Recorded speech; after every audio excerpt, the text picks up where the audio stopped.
This celebrated bestseller offers an understanding of your personal financial problems that will guide you through a lifetime. The Richest Man in Babylon uses success secrets of the ancients to lead you onto the road of happiness and prosperity. And now, The Richest Man in Babylon. Forward. Our prosperity as a nation depends upon the personal financial prosperity of each of us as individuals.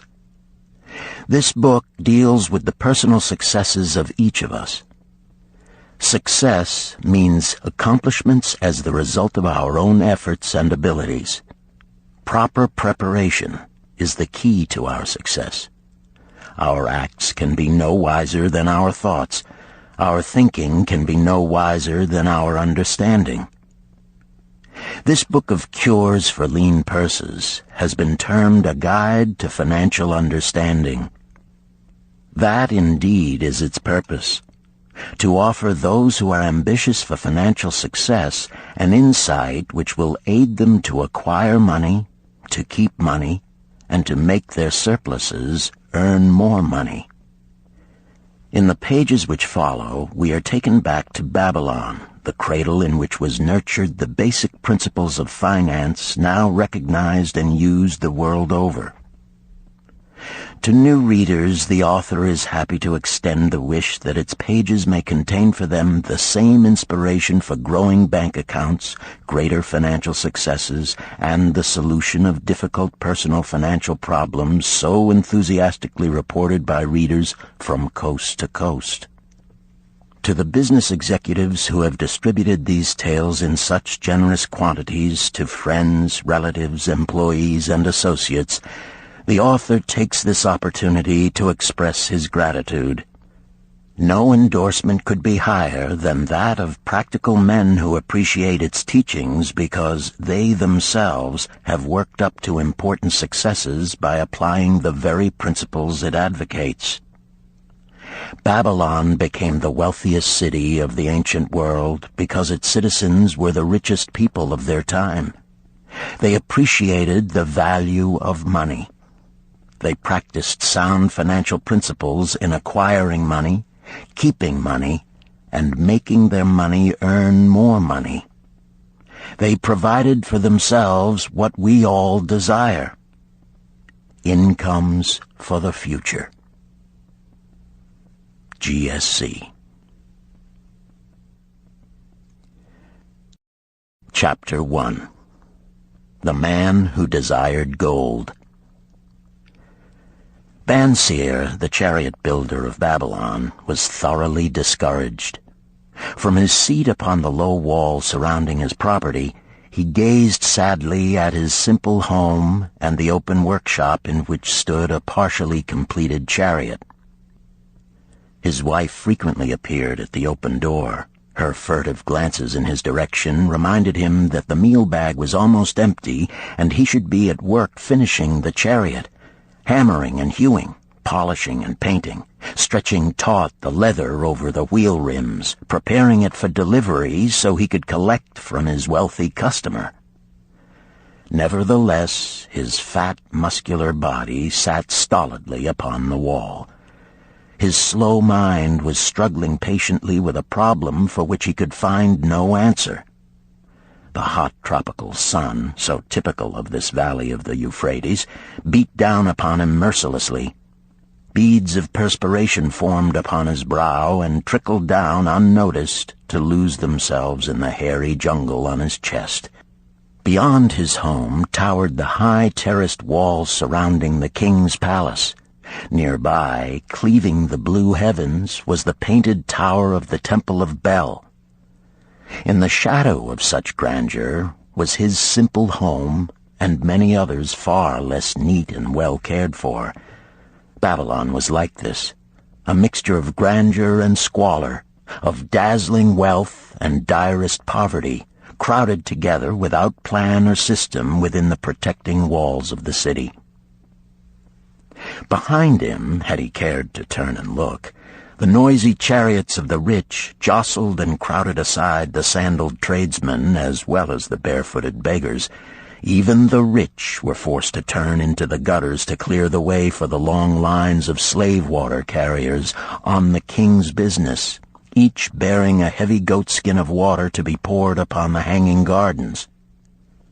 Bansir was too engrossed in his own problem to hear or heed the confused hubbub of the busy city. It was the unexpected twanging of the strings from a familiar lyre that aroused him from his reverie. He turned and looked into the sensitive, smiling face of his best friend, Kabai, the musician. "May the gods bless thee with great liberality, my good friend," began Kabai with an elaborate salute. "Yet it does appear they have already been so generous thou needst not to labor. I rejoice with thee in thy good fortune. More, I would even share it with thee. Pray, from thy purse, which must be bulging, else thou wouldst be busy in yon shop, extract but 2 humble shekels and lend them to me until after the nobleman's feast this night. Thou wilt not miss them ere they are returned." "If I did have 2 shekels," Bansir responded gloomily, "to no one could I lend them, not even to you, my best of friends, for they would be my fortune, my entire fortune." No one lends his entire fortune, not even to his best friend. "What?" exclaimed Kabai with genuine surprise. "Thou hast not 1 shekel in thy purse, yet sit like a statue upon a wall? Why not complete that chariot? How else canst thou provide for thy noble appetite? 'Tis not like thee, my friend. Where is thy endless energy? Doth something distress thee? Have the gods brought to thee troubles?" "A torment from the gods it must be," Bansir agreed. "It began with a dream, a senseless dream in which I thought I was a man of means. From my belt hung a handsome purse, heavy with coins. There were shekels which I cast with careless freedom to the beggars. There were pieces of silver with which I did buy finery for my wife and whatever I did desire for myself. There were pieces of gold which made me feel assured of the future and unafraid to spend the silver. A glorious feeling of contentment was within me. You would not have known me for thy hard-working friend, nor wouldst have known my wife, so free from wrinkles was her face and shining with happiness. She was again the smiling maiden of our early married days." "A pleasant dream indeed," commented Kabai. "But why should such pleasant feelings as it aroused turn thee into a glum statue upon the wall?" "Why, indeed? Because when I awoke and remembered how empty was my purse, a feeling of rebellion swept over me. Let us talk it over together, for, as the sailors do say, we ride in the same boat, we two. As youngsters we went together to the priests to learn wisdom. As young men we shared each other's pleasures. As grown men we have always been close friends. We have been contented subjects of our kind. We have been satisfied to work long hours and spend our earnings freely. We have earned much coin in the years that have passed, yet to know the joys that come from wealth, we must dream about them. Bah! Are we more than dumb sheep? We live in the richest city in all the world. The travelers do say none equals it in wealth. About us is much display of wealth, but of it we ourselves have not. After half a lifetime of hard labor, thou, my best of friends, hast an empty purse, and sayest to me, may I borrow such a trifle as 2 shekels until after the nobleman's feast this night? Then what do I reply? Do I say, here is my purse, its contents will I gladly share? No, I admit that my purse is as empty as thine. What is the matter?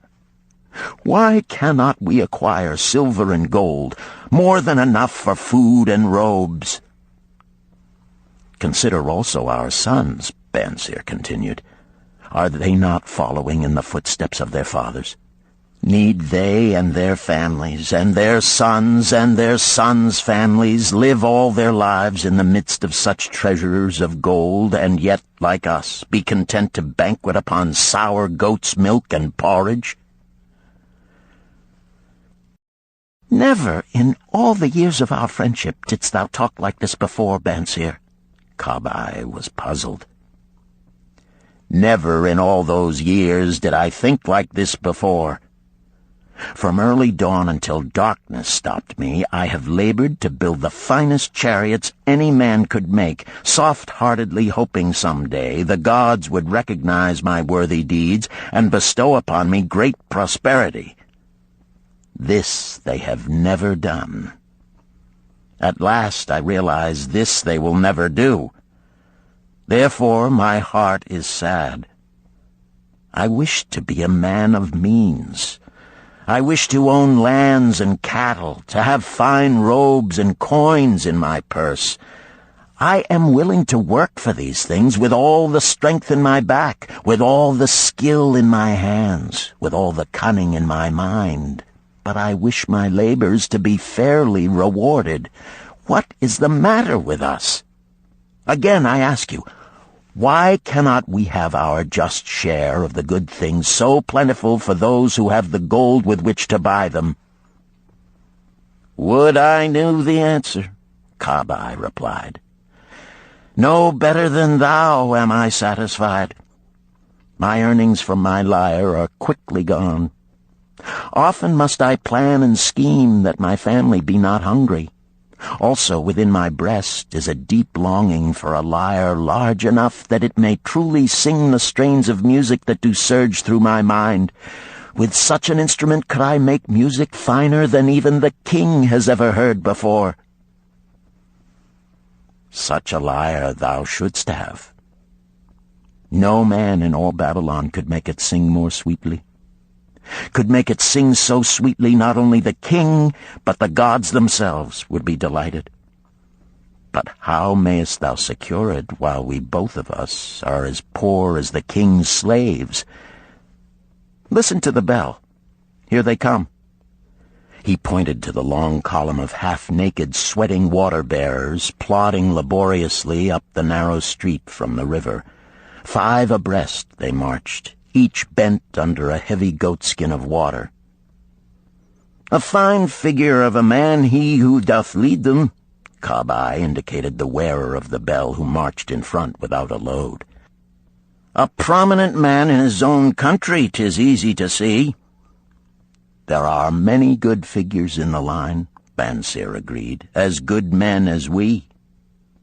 Tall, blond men from the north, laughing black men from the south, little brown men from the nearer countries, all marching together from the river to the gardens, back and forth, day after day, year after year, naught of happiness to look forward to, beds of straw upon which to sleep, hard grain porridge to eat. Pity the poor brutes, Kabai. Pity them I do, yet thou dost make me see how little better off are we, free men though we call ourselves.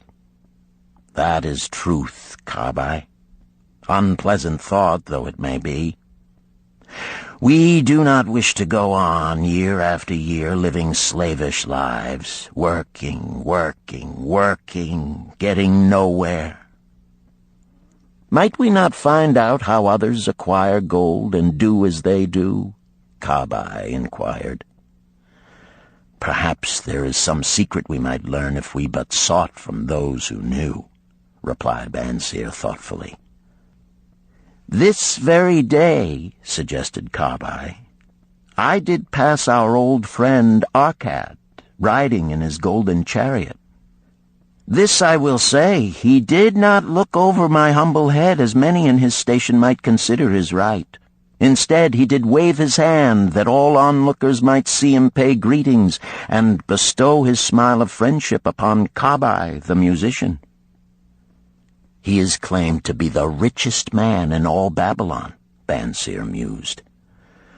So rich, the king is said to seek his golden aid in affairs of the treasury, Kabai replied. So rich, Bansir interrupted. I fear if I should meet him in the darkness of the night, I should lay my hands upon his fat wallet. Nonsense, reproved Kabai. A man's wealth is not in the purse he carries. A fat purse quickly empties if there be no golden stream to refill it. Arkad has an income that constantly keeps his purse full, no matter how liberally he spends. Income, that is the thing, ejaculated Bansir. I wish an income that will keep flowing into my purse whether I sit upon the wall or travel to far lands. Arkad must know how a man can make an income for himself. Dost suppose it is something he could make clear to a mind as slow as mine? Methinks he did teach his knowledge to his son, Nomasir, Kabai responded. Did he not go to Nineveh and, so it is told at the inn, become, without aid from his father, one of the richest men in that city? Kabai, thou bringest to me a rare thought. A new light gleamed in Bansir's eyes. It costs nothing to ask wise advice from a good friend, and Arkad was always that. Never mind though our purses be as empty as the falcon's nest of a year ago. Let that not detain us. We are weary of being without gold in the midst of plenty. We wish to become men of means. Come, let us go to Arkad and ask how we also may acquire incomes for ourselves. Thou speakest with true inspiration, Bansir. Thou bringest to my mind a new understanding. Thou makest me to realize the reason why we have never found any measure of wealth. We never sought it. Thou hast labored patiently to build the staunchest chariots in Babylon. To that purpose was devoted your best endeavors. Therefore, at it thou didst succeed. I strove to become a skillful lyre player, and at it I did succeed. In those things toward which we exerted our best endeavors, we succeeded. The gods were content to let us continue thus. Now at last we see a light, bright like that from the rising sun. It biddeth us to learn more, that we may prosper more. With a new understanding, we shall find honorable ways to accomplish our desires. Let us go to Arkad this very day, Bansir urged. Also let us ask other friends of our boyhood days who have fared no better than ourselves to join us, that they too may share in his wisdom. Thou wert ever thus thoughtful to thy friends, Bansir. Therefore hast thou many friends. It shall be as thou sayest. We go this day and take them with us.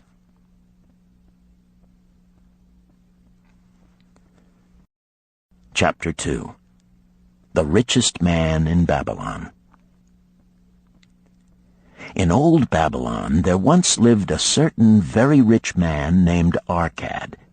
Far and wide he was famed for his great wealth. Also was he famed for his liberality. He was generous in his charities. He was generous with his family. He was liberal in his own expenses.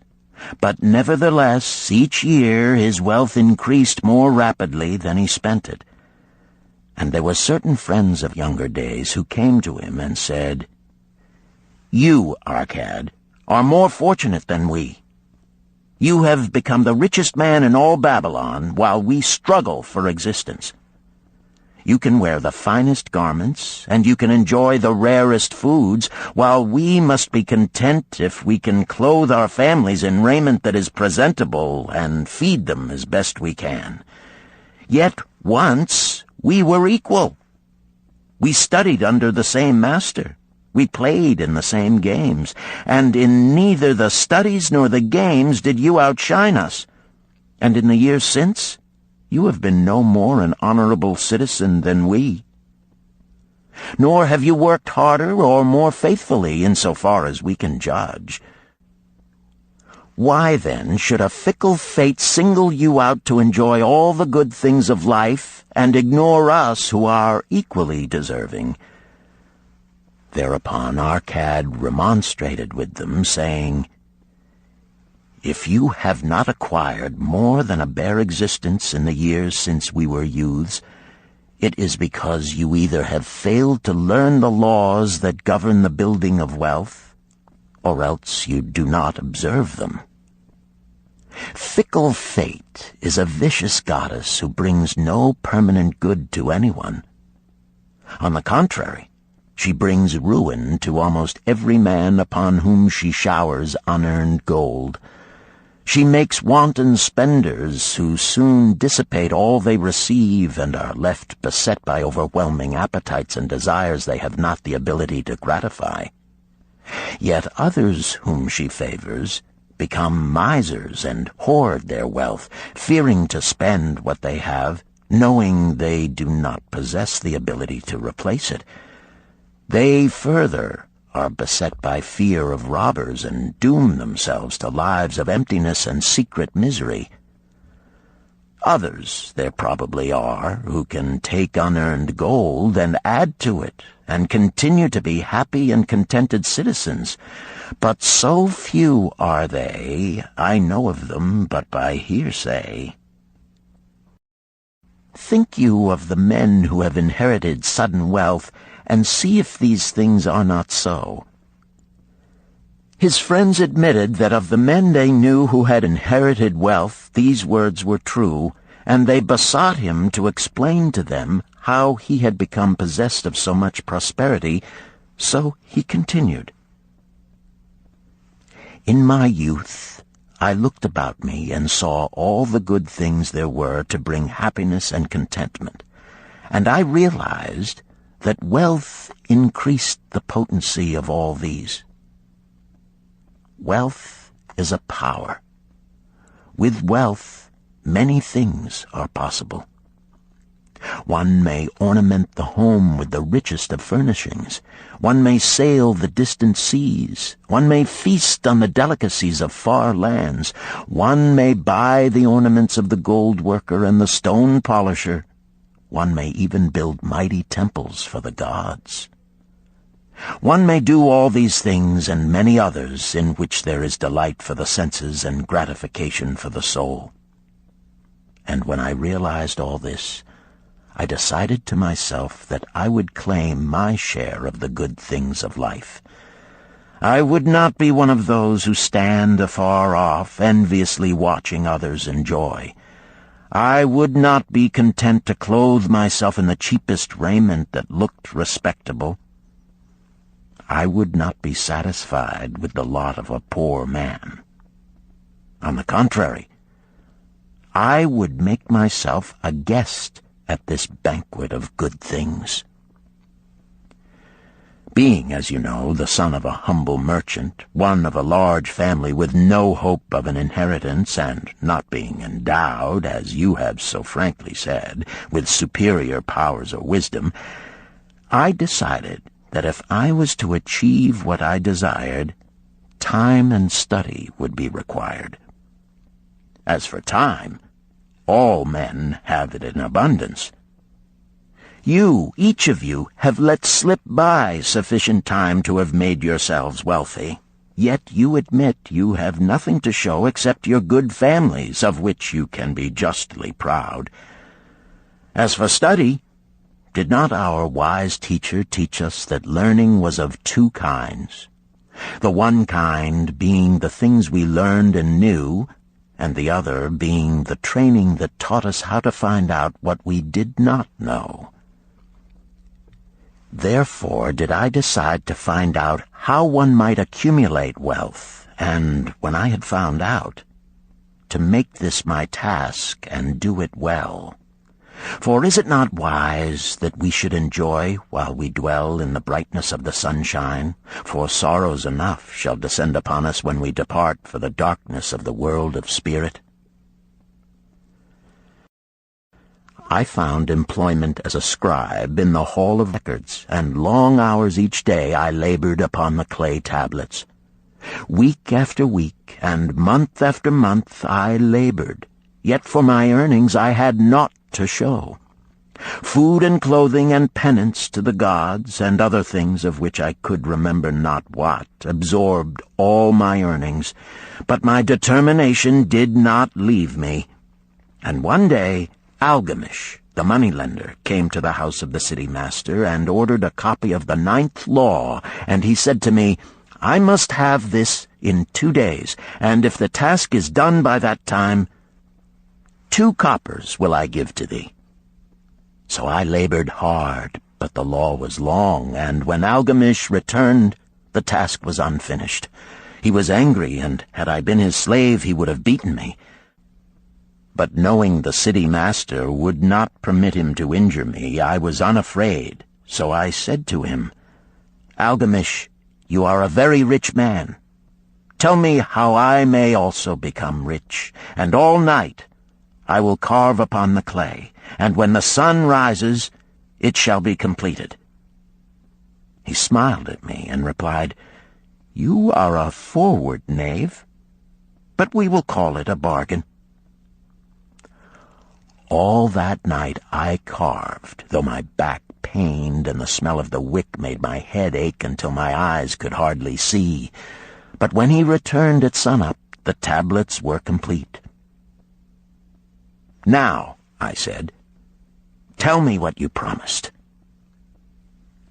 You have fulfilled your part of our bargain, my son, he said to me kindly, and I am ready to fulfill mine.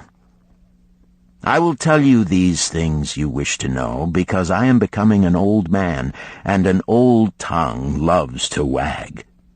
And when youth comes to age for advice, he receives the wisdom of years. But too often does youth think that age knows only the wisdom of days that are gone, and therefore profits not. But remember this, the sun that shines today is the sun that shone when thy father was born, and will still be shining when thy last grandchild shall pass into the darkness. The thoughts of youth, he continued, are bright lights that shine forth like the meteors that oft make brilliant the sky. But the wisdom of age is like the fixed stars that shine so unchanged that the sailor may depend upon them to steer his course. Mark you well my words, for if you do not, you will fail to grasp the truth that I will tell you, and you will think that your night's work has been in vain. Then he looked at me shrewdly from under his shaggy brows and said in a low, forceful tone, I've found the road to wealth when I decided that a part of all I earned was mine to keep. And so will you. Then he continued to look at me with a glance that I could feel pierce me, but said no more. Is that all? I asked. That was sufficient to change the heart of a sheep-herder into the heart of a money-lender, he replied. But all I earn is mine to keep, is it not? I demanded. Far from it, he replied. Do you not pay the garment maker? Do you not pay the sandal maker? Do you not pay for the things you eat? Can you live in Babylon without spending? What have you to show for your earnings of the past month? What for the past year? Fool! You pay to everyone but yourself. Dullard! You labor for others. As well be a slave and work for what your master gives you to eat and wear. If you did keep for yourself 1/10 of all you earn, how much would you have in 10 years? My knowledge of the numbers did not forsake me, and I answered, "As much as I earn in 1 year." "You speak but half the truth," he retorted. "Every gold piece you save is a slave to work for you. Every copper it earns is its child that also can earn for you. If you would become wealthy, then what you save must earn, and its children must earn, that all may help to give to you the abundance you crave. You think I cheat you for your long night's work," he continued, "but I am paying you 1,000 times over if you have the intelligence to grasp the truth I offer you. A part of all you earn is yours to keep. It should not be less than 1/10, no matter how little you earn. It can be as much more as you can afford. Pay yourself first. Do not buy from the clothes maker and the sandal maker more than you can pay out of the rest and still have enough for food and charity and penance to the gods. Wealth, like a tree, grows from a tiny seed. The first copper you save is the seed from which your tree of wealth shall grow. The sooner you plant that seed, the sooner shall the tree grow. And the more faithfully you nourish and water that tree with consistent savings, the sooner may you bask in contentment beneath its shade." So saying, he took his tablets and went away. I thought much about what he had said to me, and it seemed reasonable, so I decided that I would try it. Each time I was paid, I took 1 from each 10 pieces of copper and hid it away. And strange as it may seem, I was no shorter of funds than before. I noticed little difference as I managed to get along without it. But often I was tempted, as my hoard began to grow, to spend it for some of the good things the merchants displayed, brought by camels and ships from the land of the Phoenicians. But I wisely refrained. A 12th month after Algamish had gone, he again returned and said to me, "Son, have you paid to yourself not less than 1/10 of all you have earned for the past year?" I answered proudly, "Yes, master, I have." "That is good," he answered, beaming upon me. "And what have you done with it?" "I have given it to Asmer, the brickmaker, who told me he was traveling over the far seas, and in Tyre he would buy from me the rare jewels of the Phoenicians. When he returns, we shall sell these at high prices and divide the earnings."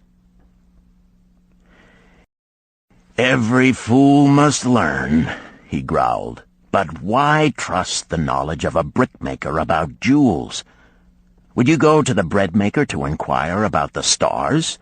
No, by my tunic, you would go to the astrologer if you had power to think.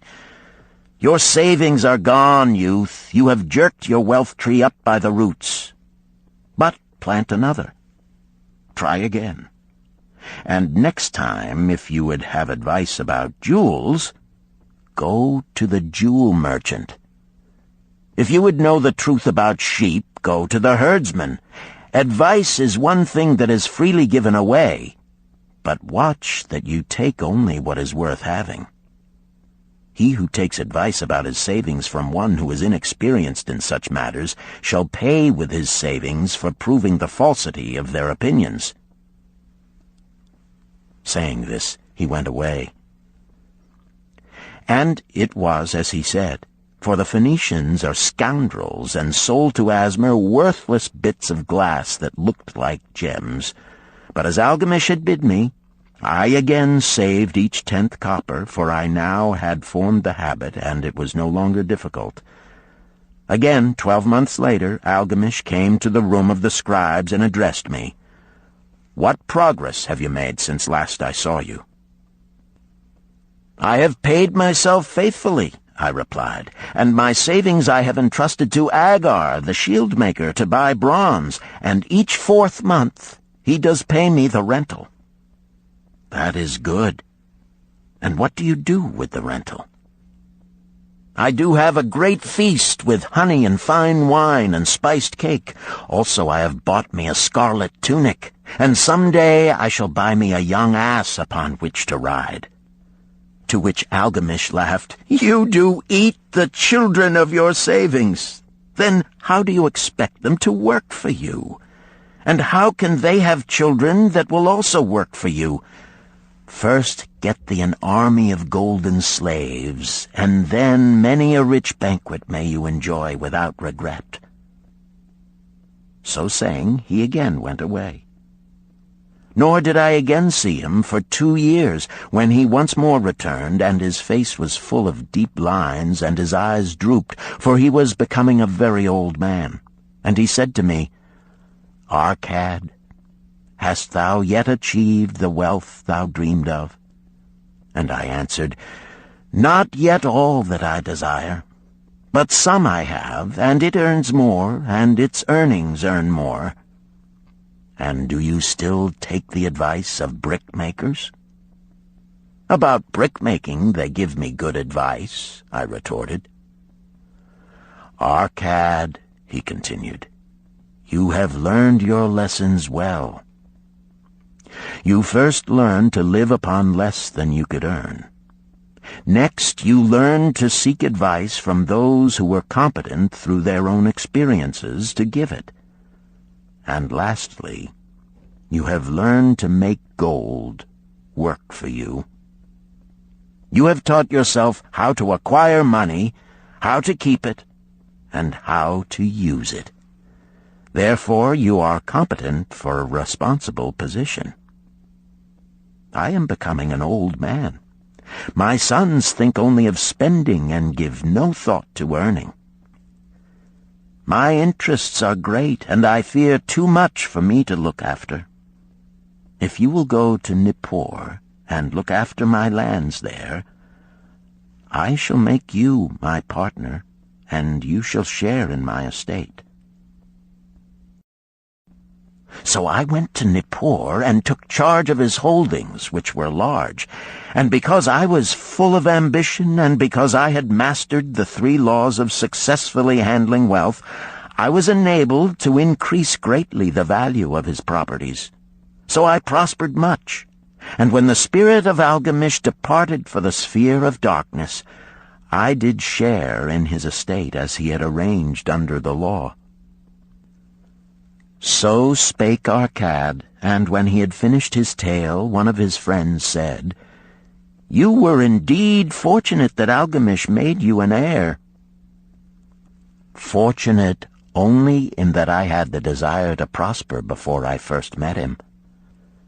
For 4 years did I not prove my definiteness of purpose by keeping 1/10 of all I earned? Would you call a fisherman lucky who for years so studied the habits of the fish that with each changing wind he could cast his nets about them? Opportunity is a haughty goddess who wastes no time with those who are unprepared. You had strong willpower to keep on after you lost your first year's savings. You are unusual in that way," spoke up another. "Willpower," retorted Arcad. "What nonsense! Do you think willpower gives a man the strength to lift a burden the camel cannot carry, or to draw a load the oxen cannot budge? Willpower is but the unflinching purpose to carry a task you set for yourself to fulfillment. If I set for myself a task, be it ever so trifling, I shall see it through. How else shall I have confidence in myself to do important things? Should I say to myself, for 100 days as I walk across the bridge into the city, I will pick from the road a pebble and cast it into the stream? I would do it.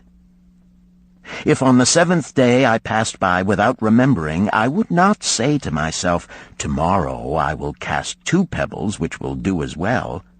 Instead, I would retrace my steps and cast the pebble. Nor on the 20th day would I say to myself, Arcad, this is useless. What does it avail you to cast a pebble every day? Throw in a handful and be done with it. No, I would not say that, nor do it, When I set a task for myself, I complete it. Therefore, I am careful not to start difficult and impractical tasks, because I love leisure." And then another friend spoke up and said, "If what you tell is true, and it does seem, as you have said, reasonable, then being so simple, if all men did it, there would not be enough wealth to go around." "Wealth grows wherever men exert energy," Arcad replied. "If a rich man builds him a new palace, is the gold he pays out gone? No, the brickmaker has part of it, and the laborer has part of it, and the artist has part of it, and everyone who labors upon the house has part of it. Yet, when the palace is completed, is it not worth all it cost? And is the ground upon which it stands not worth more because it is there? And is the ground that adjoins it not worth more because it is there? Wealth grows in magic ways. No man can prophesy the limit of it. Have not the Phoenicians built great cities on barren coasts with the wealth that comes from their ships of commerce on the seas? What then do you advise us to do that we also may become rich?" asked still another of his friends. "The years have passed, and we are no longer young men, and we have nothing put by." "I advise that you take the wisdom of Algamish and say to yourselves, 'A part of all I earn is mine to keep.' Say it in the morning when you first arise, say it at noon, say it at night. Say it each hour of every day. Say it to yourself until the words stand out like letters of fire across the sky. Impress yourself with the idea. Fill yourself with the thought. Then take whatever portion seems wise. Let it be not less than 1/10, and lay it by. Arrange your other expenditures to do this if necessary, but lay by that portion first. Soon you will realize what a rich feeling it is to own a treasure upon which you alone have claim. As it grows, it will stimulate you. A new joy of life will thrill you. Greater efforts will come to you to earn more. For of your increased earnings, will not the same percentage be also yours to keep? Then learn to make your treasure work for you. Make it your slave. Make its children and its children's children work for you. Ensure an income for thy future. Look thou at the aged, and forget not that in the days to come thou also will be numbered among them. Therefore invest thy treasure with greatest caution that it be not lost.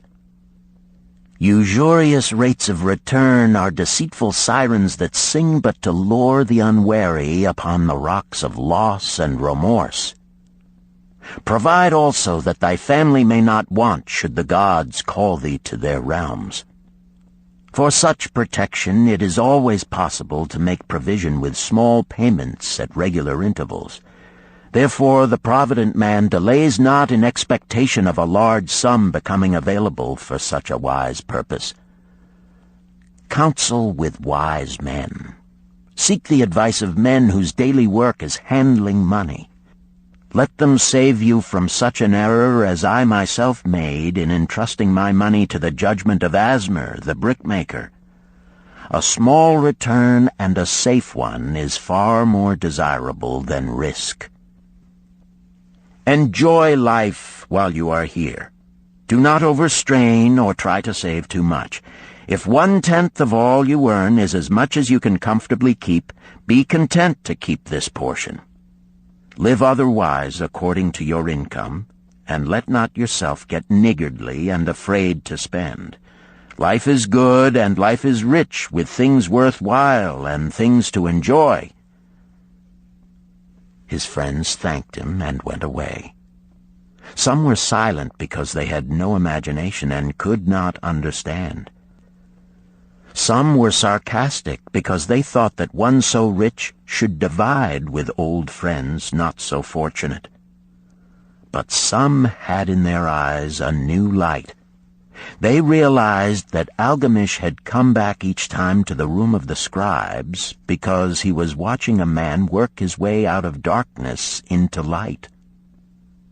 When that man had found the light, a place awaited him.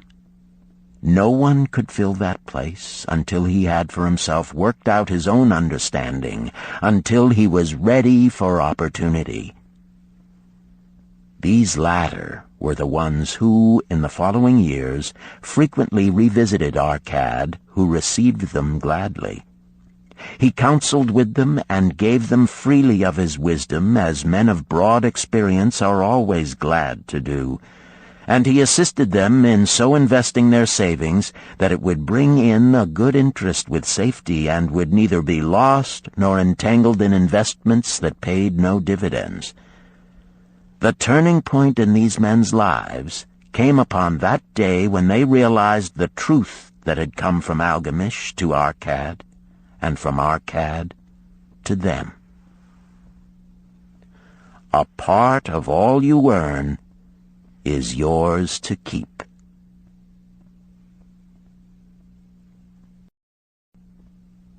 Chapter 3.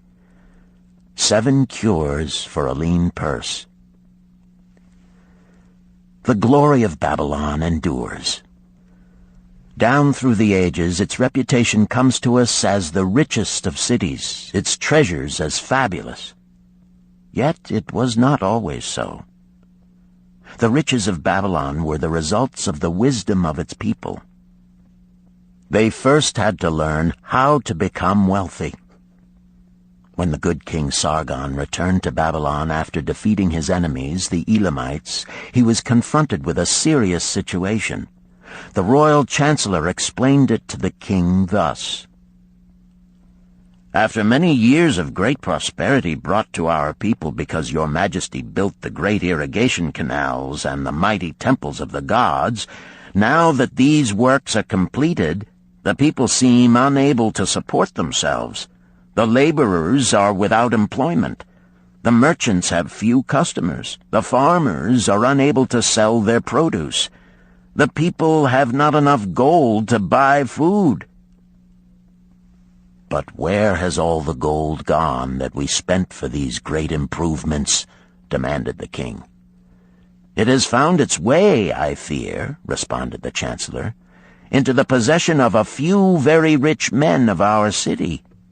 It filtered through the fingers of most of our people as quickly as the goat's milk goes through the strainer. Now that the stream of gold has ceased to flow, most of our people have nothing to show for their earnings." The king was thoughtful for some time.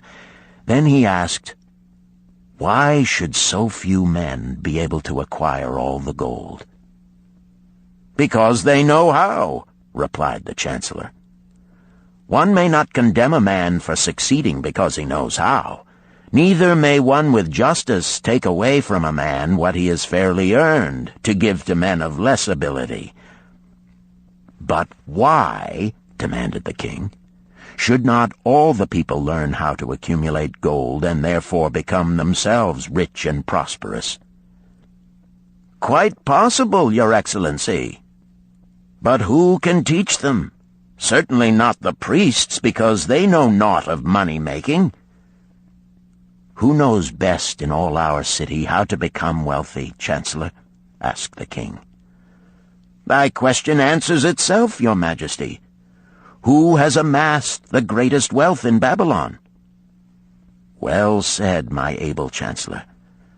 It is Arcad. He is the richest man in Babylon.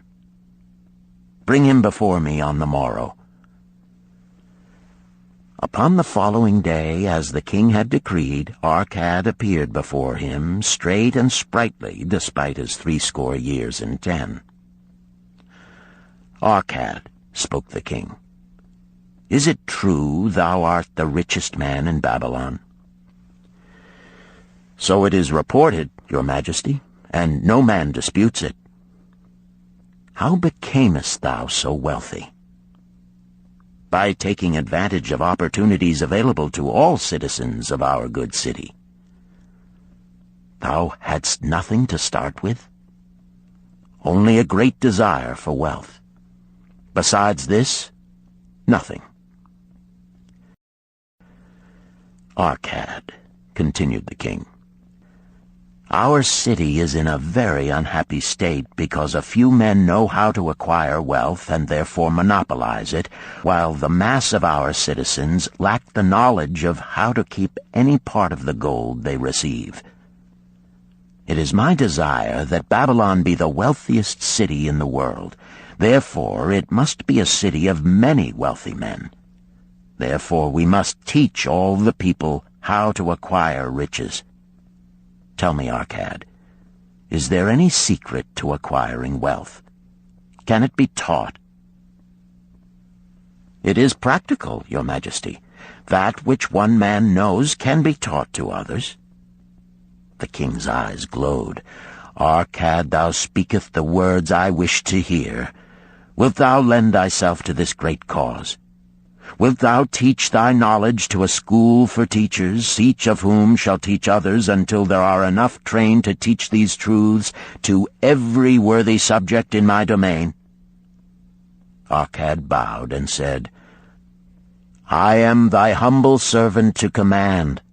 Whatever knowledge I possess will I gladly give for the betterment of my fellow men and the glory of my king.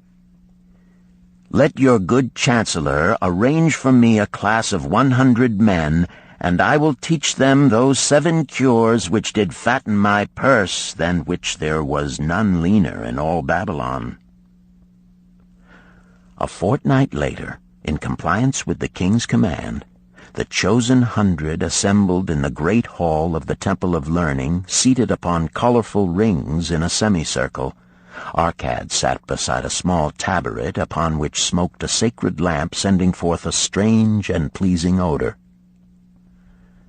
"Behold the richest man in Babylon," whispered a student, nudging his neighbor as Arcad arose. "He is but a man, even as the rest of us."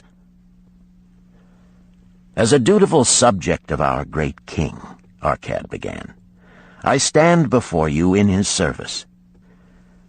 Because once I was a poor youth who did greatly desire gold, and because I found knowledge that enabled me to acquire it, he asks that I impart unto you my knowledge.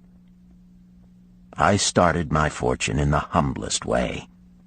I had no advantage not enjoyed as fully by you and every citizen in Babylon. The first storehouse of my treasure was a well-worn purse. I loathed its useless emptiness. I desired that it be round and full, clinking with the sound of gold. Therefore I sought every remedy for a lean purse. I found 7. To you who are assembled before me shall I explain the 7 cures for a lean purse which I do recommend to all men who desire much gold. Each day for 7 days will I explain to you one of the 7 remedies. Listen attentively to the knowledge that I will impart. Debate it with me. Discuss it among yourselves. Learn these lessons thoroughly, that ye may also plant in your own purse the seed of wealth. First must each of you start wisely to build a fortune of his own. Then wilt thou be competent, and only then, to teach these truths to others. I shall teach to you in simple ways how to fatten your purses. This is the first step leading to the Temple of Wealth, and no man may climb who cannot plant his feet firmly upon the first step. We shall now consider the first cure. The first cure. Start thy purse to fattening. Arcad addressed the thoughtful man in the second row. My good friend, at what craft workest thou? I, replied the man, am a scribe and carve records upon the clay tablets. Even at such labor did I myself earn my first coppers. Therefore thou hast the same opportunity to build a fortune. He spoke to a florid-faced man farther back. pray, tell also what dost thou to earn thy bread?" "I," responded this man, "am a meat butcher. I do buy the goats the farmers raise, and kill them, and sell the meat to the housewives, and the hides to the sandal-makers. Because thou dost also labor and earn, thou hast every advantage to succeed that I did possess." In this way did Arcad proceed to find out how each man labored to earn his living. When he had done questioning them, he said, "Now, my students, ye can see that there are many trades and labors at which men may earn coins. Each of the ways of earning is a stream of gold from which the worker doth divert by his labors a portion to his own purse. Therefore into the purse of each of you flows a stream of coins, large or small, according to his ability. Is it not so?" Thereupon they agreed that it was so. "Then," continued Arcad, "if each of you desireth to build for himself a fortune, is it not wise to start by utilizing that source of wealth which he already has established?" To this they agreed. Then Arcad turned to a humble man who had declared himself an egg merchant. "If thou select one of thy baskets, and put into it each morning 10 eggs, and take out from it each evening 9 eggs, what will eventually happen?" "It will become in time overflowing." "Why?" "Because each day I put in 1 more egg than I take out." Arcad turned to the class with a smile. "Does any man here have a lean purse?" First they looked amused, then they laughed. Lastly, they waved their purses in jest. "All right," he continued. "Now I shall tell thee the first remedy I learned to cure a lean purse. Do exactly as I have suggested to the egg merchant. For every 10 coins thou placest within thy purse, take out for use but 9. Thy purse will start to fatten at once, and its increasing weight will feel good in thy hand and bring satisfaction to thy soul. Deride not what I say because of its simplicity. Truth is always simple. I told thee I would tell how I built my fortune. This was my beginning. I, too, carried a lean purse and cursed it because there was naught within to satisfy my desires. But when I began to take out from my purse but 9 parts of 10 I put in, it began to fatten. So will thine. Now I will tell a strange truth, the reason for which I know not. When I ceased to pay out more than 9/10 of my earnings, I managed to get along just as well. I was not shorter than before. Also, ere long did coins come to me more easily than before. Surely it is a law of the gods that unto him who keepeth and spendeth not a certain part of all his earnings shall gold come more easily. Likewise him whose purse is empty does gold avoid. Which desirest thou the most? Is it the gratification of thy desires of each day, a jewel, a bit of finery, better raiment, more food, things quickly gone and forgotten? Or is it substantial belongings, gold, lands, herds, merchandise, income-bringing investments? The coins thou takest from thy purse bring the first. The coins thou leavest within it will bring the latter. This, my students, was the first cure I did discover for my lean purse. For each 10 coins I put in, to spend but 9. Debate this among yourselves. If any man proves it untrue, tell me upon the morrow when we shall meet again. The second cure. Control thy expenditures. Some of your members, my students, have asked me this. How can a man keep 1/10 of all he earns in his purse when all the coins he earns are not enough for his necessary expenses? So did Arcad address his students upon the second day. "Yesterday, how many of thee carried lean purses?" "All of us," answered the class. "Yet thou do not all earn the same. Some earn much more than others. Some have much larger families to support. Yet all purses were equally lean.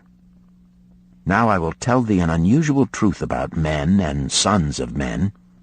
It is this, that what each of us calls our necessary expenses will always grow to equal our incomes unless we protest to the contrary. Confuse not the necessary expenses with thy desires. Each of you, together with your good families, have more desires than your earnings can gratify. Therefore are thy earnings spent to gratify these desires in so far as they will go. Still thou retainest many ungratified desires. All men are burdened with more desires than they can gratify. Because of my wealth, thinkest thou I may gratify every desire? 'Tis a false idea. There are limits to my time. There are limits to my strength. There are limits to the distance I may travel. There are limits to what I may eat. There are limits to the zest with which I may enjoy. I say to you that just as weeds grow in a field wherever the farmer leaves space for their roots, even so freely do desires grow in men whenever there is a possibility of their being gratified. Thy desires are a multitude, and those that thou mayest gratify are but few. Study thoughtfully thy accustomed habits of living. Herein may be most often found certain accepted expenses that may wisely be reduced or eliminated. Let thy motto be 100% of appreciated value demanded for each coin spent. Therefore, engrave upon the clay each thing for which thou desireth to spend. Select those that are necessary and others that are possible through the expenditure of 9/10 of thy income. Cross out the rest and consider them but a part of that great multitude of desires that must go unsatisfied, and regret them not. Budget then thy necessary expenses. Touch not the 1/10 that is fattening thy purse. Let this be thy great desire that is being fulfilled. Keep working with thy budget. Keep adjusting it to help thee. Make it thy first assistant in defending thy fattening purse. Hereupon one of the students, wearing a robe of red and gold, arose and said, "I am a free man. I believe that it is my right to enjoy the good things of life. Therefore do I rebel against the slavery of a budget which determines just how much I may spend and for what. I feel it would take much pleasure from my life and make me little more than a pack-ass to carry a burden." To him Arcad replied, "Who, my friend, would determine thy budget?" "I would make it for myself," responded the protesting one. "In that case, were a pack-ass to budget his burden, would he include therein jewels and rugs and heavy bars of gold? Not so. He would include hay and grain and a bag of water for the desert trail. The purpose of a budget is to help thy purse to fatten. It is to assist thee to have thy necessities and, insofar as attainable, thy other desires. It is to enable thee to realize thy most cherished desires by defending them from thy casual wishes. Like a bright light in a dark cave, thy budget shows up the leaks from thy purse and enables thee to stop them and control thy expenditures for definite and gratifying purposes. This, then, is the second cure for a lean purse. Budget thy expenses, that thou mayest have coins to pay for thy necessities, to pay for thy enjoyments, and to gratify thy worthwhile desires without spending more than 9/10 of thy earnings. The third cure. Make thy gold multiply. Behold, thy lean purse is fattening. Thou hast disciplined thyself to leave therein 1/10 of all thou earnest. Thou hast controlled thy expenditures to protect thy growing treasure. Next, we will consider means to put thy treasure to labor and to increase. Gold in a purse is gratifying to own, and satisfieth a miserly soul, but earns nothing. The gold we may retain from our earnings is but the start. The earnings it will make shall build our fortunes. So spoke our cat upon the third day to his class. How, therefore, may we put our gold to work? My first investment was unfortunate, for I lost all. Its tale I will relate later. My first profitable investment was a loan I made to a man named Agar, a shield maker. Once each year did he buy large shipments of bronze brought from across the sea to use in his trade. Lacking sufficient capital to pay the merchants, he would borrow from those who had extra coins. He was an honorable man. His borrowing he would repay, together with a liberal rental as he sold his shields. Each time I loaned to him, I loaned back also the rental he had paid to me. Therefore not only did my capital increase, but its earnings likewise increased. Most gratifying was it to have these sums returned to my purse. I tell you, my students, a man's wealth is not in the coins he carries in his purse. It is the income he buildeth, the golden stream that continually floweth into his purse and keepeth it always bulging. That is what every man desireth. That is what thou, each one of thee, desireth. An income that continueth to come whether thou work or travel. Great income I have acquired, so great that I am called a very rich man. My loans to Agar were my first training in profitable investment. Gaining wisdom from this experience, I extended my loans and investments as my capital increased. From a few sources at first, from many sources later, flowed into my purse a golden stream of wealth available for such wise uses as I should decide. Behold, from my humble earnings, I had begotten a horde of golden slaves, each laboring and earning more gold. As they labored for me, so their children also labored, and their children's children, until great was the income from their combined efforts. Gold increaseth rapidly when making reasonable earnings, as thou wilt see from the following. A farmer, when his first son was born, took 10 pieces of silver to a moneylender and asked him to keep it on rental for his son until he became 20 years of age. This the moneylender did, and agreed the rental should be 1/4 of its value each 4 years. The farmer asked, because this sum he had set aside as belonging to his son, that the rental be added to the principal. When the boy had reached the age of 20 years, the farmer again went to the moneylender to inquire about the silver. The moneylender explained that because this sum had been increased by compound interest, the original 10 pieces of silver had now grown to 30½ pieces. The farmer was well pleased, and because the son did not need the coins, he left them with the moneylender. When the son became 50 years of age, the father meantime having passed to the other world, the moneylender paid the son in settlement 167 pieces of silver. Thus, in 50 years had the investment multiplied itself at rental almost 17 times. This, then, is the third cure for a lean purse.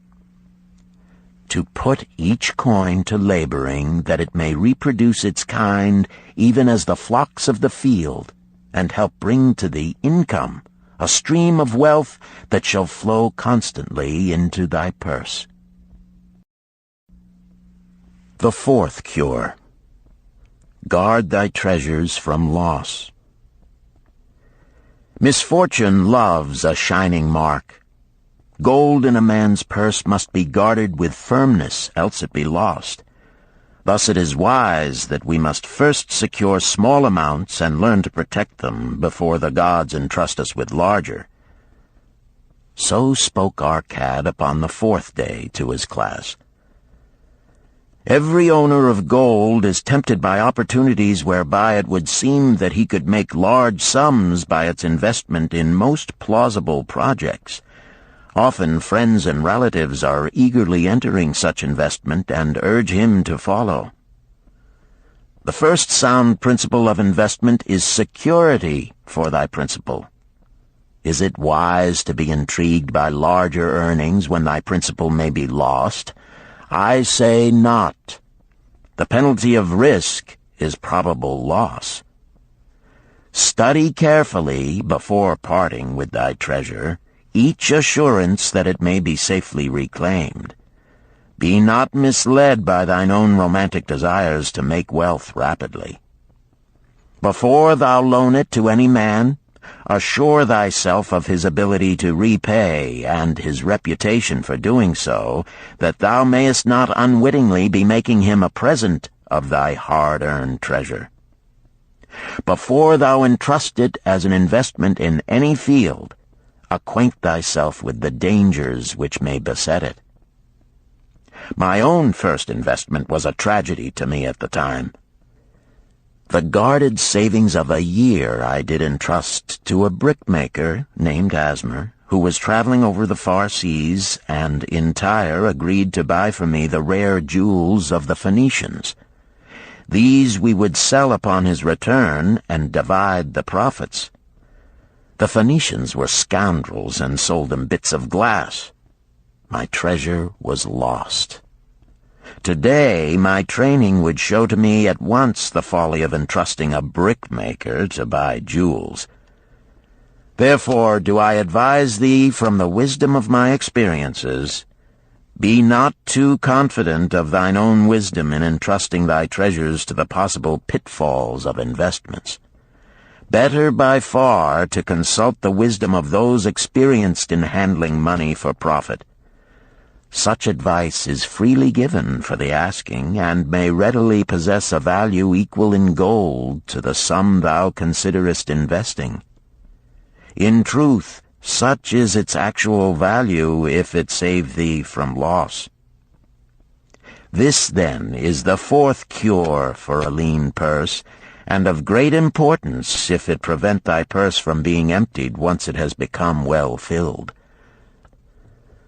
Guard thy treasure from loss by investing only where thy principal is safe, where it may be reclaimed if desirable, and where thou wilt not fail to collect a fair rental.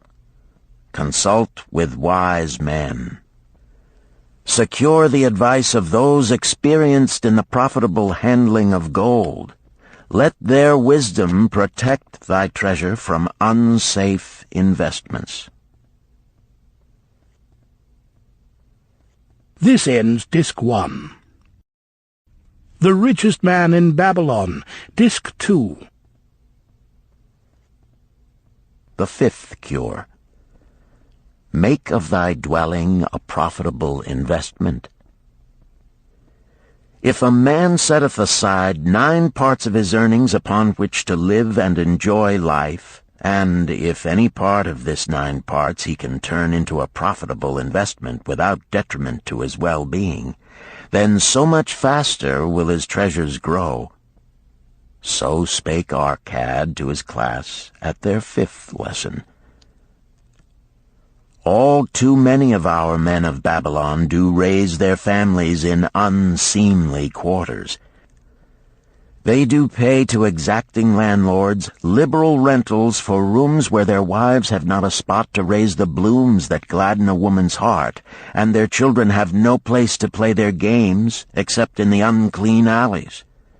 No man's family can fully enjoy life unless they do have a plot of ground wherein children can play in the clean earth, and where the wife may raise not only blossoms but good rich herbs to feed her family. To a man's heart it brings gladness to eat the figs from his own trees and the grapes of his own vines, to own his own domicile and to have it a place he is proud to care for, putteth confidence in his heart, and greater effort behind all his endeavors. Therefore do I recommend that every man own the roof that sheltereth him and his. Nor is it beyond the ability of any well-intentioned man to own his home.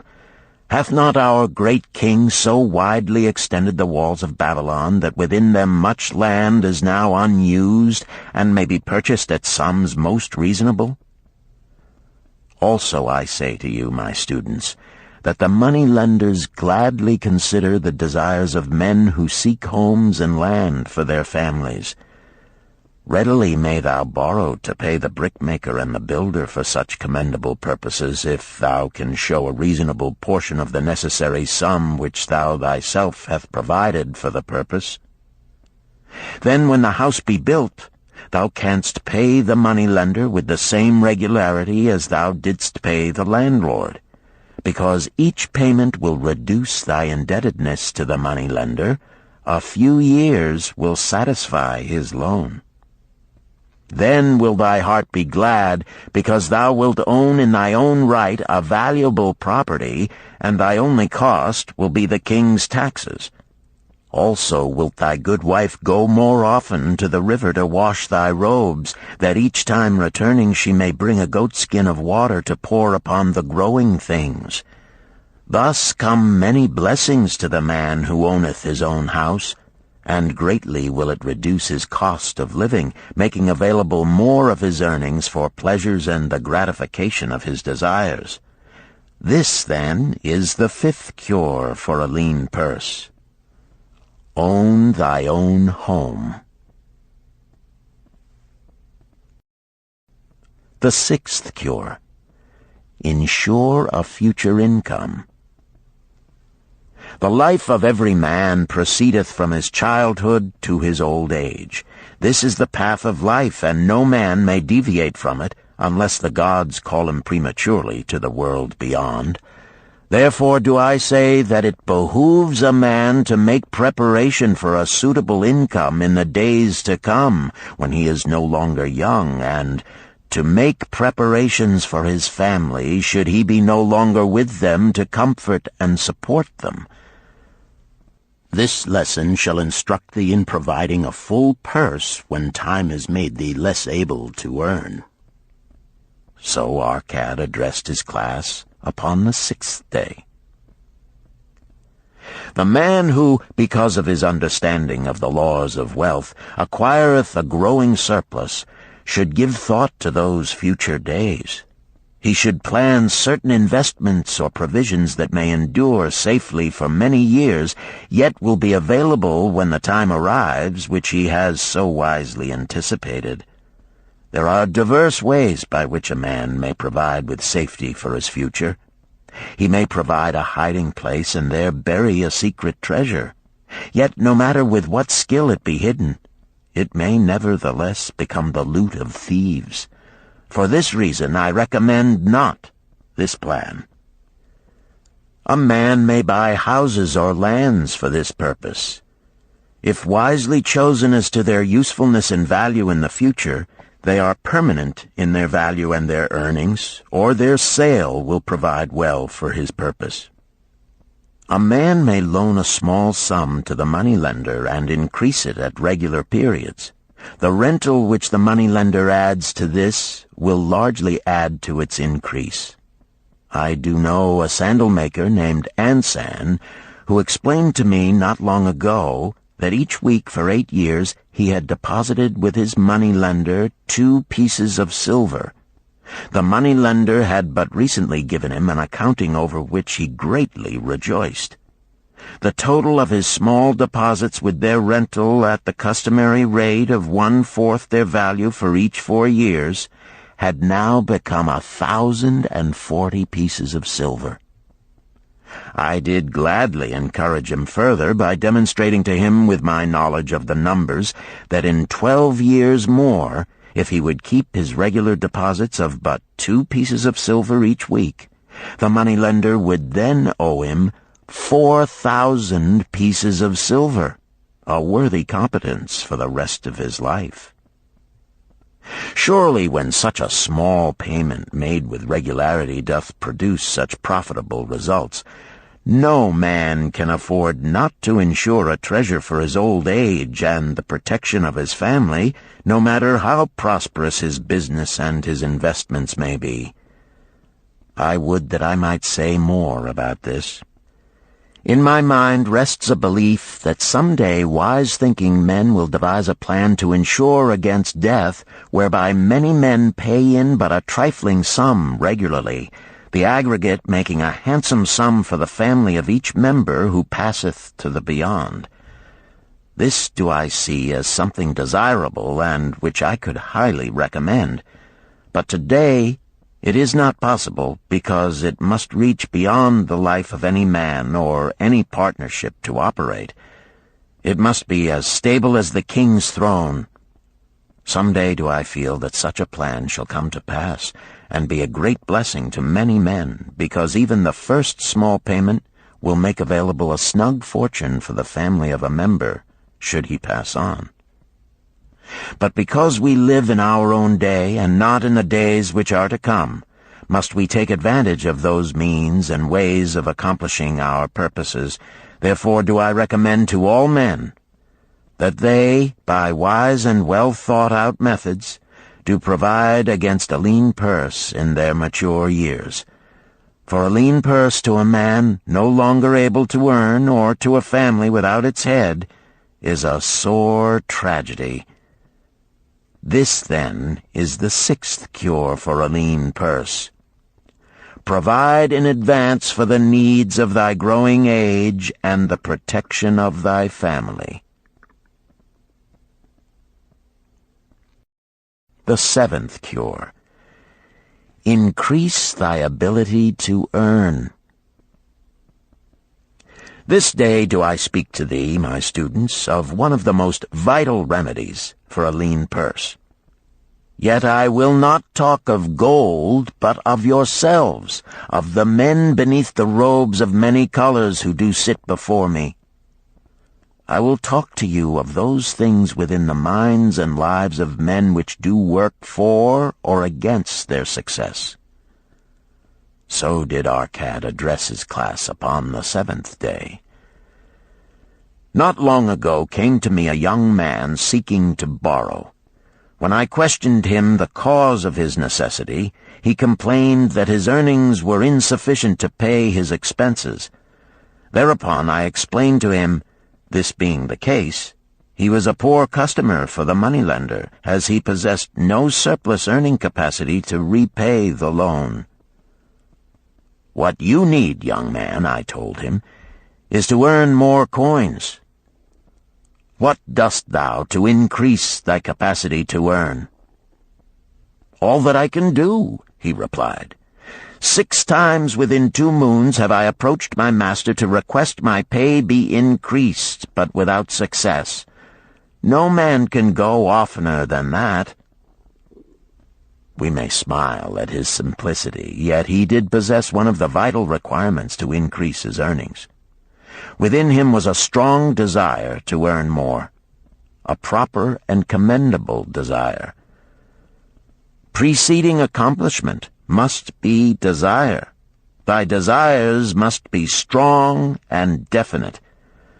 General desires are but weak longings. For a man to wish to be rich is of little purpose. For a man to desire 5 pieces of gold is a tangible desire which he can press to fulfillment. After he has backed his desire for 5 pieces of gold with strength of purpose to secure it, next he can find similar ways to obtain 10 pieces, and then 20 pieces, and later 1,000 pieces, and, behold, he has become wealthy. In learning to secure his one definite small desire, he hath trained himself to secure a larger one. This is the process by which wealth is accumulated, first in small sums, then in larger ones as a man learns and becomes more capable. Desires must be simple and definite. They defeat their own purpose should they be too many, too confusing, or beyond a man's training to accomplish.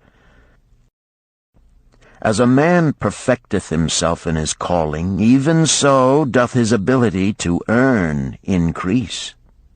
In those days when I was a humble scribe carving upon the clay for a few coppers each day, I observed that other workers did more than I, and were paid more. Therefore did I determine that I would be exceeded by none. Nor did it take long for me to discover the reason for their greater success.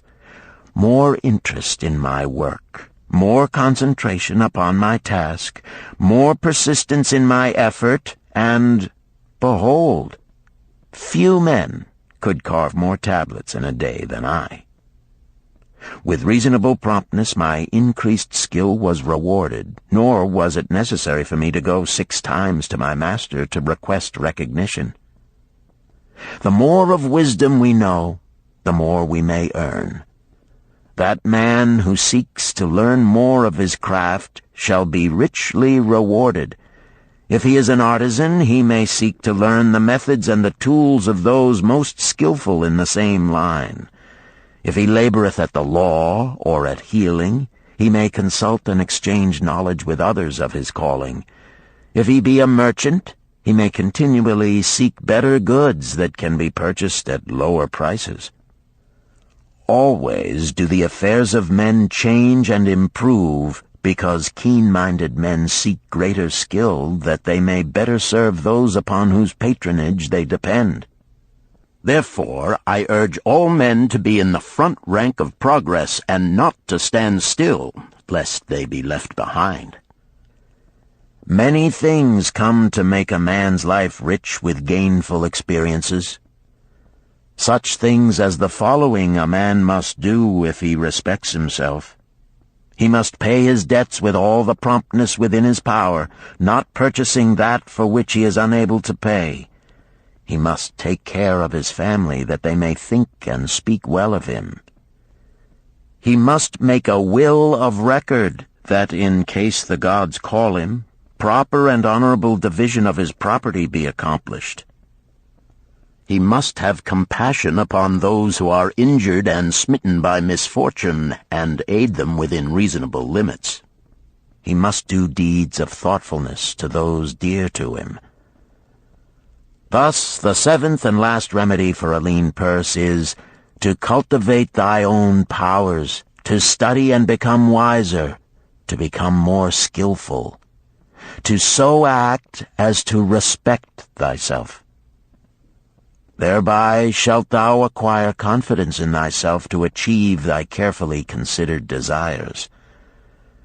These, then, are the 7 cures for a lean purse, which, out of the experience of a long and successful life, I do urge for all men who desire wealth.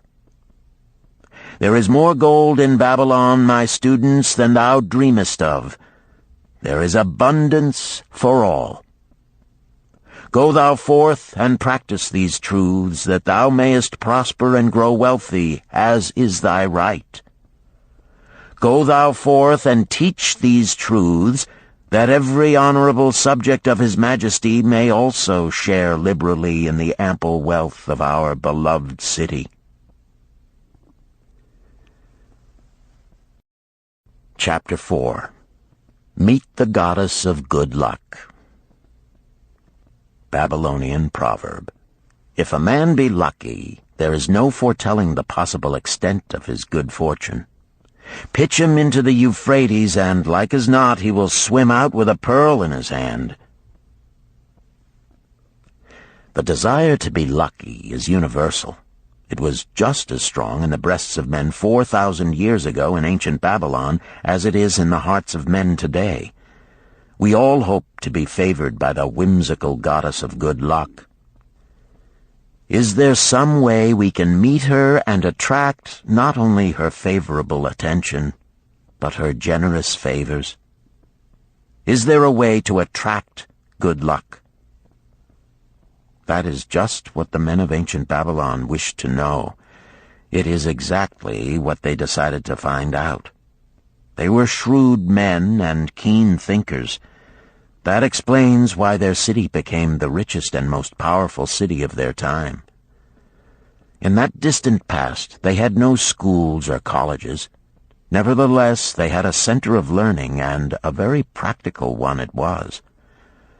Among the towered buildings in Babylon was one that ranked in importance with the palace of the king, the hanging gardens, and the temples of the gods. You will find scant mention of it in the history books, more likely no mention at all, yet it exerted a powerful influence upon the thought of that time. This building was the temple of learning, where the wisdom of the past was expounded by voluntary teachers, and where subjects of popular interest were discussed in open forums. Within its walls, all men met as equals. The humblest of slaves could dispute with impunity the opinions of a prince of the royal house. Among the many who frequented the Temple of Learning was a wise rich man named Arcad, called the richest man in Babylon. He had his own special hall where almost any evening a large group of men, some old, some very young, but mostly middle-aged, gathered to discuss and argue interesting subjects. Suppose we listen in to see whether they knew how to attract good luck. The sun had just set like a great red ball of fire shining through the haze of desert dust when Arcad strolled to his accustomed platform.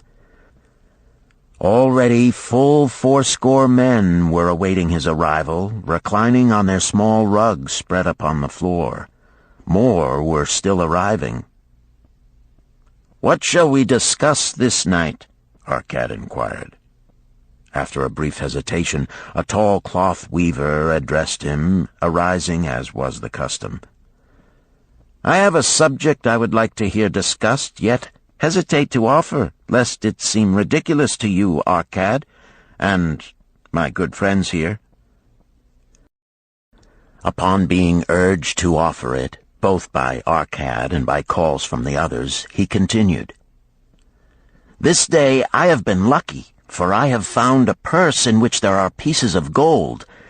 To continue to be lucky is my great desire. Feeling that all men share with me this desire, I do suggest we debate how to attract good luck, that we may discover ways it can be enticed to one." "A most interesting subject has been offered," Arcad commented. "One most worthy of our discussion.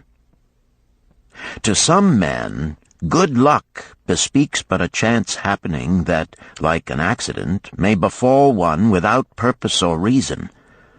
Others do believe that the instigator of all good fortune is our most bounteous goddess Ashtar, ever anxious to reward with generous gifts those who please her. Speak up, my friends, what say you? Shall we seek to find if there be means by which good luck may be enticed to visit each and all of us?" "Yea, and much of it," responded the growing group of eager listeners. Thereupon Arcad continued, "To start our discussion, let us first hear from those among us who have enjoyed experiences similar to that of the cloth weaver in finding or receiving, without effort upon their part, valuable treasures or jewels." There was a pause in which all looked about, expecting someone to reply, but no one did. "What? No one?" Arcad asked. then rare indeed must be this kind of good luck. Who now will offer a suggestion as to where we shall continue our search?" "That I will do," spoke a well-robed young man, arising. "When a man speaketh of luck, is it not natural that his thoughts turn to the gaming tables? Is it not there we find many men courting the favor of the goddess in hope she will bless them with rich winnings?" As he resumed his seat, a voice called, "Do not stop! Continue thy story. Tell us, didst thou find favor with the goddess at the gaming tables? Did she turn the cubes with red side up, so thou filled thy purse at the dealer's expense? Or did she permit the blue sides to come up, so the dealer raked in thy hard-earned pieces of silver?" The young man joined the good-natured laughter, then replied, "I am not averse to admitting she seemed not to know I was even there. But how about the rest of you? Have you found her waiting about such places to roll the cubes in your favor? We are eager to hear as well as to learn." "A wise start," broke in Arcad. "We meet here to consider all sides of each question. To ignore the gaming table would be to overlook an instinct common to most men, the love of taking a chance with a small amount of silver in the hope of winning much gold." "That doth remind me of the races but yesterday," called out another listener. "If the goddess frequents the gaming tables, certainly she does not overlook the races where the gilded chariots and the foaming horses offer far more excitement. Tell us honestly, Arcad, didst she whisper to you to place your bet upon those gray horses from Nineveh yesterday? I was standing just behind thee, and could scarce believe my ears when I heard thee place thy bet upon the grays. Thou knowest as well as any of us that no team in all Assyria can beat our beloved bays in a fair race. Didst the goddess whisper in thy ear to bet upon the grays, because at the last turn the inside black would stumble and so interfere with our bays that the grays would win the race and score an unearned victory?" Arcad smiled indulgently at the banter. "What reason have we to feel the good goddess would take that much interest in any man's bet upon a horse race?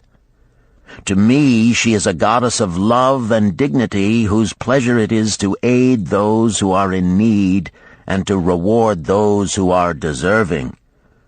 I look to find her, not at the gaming tables or the races where men lose more gold than they win, but in other places where the doings of men are more worthwhile and more worthy of reward. In tilling the soil, in honest trading, in all of man's occupations, there is opportunity to make a profit upon his efforts and his transactions. Perhaps not all the time will he be rewarded, because sometimes his judgment may be faulty, and other times the winds and the weather may defeat his efforts. Yet, if he persists, he may usually expect to realize his profit. This is so because the chances of profit are always in his favor. But when a man playeth the games, the situation is reversed, for the chances of profit are always against him, and always in favor of the gamekeeper. The game is so arranged that it will always favor the keeper. It is his business at which he plans to make a liberal profit for himself from the coins bet by the players. Few players realize how certain are the gamekeeper's profits and how uncertain are their own chances to win. For example, let us consider wagers placed upon the cube. Each time it is cast, we bet which side will be uppermost. If it be the red side, the game master pays to us 4 times our bet. But if any other of the 5 sides come uppermost, we lose our bet. Thus, the figures show that for each cast we have 5 chances to lose, But because the red pays 4 for 1, we have 4 chances to win. In a night's play, the game master can expect to keep for his profit 1/5 of all the coins wagered. Can a man expect to win more than occasionally against odds so arranged that he should lose 1/5 of all his bets? Yet some men do win large sums at times, volunteered one of the listeners. Quite so, they do, Arcad continued. Realizing this, the question comes to me whether money secured in such ways brings permanent value to those who are thus lucky. Among my acquaintances are many of the successful men of Babylon, yet among them I am unable to name a single one who started his success from such a source. You who are gathered here tonight know many more of our substantial citizens. To me, it would be of much interest to learn how many of our successful citizens can credit the gaming tables with their start to success. Suppose each of you tell of those you know. What say you?" After a prolonged silence, a wag ventured, "Wouldst thy inquiry include the gamekeepers?" "If you think of no one else," Arcad responded. "If not one of you can think of anyone else, then how about yourselves? Are there any consistent winners with us who hesitate to advise such a source for their incomes?" His challenge was answered by a series of groans from the rear, taken up and spread amid much laughter. "It would seem we are not seeking good luck in such places as the goddess frequents," he continued. "Therefore let us explore other fields. We have not found it in picking up lost wallets, neither have we found it haunting the gaming tables. As to the races, I must confess to have lost far more coins there than I have ever won. Now suppose we consider our trades and businesses. Is it not natural, if we conclude a profitable transaction, to consider it not good luck, but a just reward for our efforts? I am inclined to think we may be overlooking the gifts of the goddess. Perhaps she really does assist us when we do not appreciate her generosity. Who can suggest further discussion?" Thereupon an elderly merchant arose, smoothing his genteel white robe.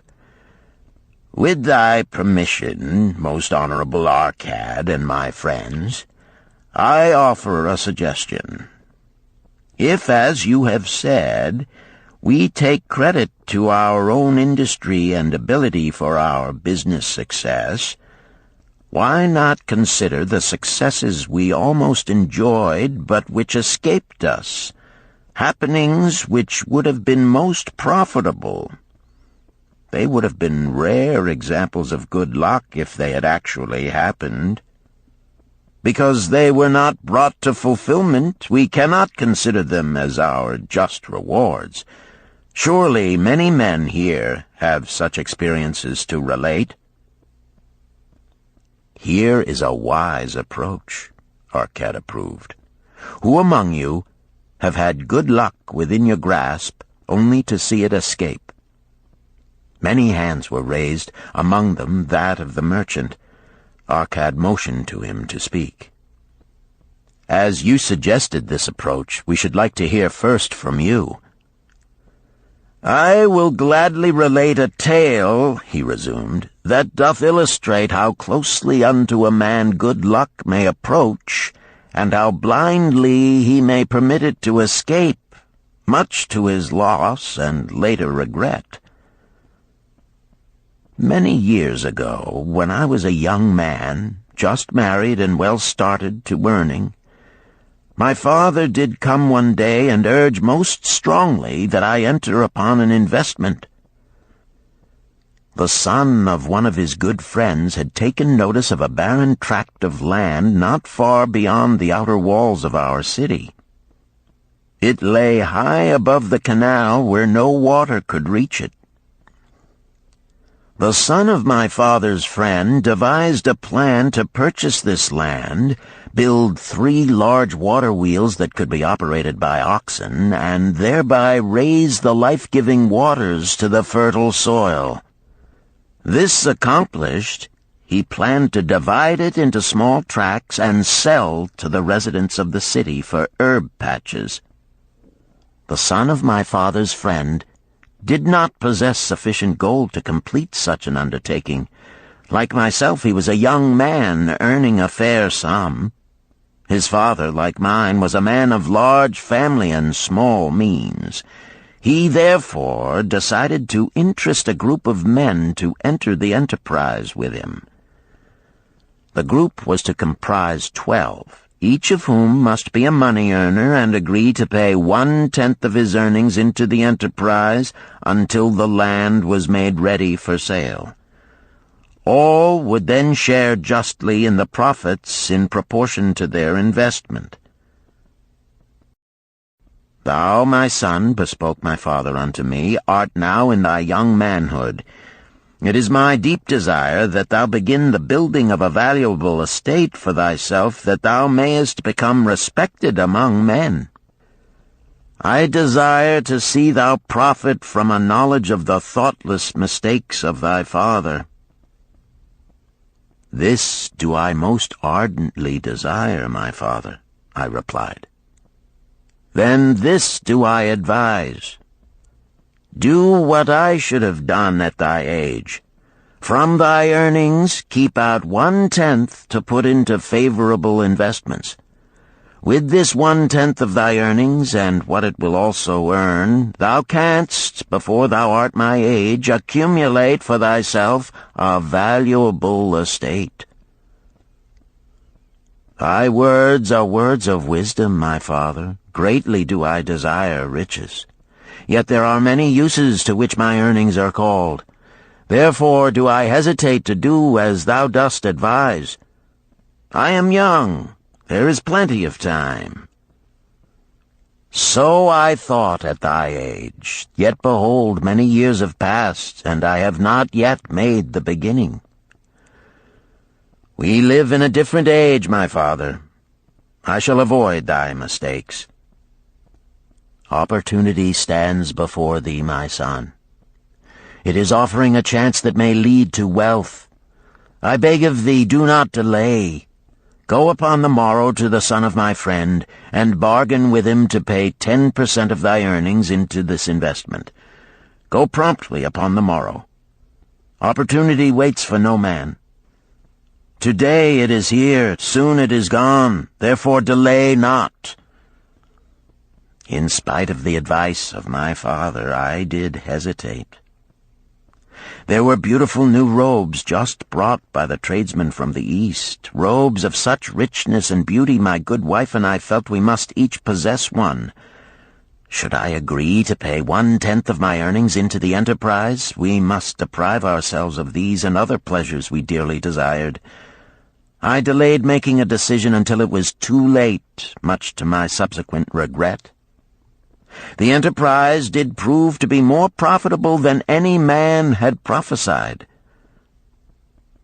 This is my tale, showing how I did permit good luck to escape.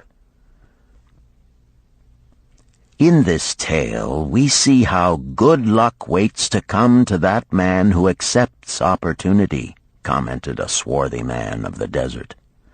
To the building of an estate, there must always be the beginning.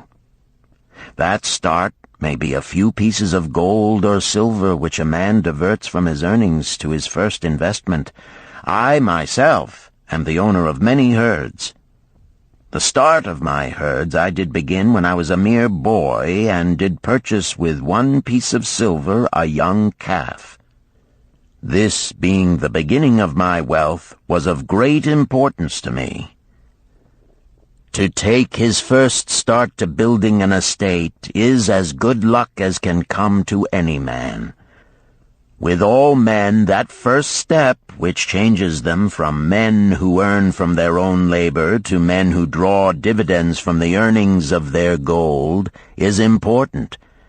Some fortunately take it when young and thereby outstrip in financial success those who do take it later, or those unfortunate men, like the father of this merchant, who never take it.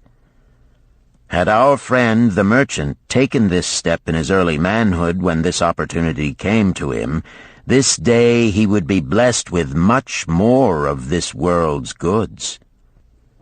Should the good luck of our friend the cloth weaver cause him to take such a step at this time, it will indeed be but the beginning of much greater good fortune. "Thank you. I like to speak also," a stranger from another country arose. "I am a Syrian. Not so well do I speak your tongue. I wish to call this friend, the merchant, a name. Maybe you think it not polite, this name. Yet I wish to call him that. But, alas, I not know your word for it. If I do call it in Syrian, you will not understand. Therefore, please, some good gentleman, tell me that right name you call man who puts off doing those things that mighty good for him." "Procrastinator!" called a voice. "That's him!" shouted the Syrian, waving his hands excitedly. "He accepts not opportunity when she comes. He waits. He says, I have much business right now. By and by I talk to you. Opportunity she will not wait for such slow fellow. She thinks if a man desires to be lucky he will step quick. Any man who not step quick when opportunity comes. He, big procrastinator like our friend, this merchant." The merchant arose and bowed good-naturedly in response to the laughter. "My admiration to thee, stranger within our gates, who hesitates not to speak the truth." And now let us hear another tale of opportunity. "Who has for us another experience?" demanded Arcad. "I have," responded a red-robed man of middle age. "I am a buyer of animals, mostly camels and horses. Sometimes I do also buy the sheep and goats. The tale I am about to relate will tell truthfully how opportunity came one night when I did least expect it. Perhaps for this reason I did let it escape. Of this you shall be the judge. Returning to the city one evening after a disheartening 10 days' journey in search of camels, I was much angered to find the gates of the city closed and locked. While my slaves spread our tent for the night, which we looked to spend with little food and no water, I was approached by an elderly farmer who, like ourselves, found himself locked outside. "Honored sir," he addressed me, "from thy appearance I do judge thee to be a buyer. If this be so, much would I like to sell to thee the most excellent flock of sheep just driven up. Alas, my good wife lies very sick with the fever. I must return with all haste. Buy thou my sheep, that I and my slaves may mount our camels and travel back without delay." So dark it was that I could not see his flock, but from the bleating I did know it must be large. Having wasted 10 days searching for camels I could not find, I was glad to bargain with him.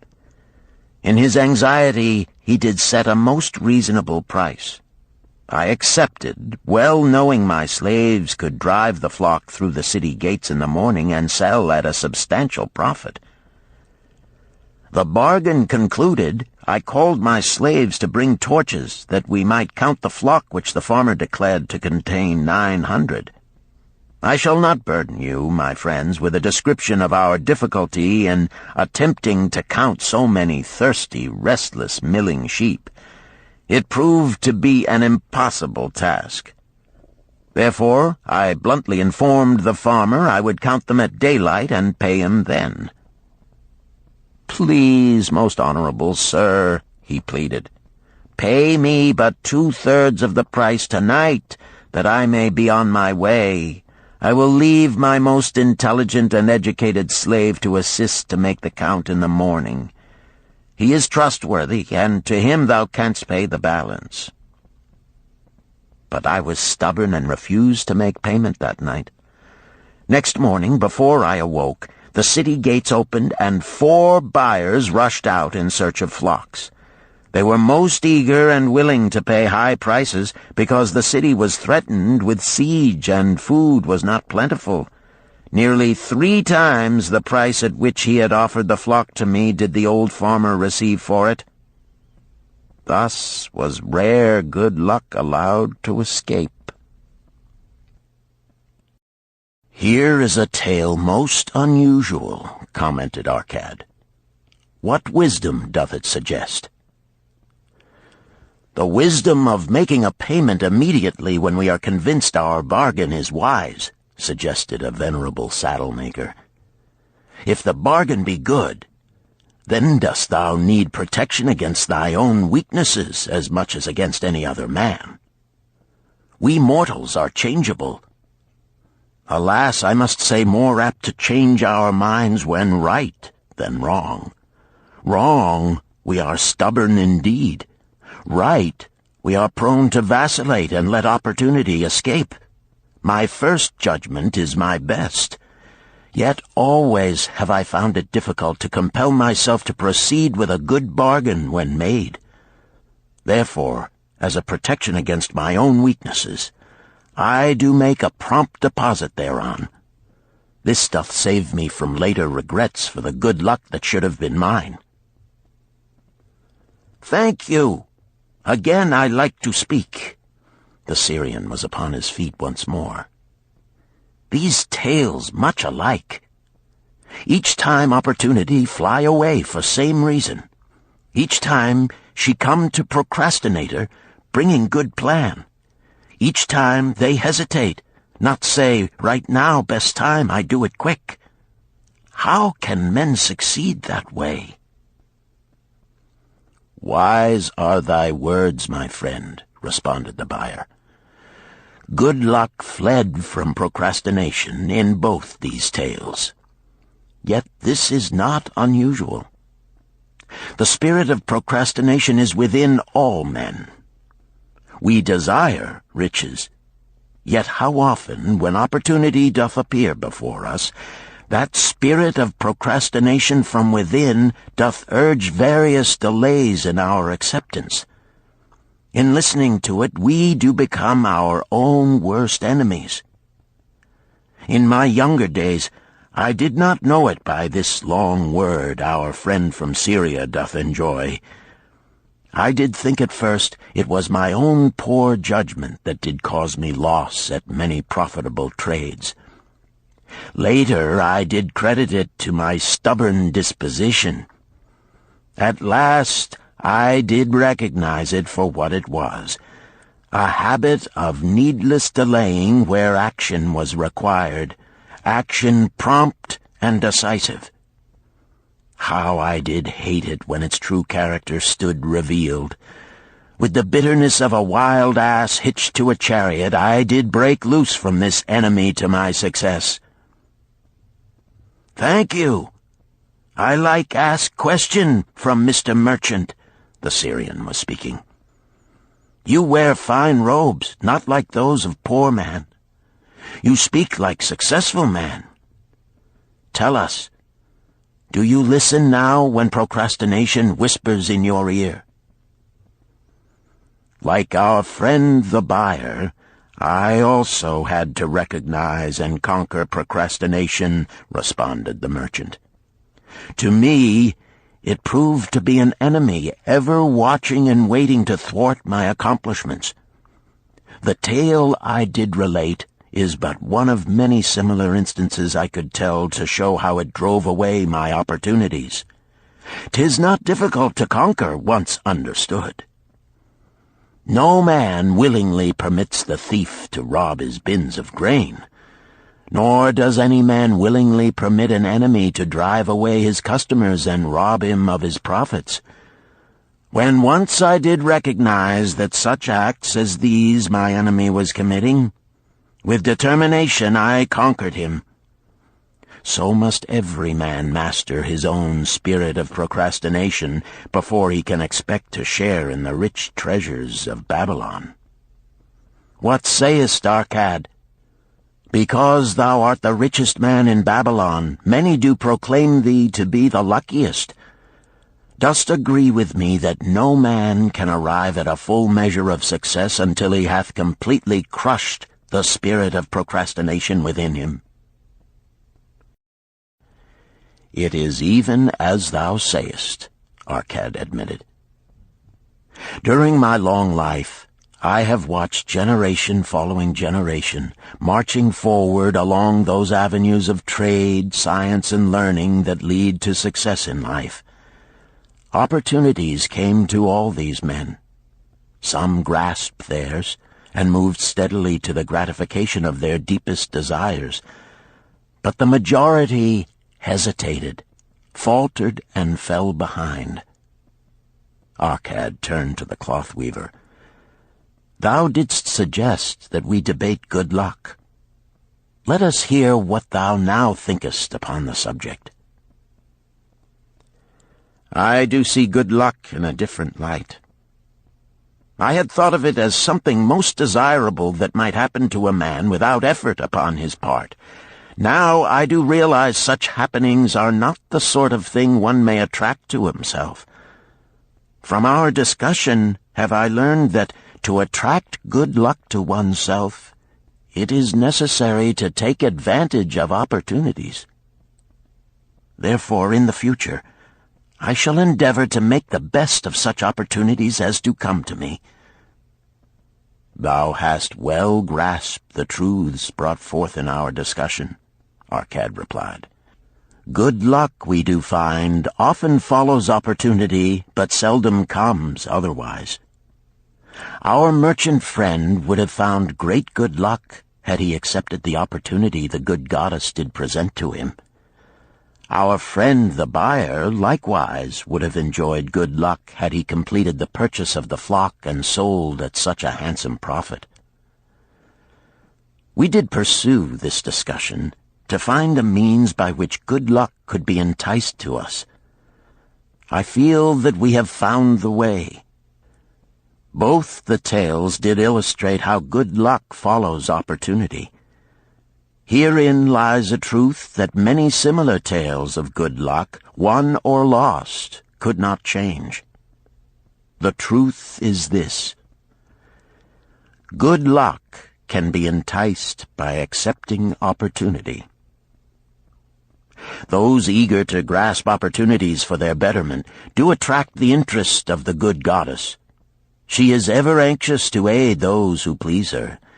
Men of action please her best. Action will lead thee forward to the successes thou dost desire.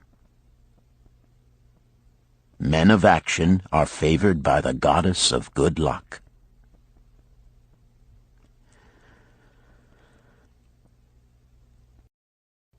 Chapter 5. The 5 Laws of Gold. A bag heavy with gold, or a clay tablet carved with words of wisdom. If thou hadst thy choice, which wouldst thou choose? By the flickering light from the fire of desert shrubs, the sun-tanned faces of the listeners gleamed with interest. "The gold! The gold!" chorused the 27. Old Calibab smiled knowingly. "Hark!" he resumed, raising his hand. "Hear the wild dogs out there in the night? They howl and wail because they are lean with hunger. Yet feed them, and what do they? Fight and strut. Then fight and strut some more, giving no thought to the morrow that will surely come. Just so it is with the sons of men. Give them a choice of gold and wisdom. What do? Ignore the wisdom and waste the gold. On the morrow they wail because they have no more gold. Gold is reserved for those who know its laws and abide by them." Calabab drew his white robe close about his lean legs, for a cool night wind was blowing. "Because thou hast served me faithfully upon our long journey, because thou cared well for my camels, because thou toiled uncomplainingly across the hot sands of the desert, because thou fought bravely the robbers that sought to despoil my merchandise, I will tell thee this night the tale of the 5 laws of gold, such a tale as thou never hast heard before. Hark ye with deep attention to the words I speak, for if you grasp their meaning and heed them, in the days that come thou shalt have much gold." He paused impressively. Above, in a canopy of blue, the stars shone brightly in the crystal-clear skies of Babylonia. Behind the group loomed their faded tents tightly staked against possible desert storms. Beside the tents were neatly stacked bales of merchandise covered with skins. Nearby, the camel herd sprawled in the sand, some chewing their cuds contentedly, others snoring in hoarse discord. "Thou hast told us many good tales, Calab," spoke up the chief packer. "We look to thy wisdom to guide us upon the morrow when our service with thee shall be at an end. I have but told thee of my adventures in strange and distant lands, but this night I shall tell thee of the wisdom of Arcad, the wise rich man." "Much have we heard of him," acknowledged the chief packer, "for he was the richest man that ever lived in Babylon." "The richest man he was, and that because he was wise in the ways of gold, even as no man had ever been before him. This night shall I tell you of his great wisdom as it was told to me by Nomasir, his son, many years ago in Nineveh, when I was but a lad. My master and myself had tarried long into the night in the palace of Nomasir. I had helped my master bring great bundles of fine rugs, each one to be tried by Nomasir until his choice of colors was satisfied. At last he was well pleased, and commanded us to sit with him and to drink a rare vintage, odorous to the nostrils and most warming to my stomach, which was unaccustomed to such a drink. Then did he tell us this tale of the great wisdom of Arcad, his father, even as I shall tell it to you. In Babylon it is the custom, as you know, that the sons of wealthy fathers live with their parents in expectation of inheriting the estate. Arcad did not approve of this custom. Therefore, when Nomasir reached the man's estate, he sent for the young man and addressed him. "My son, it is my desire that thou succeed to my estate. Thou must, however, first prove that thou art capable of wisely handling it. Therefore, I wish that thou go out into the world and show thy ability both to acquire gold and to make thyself respected among men. To start thee well, I will give thee 2 things of which I myself was denied when I started as a poor youth to build up a fortune. First, I give thee this bag of gold. If thou use it wisely, it will be the basis of thy future success. Second, I give thee this clay tablet upon which is carved the 5 laws of gold. If thou dost but interpret them in thy own acts, they shall bring thee competence and security. 10 years from this day come thou back to the house of thy father and give account of thyself. If thou prove worthy, I will then make thee the heir to my estate. Otherwise I will give it to the priests that they may barter for my soul the kind consideration of the gods." So Nomasir went forth to make his own way, taking his bag of gold, the clay tablet carefully wrapped in silken cloth, his slave, and the horses upon which they rode. The 10 years passed, and Nomasir, as he had agreed, returned to the house of his father, who provided a great feast in his honor, to which he invited many friends and relatives. After the feast was over, the father and mother mounted their throne-like seats at one side of the great hall, and Nomasir stood before them to give an account of himself as he had promised his father. It was evening. The room was hazy with smoke from the wicks of the oil lamps that but dimly lighted it. Slaves in white woven jackets and tunics fanned the humid air rhythmically with long-stemmed palm leaves. A stately dignity colored the scene. The wife of Nomasir and his 2 young sons, with friends and other members of the family, sat upon rugs behind him, eager listeners. "My father," he began deferentially, "I bow before thy wisdom. 10 years ago, when I stood at the gates of manhood, thou bade me go forth and become a man among men, instead of remaining a vassal to thy fortune. Thou gave me liberally of thy gold. Thou gave me liberally of thy wisdom. Of the gold, alas, I must admit of a disastrous handling. It fled indeed from my inexperienced hands, even as a wild hare flees at the first opportunity from the youth who captures it." The father smiled indulgently. "Continue, my son. Thy tale interests me in all its details." "I decided to go to Nineveh, as it was a growing city, believing that I might find there opportunities. I joined a caravan, and among its members made numerous friends. 2 well-spoken men who had a most beautiful white horse, as fleet as the wind, were among these.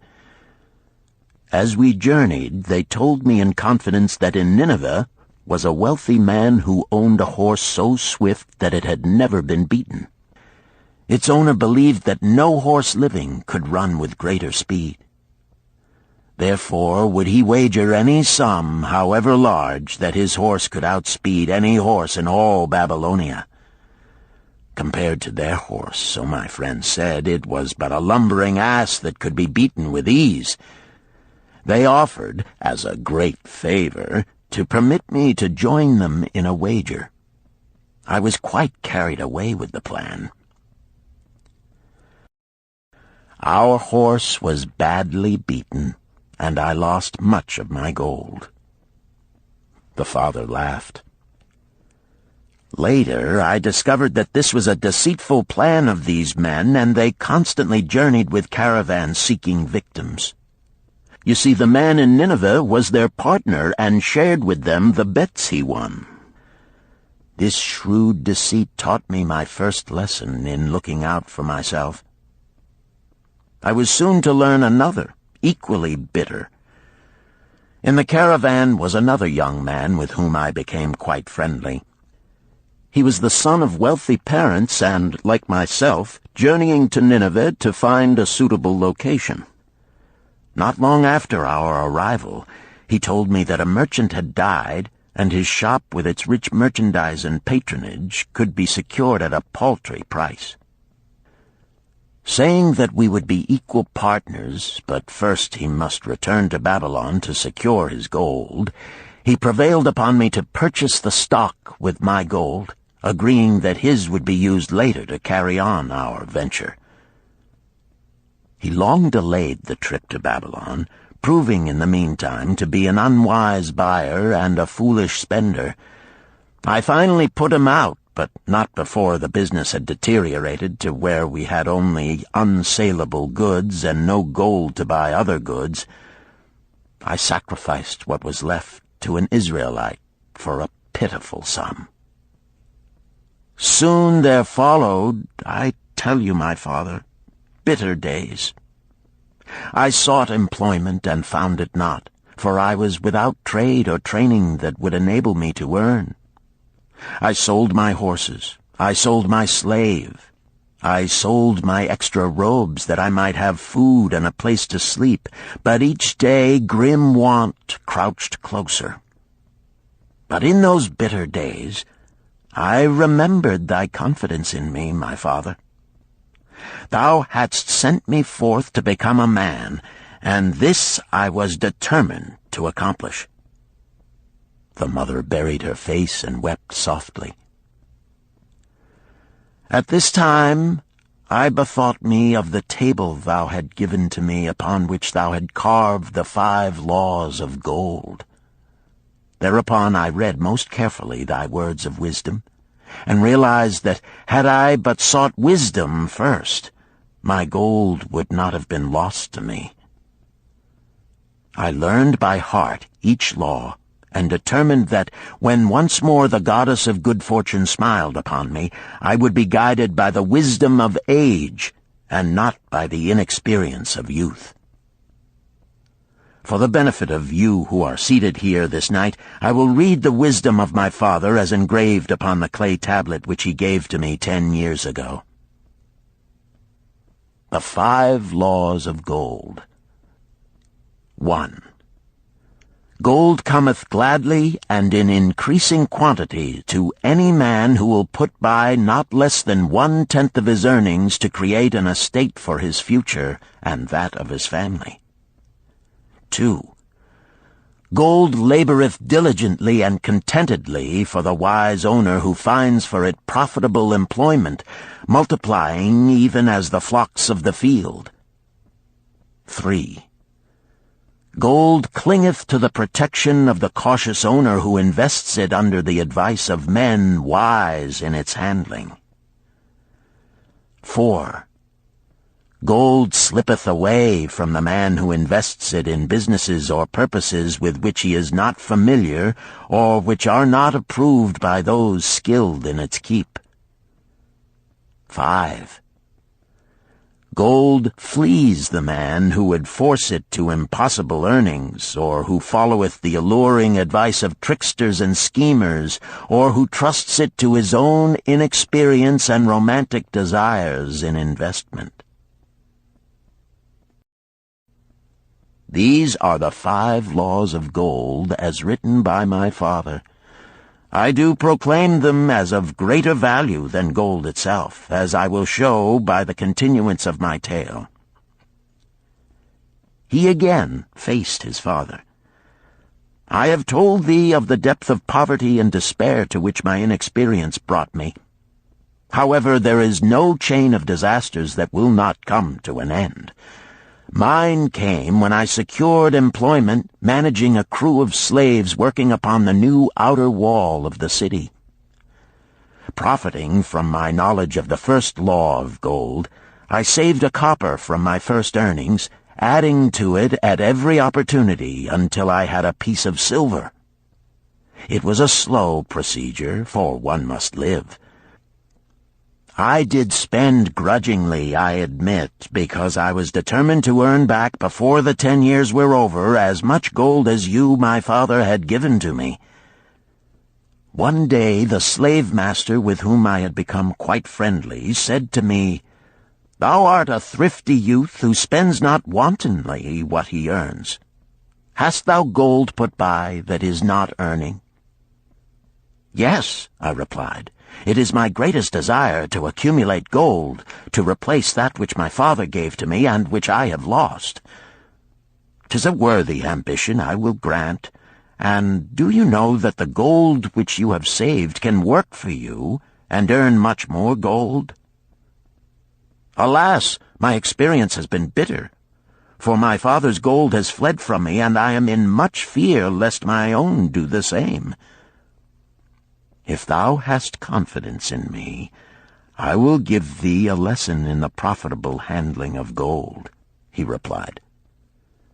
"Within a year the outer wall will be complete and ready for the great gates of bronze that will be built at each entrance to protect the city from the king's enemies. In all Nineveh there is not enough metal to make these gates, and the king has not thought to provide it. Here is my plan. A group of us will pool our gold and send a caravan to the mines of copper and tin which are distant, and bring to Nineveh the metal for the gates. When the king says, 'Make the great gates,' we alone can supply the metal, and a rich price he will pay. If the king will not buy from us, we will yet have the metal which can be sold for a fair price." In his offer, I recognized an opportunity to abide by the third law and invest my savings under the guidance of wise men. Nor was I disappointed. Our pool was a success, and my small store of gold was greatly increased by the transaction. In due time I was accepted as a member of this same group in other ventures. They were men wise in the profitable handling of gold. They talked over each plan presented with great care before entering upon it. They would take no chance on losing their principal or tying it up in unprofitable investments from which their gold could not be recovered. Such foolish things as the horse race and the partnership into which I had entered with my inexperience would have had scant consideration with them. They would have immediately pointed out their weaknesses. Through my association with these men, I learned to safely invest gold to bring profitable returns. As the years went on, my treasure increased more and more rapidly. I not only made back as much as I lost, but much more. Through my misfortunes, my trials, and my success, I have tested time and again the wisdom of the 5 laws of gold, my father, and have proven them true in every test. To him who is without knowledge of the 5 laws, gold comes not often, and goeth away quickly. But to him who abide by the 5 laws, gold comes and works as his dutiful slave.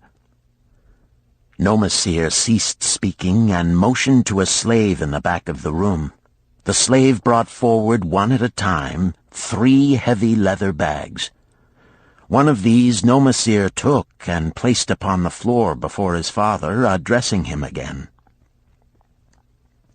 "Thou didst give to me a bag of gold, Babylon gold.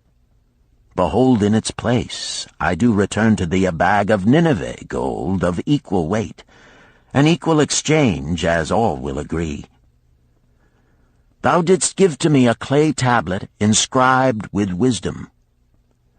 Behold, in its stead I do return 2 bags of gold." So saying, he took from the slave the other 2 bags, and likewise placed them upon the floor before his father. "This I do to prove to thee, my father, of how much greater value I consider thy wisdom than thy gold. Yet who can measure in bags of gold the value of wisdom? Without wisdom, gold is quickly lost by those who have it.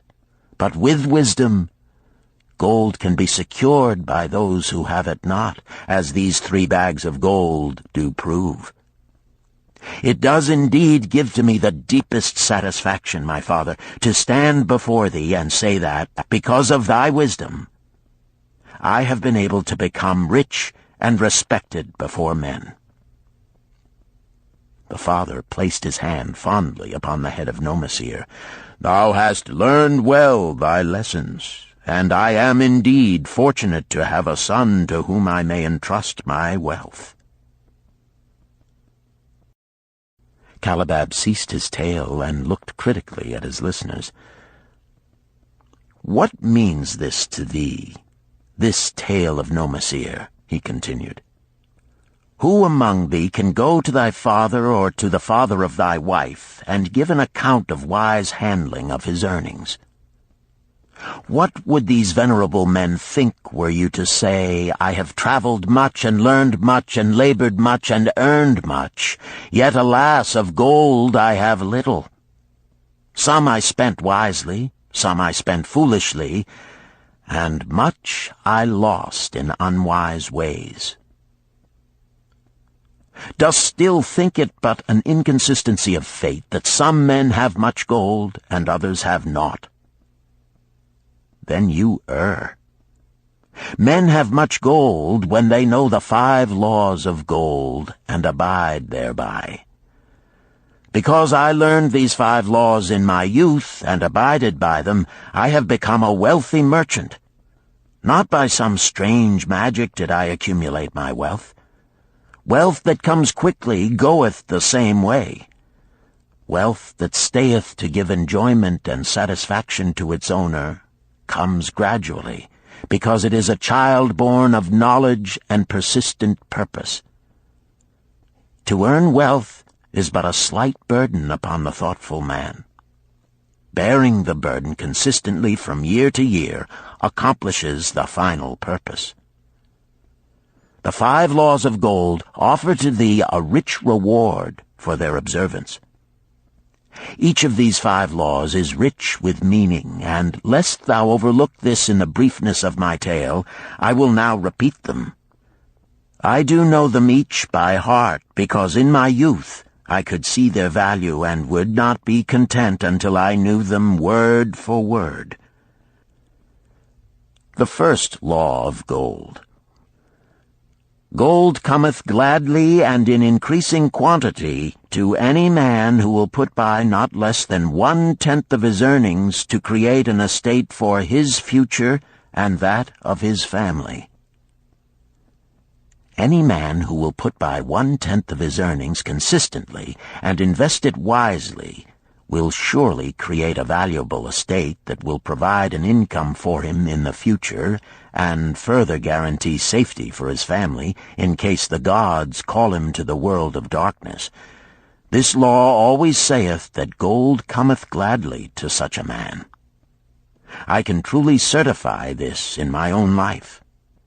The more gold I accumulate, the more readily it comes to me, and in increased quantities. The gold which I save earns more, even as yours will, and its earnings earn more, and this is the working out of the first law. The second law of gold. Gold laboreth diligently and contentedly for the wise owner who finds for it profitable employment, multiplying even as the flocks of the field. Gold indeed is a willing worker. It is ever eager to multiply when opportunity presents itself. To every man who hath a store of gold set by, opportunity comes for its most profitable use. As the years pass, it multiplies itself in surprising fashion. The third law of gold. Gold clingeth to the protection of the cautious owner who invests it under the advice of men wise in its handling. Gold indeed clingeth to the cautious owner, even as it flees the careless owner. The man who seeks the advice of men wise in handling gold soon learneth not to jeopardize his treasure, but to preserve in safety and to enjoy in contentment its consistent increase. This ends Disc 2. The Richest Man in Babylon, Disc 3. The fourth law of gold. Gold slippeth away from the man who invests it in businesses or purposes with which he is not familiar or which are not approved by those skilled in its keep. To the man who hath gold yet is not skilled in its handling, many uses for it appear most profitable. Too often these are fraught with danger of loss, and if properly analyzed by wise men, show small possibility of profit. Therefore, the inexperienced owner of gold who trusts to his own judgment and invests it in businesses or purposes with which he is not familiar, too often finds his judgment imperfect and pays with his treasure for his inexperience. Wise indeed is he who investeth his treasures under the advice of men skilled in the ways of gold. the 5th law of gold. Gold flees the man who would force it to impossible earnings, or who followeth the alluring advice of tricksters and schemers, or who trusts it to his own inexperience and romantic desires in investment. Fanciful propositions that thrill like adventure tales always come to the new owner of gold. These appear to endow his treasure with magic powers that will enable it to make impossible earnings. Yet heed ye the wise men, for verily they know the risks that lurk behind every plan to make great wealth suddenly. Forget not the rich men of Nineveh, who would take no chance of losing their principal or tying it up in unprofitable investments. This ends my tale of the 5 laws of gold. In telling it to thee, I have told the secrets of my own success. Yet they are not secrets, but truths which every man must first learn and then follow, who wishes to step out of the multitude that, like yon wild dogs, must worry each day for food to eat. Tomorrow we enter Babylon. Look, see the fire that burns eternal above the temple of Bel? We are already in sight of the golden city. Tomorrow each of thee shall have gold, the gold thou hast so well earned by thy faithful services. 10 years from this night, what can you tell about this gold? If there be men among you who, like Nomasir, will use a portion of their gold to start for themselves an estate and be thenceforth wisely guided by the wisdom of Arcad, 10 years from now, 'tis a safe wager, like the son of Arcad, they will be rich and respected among men. Our wise acts accompany us through life to please us and to help us. Just as surely our unwise acts follow us to plague and torment us. Alas, they cannot be forgotten. In the front rank of the torments that do follow us are the memories of the things we should have done, of the opportunities which came to us, and we took not. Rich are the treasures of Babylon, so rich no man can count their value in pieces of gold. Each year they grow richer and more valuable. Like the treasures of every land, they are a reward, a rich reward, awaiting those men of purpose who determine to secure their just share. In the strength of thine own desires is a magic power. Guide this power with thy knowledge of the 5 laws of gold, and thou shalt share the treasures of Babylon.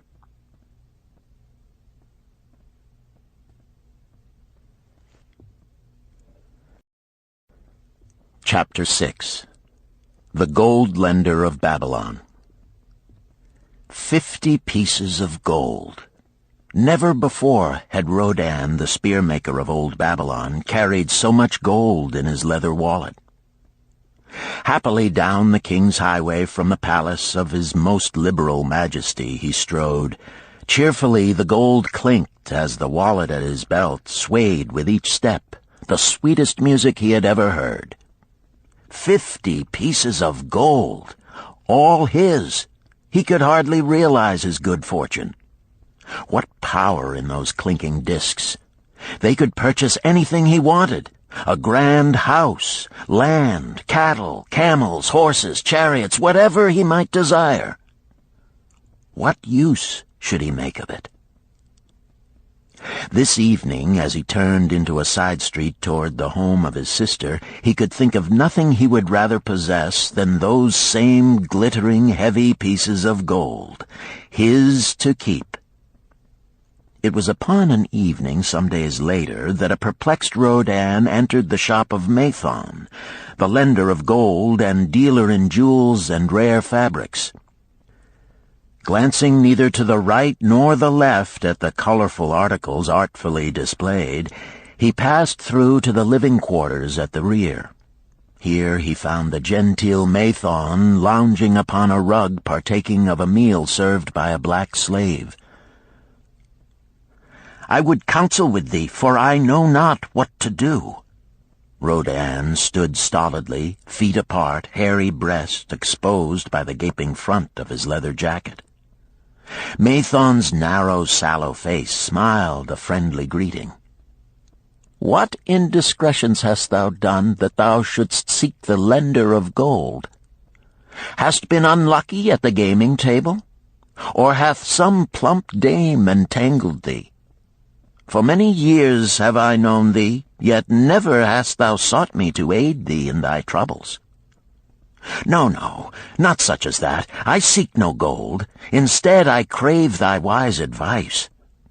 Hear, hear, what this man doth say. No one comes to the lender of gold for advice. My ears must play me false. They listen true. Can this be so? Rodan, the spear-maker, doth display more cunning than all the rest, for he comes to Mathon not for gold, but for advice. Many men come to me for gold to pay for their follies, but as for advice, they want it not. Yet who is more able to advise than the lender of gold to whom many men come in trouble? Thou shalt eat with me, Rodan, he continued. Thou shalt be my guest for the evening. Ando, he commanded of the black slave, draw up a rug for my friend Rodan, the spear-maker, who comes for advice. He shall be mine honored guest. Bring to him much food, and get for him my largest cup. Choose well of the best wine, that he may have satisfaction in the drinking. Now tell me, what troubles thee? It is the king's gift. The king's gift? The king did make thee a gift, and it gives thee trouble? What manner of gift? Because he was much pleased with the design I did submit to him for a new point on the spears of the royal guard, he did present me with 50 pieces of gold, and now I am much perplexed. I am beseeched each hour the sun doth travel across the sky by those who would share it with me.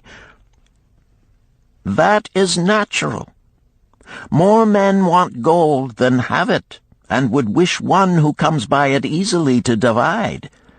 But can you not say no? Is thy will not as strong as thy fist? To many I can say no, yet sometimes it would be easier to say yes. Can one refuse to share with one's sister to whom he is deeply devoted? Surely thy own sister would not wish to deprive thee of enjoying thy reward? But it is for the sake of Araman, her husband, whom she wishes to see a rich merchant. She does feel that he has never had a chance, and she beseeches me to loan to him this gold, that he may become a prosperous merchant and repay me from his profits. My friend, resumed Mathon, 'tis a worthy subject thou bringest to discuss. Gold bringeth unto its possessor responsibility and a changed position with his fellow men. It bringeth fear lest he lose it, or it be tricked away from him. It bringeth a feeling of power and ability to do good. Likewise, it bringeth opportunities whereby his very good intentions may bring him into difficulties. Didst ever hear of the farmer of Nineveh who could understand the language of animals? I wot not, for 'tis not the kind of tale men like to tell over the bronze-caster's forge. I will tell it to thee, for thou shouldst know that to borrowing and lending there is more than the passing of gold from the hands of one to the hands of another. This farmer, who could understand what the animals said to each other, did linger in the farmyard each evening just to listen to their words. One evening he did hear the ox bemoaning to the ass the hardness of his lot.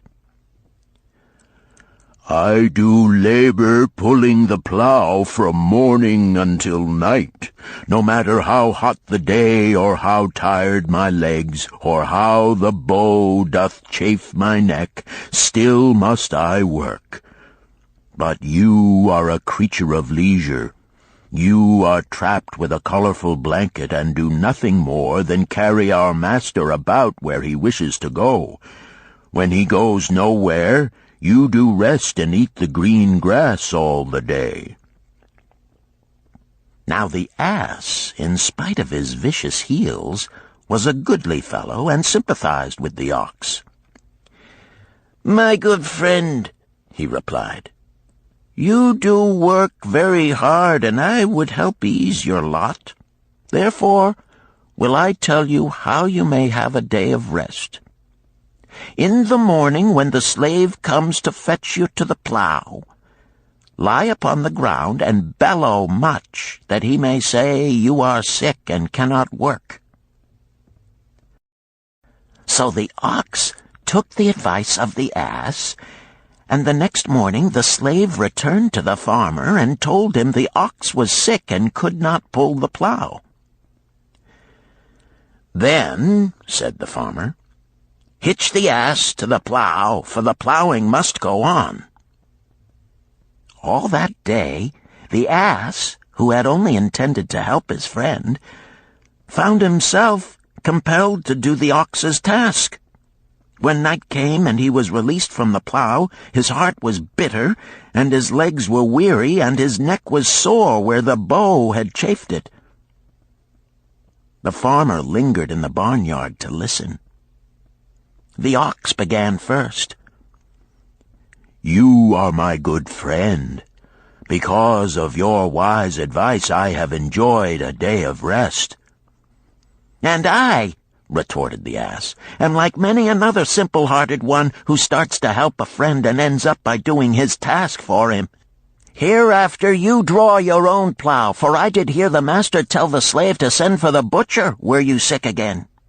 I wish he would, for you are a lazy fellow."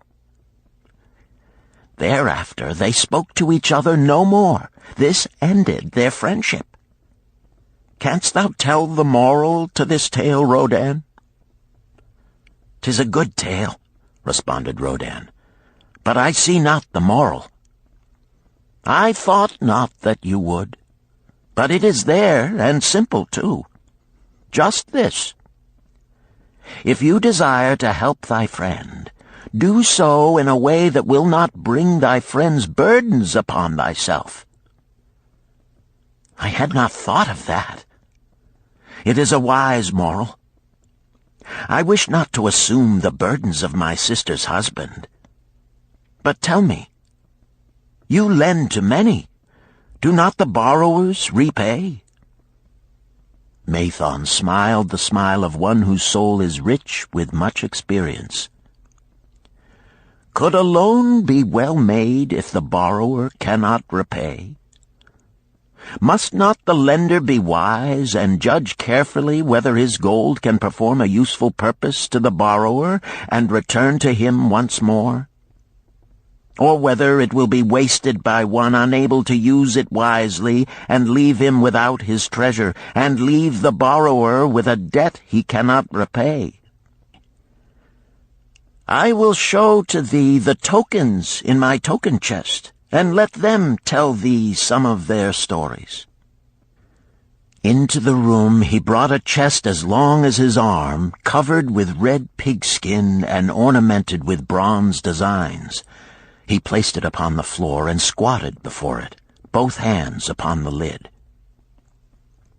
"From each person to whom I lend, I do exact a token for my token chest, to remain there until the loan is repaid. When they repay, I give it back.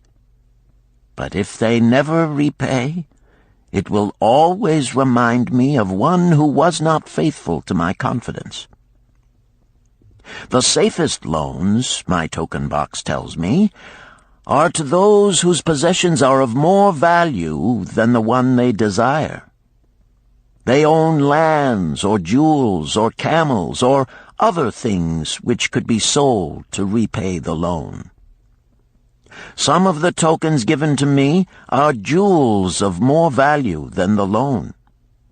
Others are promises that if the loan be not repaid as agreed, they will deliver to me certain property settlement. On loans like those I am assured that my gold will be returned with the rental thereon, for the loan is based on property.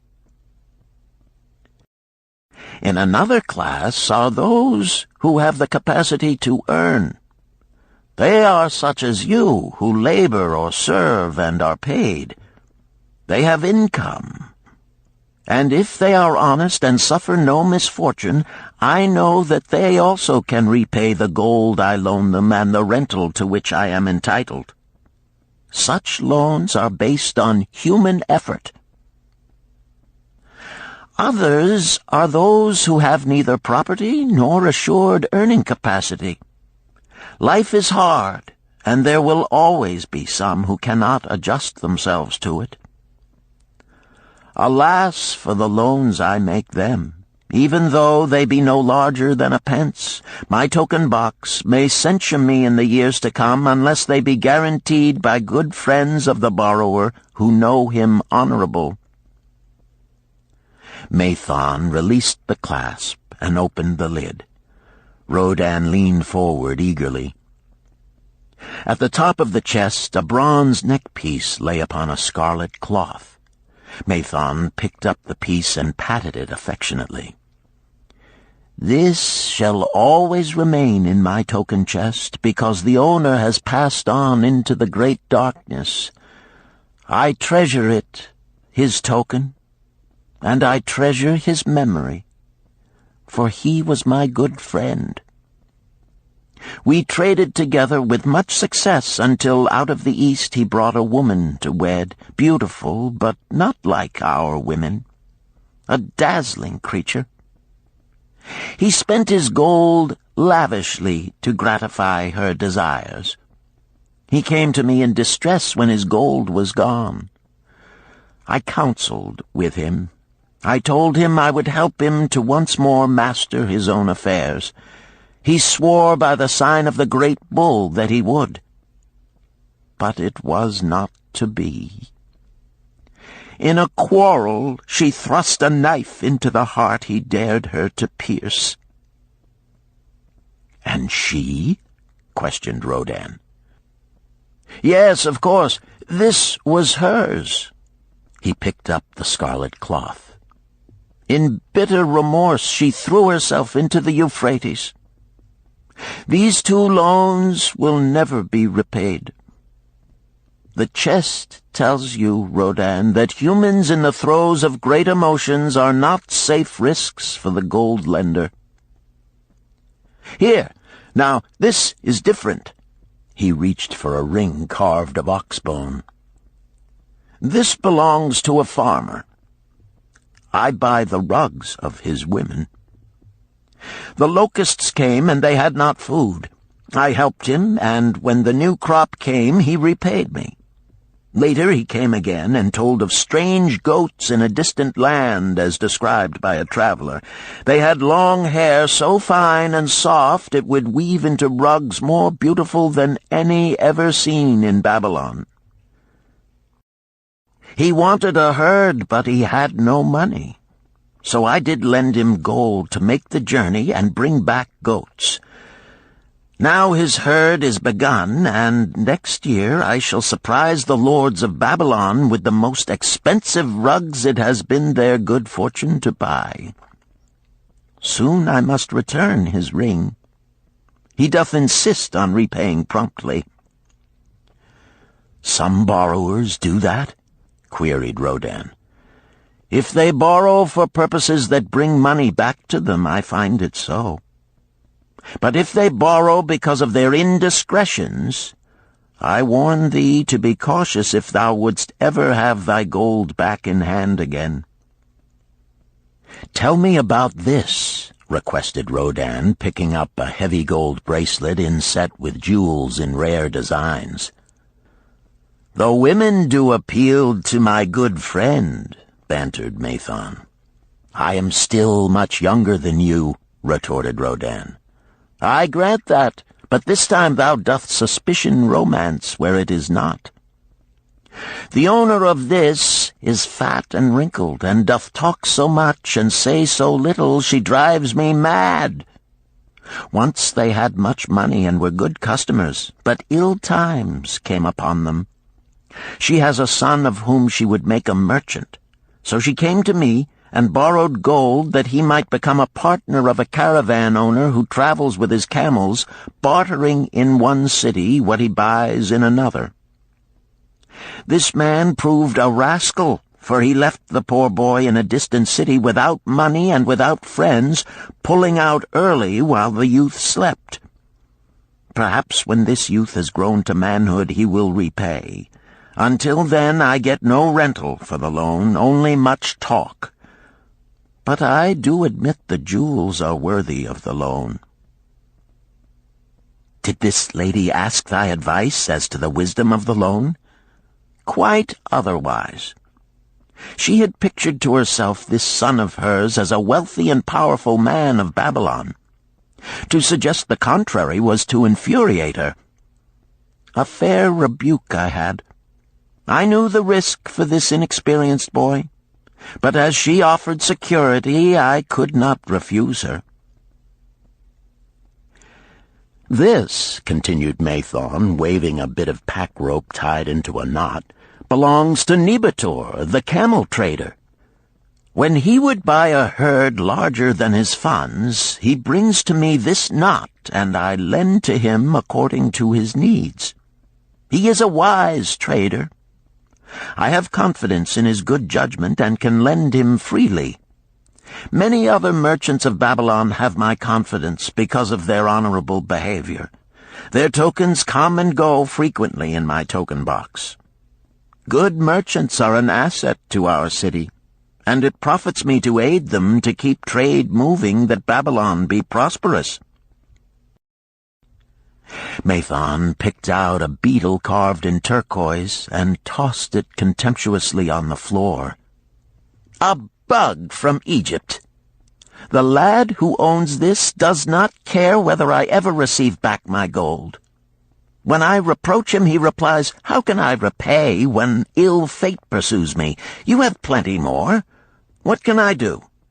The token is his father's, a worthy man of small means who did pledge his land and herd to back his son's enterprises. The youth found success at first, and then was overzealous to gain great wealth. His knowledge was immature. His enterprises collapsed. Youth is ambitious. Youth would take shortcuts to wealth and the desirable things for which it stands. To secure wealth quickly, youth often borrows unwisely. Youth, never having had experience, cannot realize that hopeless debt is like a deep pit into which one may descend quickly, and where one may struggle vainly for many days. It is a pit of sorrow and regrets, where the brightness of the sun is overcast, and night is made unhappy by restless sleeping. Yet I do not discourage borrowing gold. I encourage it. I recommend it if it be for a wise purpose. I myself made my first real success as a merchant with borrowed gold. Yet what should the lender do in such a case? The youth is in despair and accomplishes nothing. He is discouraged. He makes no effort to repay. My heart turns against depriving the father of his land and cattle." "You tell me much that I am interested to hear," ventured Rodan, "but I hear no answer to my question. Should I lend my 50 pieces of gold to my sister's husband? They mean much to me." "Thy sister is a sterling woman whom I do much esteem. Should her husband come to me and ask to borrow 50 pieces of gold, I should ask him for what purpose he would use it. If he answered that he desired to become a merchant like myself and deal in jewels and rich furnishings, I would say, 'What knowledge have you of the ways of trade? Do you know where you can buy at lowest cost?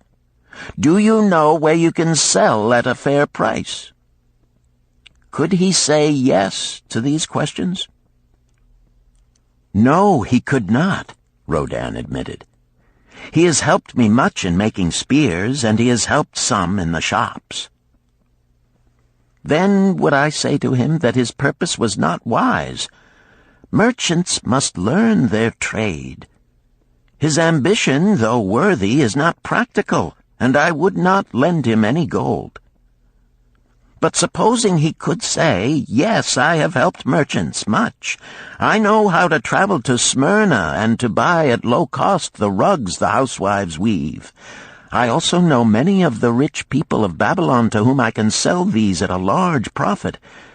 Then I would say, your purpose is wise and your ambition honorable. I shall be glad to lend you the 50 pieces of gold if you can give me security that they will be returned. But would he say, I have no security other than that I am an honored man and will pay you well for the loan? Then would I reply, I treasure much each piece of gold.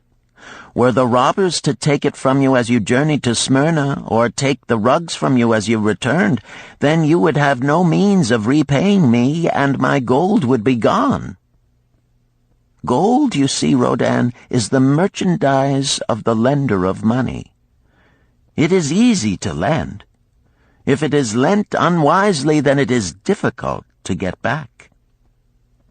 The wise lender wishes not the risk of the undertaking, but the guarantee of safe repayment.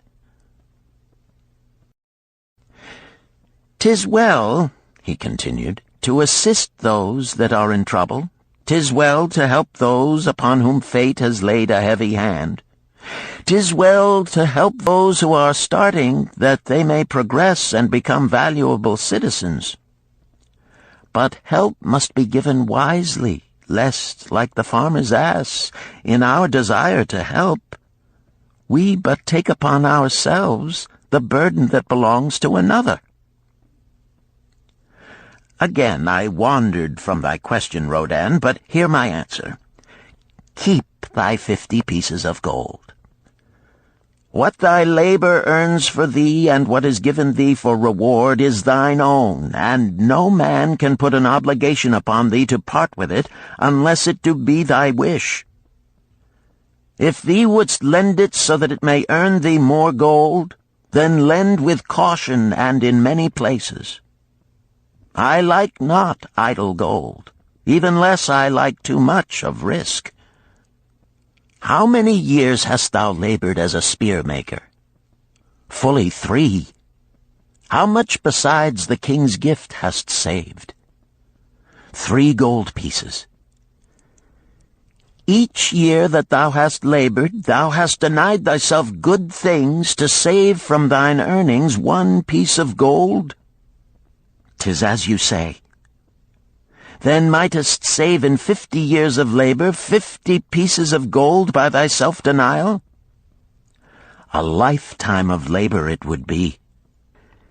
Thinkest thou thy sister would wish to jeopardize the savings of 50 years of labor over the bronze melting pot, that her husband might experiment on being a merchant? Not if I spoke in your words.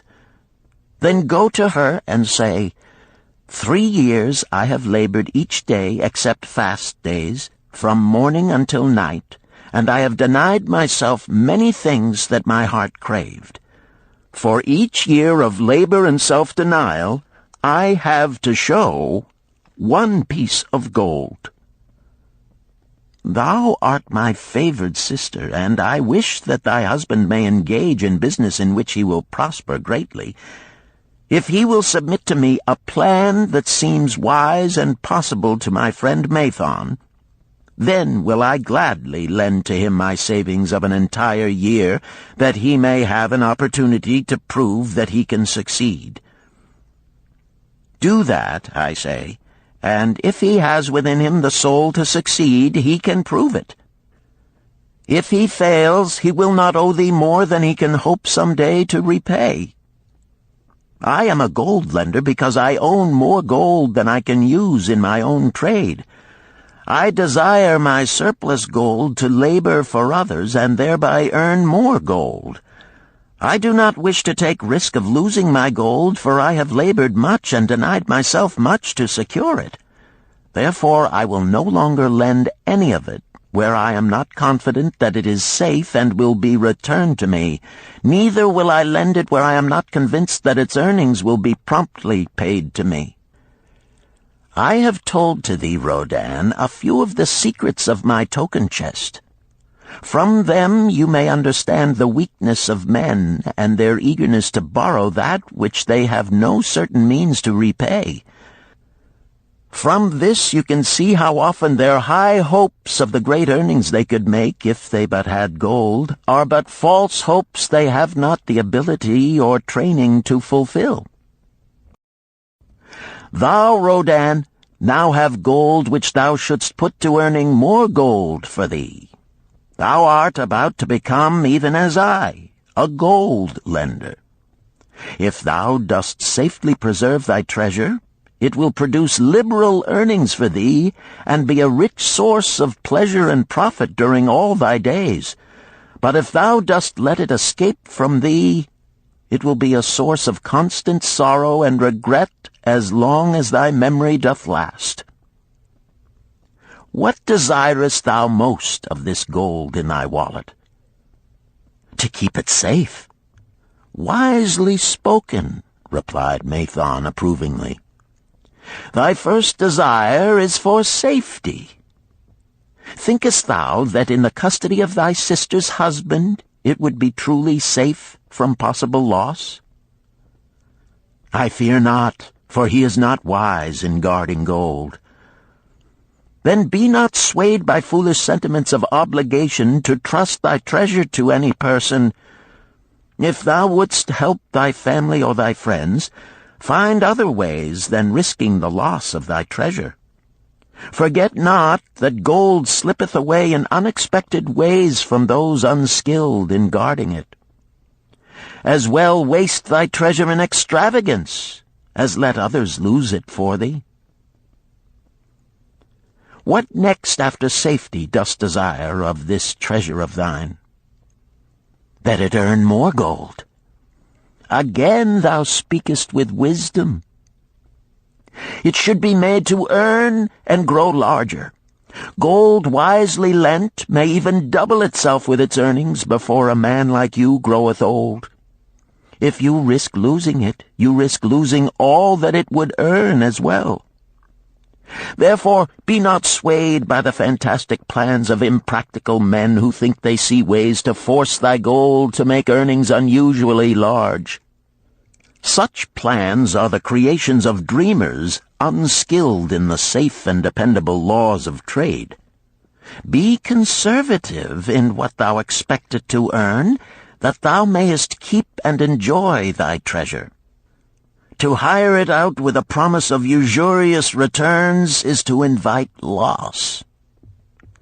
Seek to associate thyself with men and enterprises whose success is established, that thy treasure may earn liberally under their skillful use and be guarded safely by their wisdom and experience. Thus mayest thou avoid the misfortunes that follow most of the sons of men to whom the gods see fit to entrust gold. When Rodan would thank him for his wise advice, he would not listen, saying, "The king's gift shall teach thee much wisdom. If wouldst keep thy 50 pieces of gold, thou must be discreet indeed. Many uses will tempt thee. Much advice will be spoken to thee. Numerous opportunities to make large profits will be offered thee.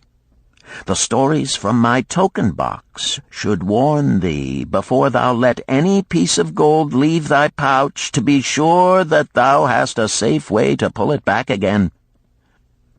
Should my further advice appeal to thee, return again. It is gladly given. Ere thou goest, read this which I have carved beneath the lid of my token box.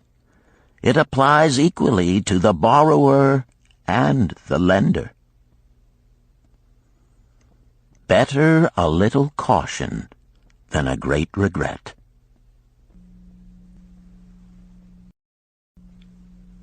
Chapter 7. The Walls of Babylon.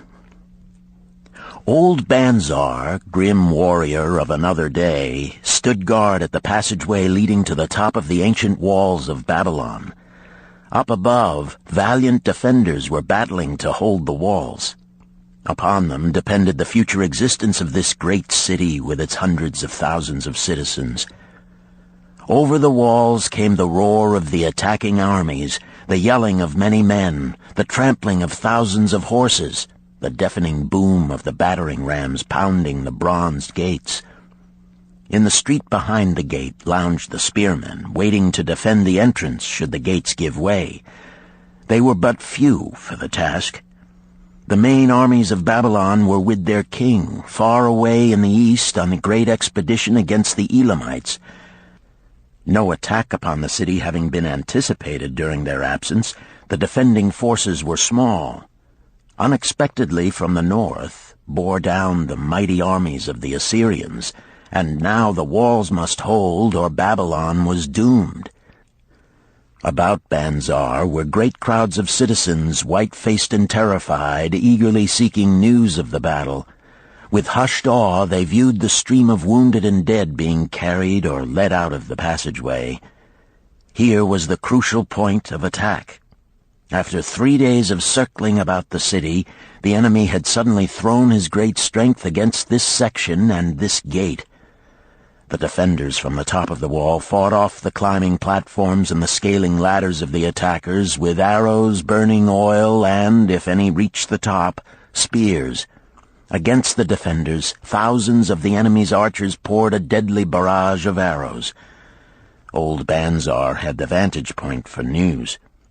He was closest to the conflict and first to hear of each fresh repulse of the frenzied attackers.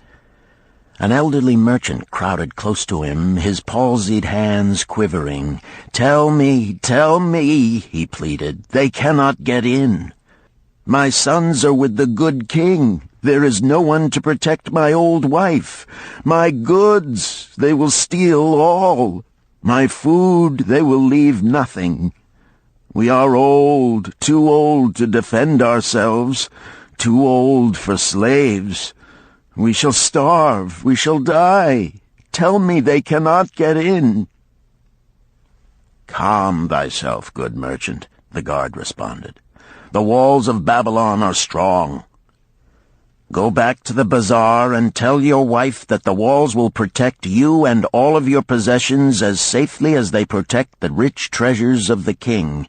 Keep close to the walls, lest the arrows flying over strike you." A woman with a babe in arms took the old man's place as he withdrew. "Sergeant, what news from the top? Tell me truly that I may reassure my poor husband. He lies with fever from his terrible wounds, yet insists upon his armor and his spear to protect me who am with child. Terrible, he says, will be the vengeful lust of our enemies should they break in." "Be thou good of heart, thou mother that is and is again to be. The walls of Babylon will protect you and your babes. They are high and strong. Hear ye not the yells of our valiant defenders as they empty the cauldrons of burning oil upon the ladder scalers?" "Yes, that do I hear, and also the roar of the battering rams that do hammer at our gates." "Back to thy husband. Tell him the gates are strong and withstand the rams. Also that the scalers climb the walls, but to receive the waiting spear thrust. Watch thy way, and hasten behind yon buildings." Banzar stepped aside to clear the passage for heavily armed reinforcements. As, with clanking bronze shields and heavy tread, they tramped by, a small girl plucked at his girdle. "Tell me, soldier, are we safe?" she pleaded. "I hear the awful noises. I see the men all bleeding. I am so frightened. What will become of our family, of my mother, little brother, and the baby?" The grim old campaigner blinked his eyes and thrust forward his chin as he beheld the child. "Be not afraid, little one," he reassured her. "The walls of Babylon will protect you and mother and little brother and the baby. It was for the safety of such as you that the good Queen Semiramis built them over 100 years ago. Never have they been broken through. Go back and tell your mother and little brother and the baby that the walls of Babylon will protect them and they need have no fear." Day after day old Banzar stood at his post and watched the reinforcements file up the passageway, there to stay and fight until wounded or dead they came down once more. Around him unceasingly crowded the throngs of frightened citizens eagerly seeking to learn if the walls would hold. To all he gave his answer with the fine dignity of an old soldier: "The walls of Babylon will protect you." For 3 weeks and 5 days the attack waged with scarcely ceasing violence. Harder and grimmer set the jaw of Banzar as the passage behind, wet with the blood of the many wounded, was churned into mud by the never-ceasing streams of men passing up and staggering down. Each day the slaughtered attackers piled up in heaps before the wall. Each night they were carried back and buried by their comrades. Upon the 5th night of the 4th week, the clamor without diminished. The first streaks of daylight illuminated the plains, disclosed great clouds of dust raised by the retreating armies. A mighty shout went up from the defenders. There was no mistaking its meaning. It was repeated by the waiting troops behind the walls. It was echoed by the citizens upon the streets. It swept over the city with the violence of a storm. People rushed from the houses. The streets were jammed with a throbbing mob. The pent-up fear of weeks found an outlet in the wild chorus of joy. From the top of the high tower of the Temple of Bel burst forth the flames of victory. Skyward floated the column of blue smoke to carry the message far and wide. The walls of Babylon had once again repulsed a mighty and vicious foe determined to loot her rich treasures and to ravish and enslave her citizens. Babylon endured century after century because it was fully protected. It could not afford to be otherwise. The walls of Babylon were an outstanding example of man's need and desire for protection. This desire is inherent in the human race. It is just as strong today as it ever was, but we have developed broader and better plans to accomplish the same purpose. In this day, behind the impregnable walls of insurance, savings accounts, and dependable investments, we can guard ourselves against the unexpected tragedies that may enter any door and seat themselves before any fireside. We cannot afford to be without adequate protection.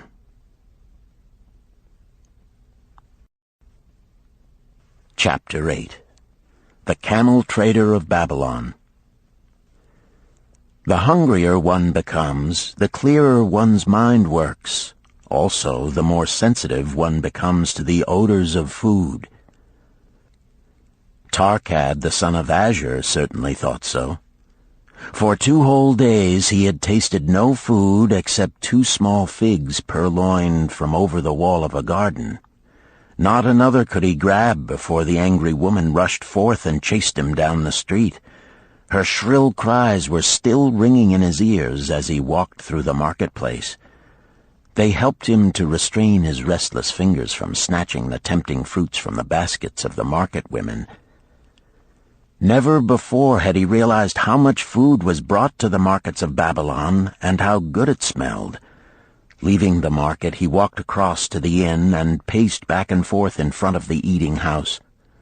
Perhaps here he might meet someone he knew, someone from whom he could borrow a copper that would gain him a smile from the unfriendly keeper of the inn and, with it, a liberal helping. Without the copper, he knew all too well how unwelcome he would be. In his abstraction, he unexpectedly found himself face to face with the one man he wished most to avoid, the tall, bony figure of Dabasir, the camel trader. Of all the friends and others from whom he had borrowed small sums, Dabasir made him feel the most uncomfortable because of his failure to keep his promises to repay promptly. Dabasir's face lighted up at the sight of him. "Ha! 'Tis Tarkad, just the one I have been seeking, that he might repay the 2 pieces of copper which I lent him a moon ago. Also the piece of silver which I lent to him before that. We are well met. I can make good use of the coins this very day. What say, boy, what say?" Tarkad stuttered, and his face flushed. He had naught in his empty stomach to nerve him to argue with the outspoken Dabasir. "I am sorry, very sorry," he mumbled weakly. "But this day I have neither the copper nor the silver with which I could repay." "Then get it," Dabasir insisted. "Surely thou canst get hold of a few coppers and a piece of silver to repay the generosity of an old friend of thy father, who aided thee whence thou wast in need." "'Tis because ill fortune does pursue me that I cannot pay." "Ill fortune?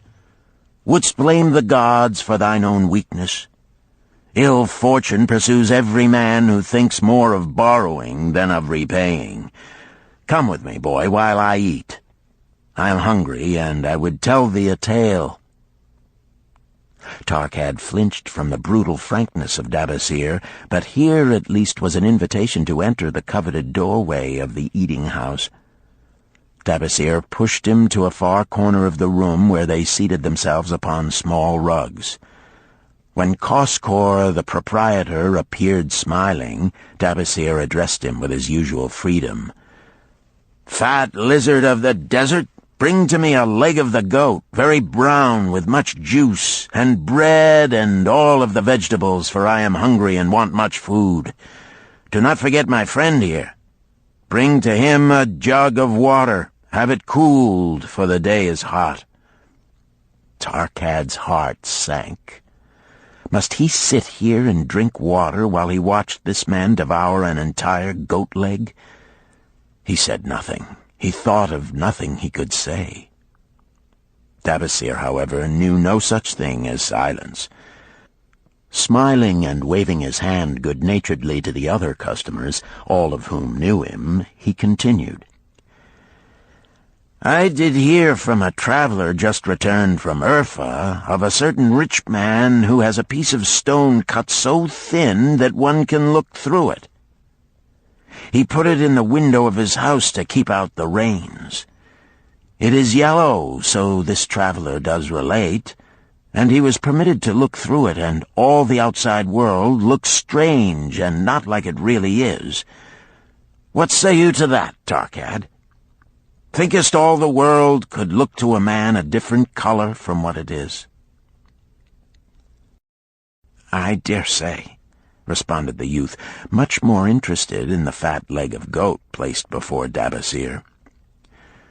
"Well, I know it to be true, for I, myself, have seen the world all of a different color from what it really is, and the tale I am about to tell relates how I came to see it in its right color once more." "Dabasir will tell a tale," whispered a neighboring diner to his neighbor, and dragged his rug close. Other diners brought their food and crowded in a semicircle. They crunched noisily in the ears of Tarkad and brushed him with their meaty bones. He alone was without food. Dabasir did not offer to share with him, nor even motion him to a small corner of the hard bread that was broken off and had fallen from the platter to the floor. "The tale that I am about to tell," began Dabasir, pausing to bite a goodly chunk from the goat leg, "relates to my early life and how I came to be a camel trader. Didst anyone know that I once was a slave in Syria?" A murmur of surprise ran through the audience, to which Dabasir listened with satisfaction. "When I was a young man," continued Dabasir after another vicious onslaught on the goat leg, "I learned the trade of my father, the making of saddles. I worked with him in his shop and took to myself a wife. Being young and not greatly skilled, I could earn but little, just enough to support my excellent wife in a modest way. I craved good things which I could not afford. Soon I found that the shopkeepers would trust me to pay later, even though I could not pay at the time. Being young and without experience, I did not know that he who spends more than he earns is sowing the winds of needless self-indulgence from which he is sure to reap the whirlwinds of trouble and humiliation. So I indulged my whims for fine raiment and bought luxuries for my good wife and our home beyond our means. I paid as I could, and for a while all went well. But in time I discovered I could not use my earnings both to live upon and to pay my debts. Creditors began to pursue me to pay for my extravagant purchases, and my life became miserable. I borrowed from my friends, but could not repay them either. Things went from bad to worse. My wife returned to her father, and I decided to leave Babylon and seek another city where a young man might have better chances. For 2 years I had a restless and unsuccessful life working for caravan traders. From this I fell in with a set of likable robbers who scoured the desert for unarmed caravans. Such deeds were unworthy of the son of my father, but I was seeing the world through a colored stone and did not realize to what degradation I had fallen. We met with success on our first trip, capturing a rich haul of gold and silks and valuable merchandise. This loot we took to Ganir and squandered. The second time we were not so fortunate. Just after we had made our capture, we were attacked by the spearsmen of a native chief to whom the caravans paid for protection. Our 2 leaders were killed, and the rest of us were taken to Damascus, where we were stripped of our clothing and sold as slaves. I was purchased for 2 pieces of silver by a Syrian desert chief. With my hair shorn and but a loincloth to wear, I was not so different from the other slaves. Being a reckless youth, I thought it merely an adventure until my master took me before his 4 wives and told them they could have me for a eunuch. Then, indeed, did I realize the hopelessness of my situation. These men of the desert were fierce and warlike. I was subject to their will without weapons or means of escape. Fearful I stood as those 4 women looked me over. I wondered if I could expect pity from them. Sirah, the first wife, was older than the others. Her face was impassive as she looked upon me. I turned from her with little consolation. The next was a contemptuous beauty who gazed at me as indifferently as if I had been a worm of the earth. The 2 younger ones tittered as though it were all an exciting joke. It seemed an age that I stood waiting sentence. Each woman appeared willing for the others to decide. Finally, Sirah spoke up in a cold voice. "Of eunuchs we have plenty, but of camel tenders we have few, and they are a worthless lot. Even this day I would visit my mother who is sick with the fever, and there is no slave I would trust to lead my camel. Ask this slave if he can lead a camel." My master thereupon questioned me, "What know you of camels?" Striving to conceal my eagerness, I replied, "I can make them kneel, I can load them, I can lead them on long trips without tiring. If need be, I can repair their trappings." "The slave speaks forward enough," observed my master.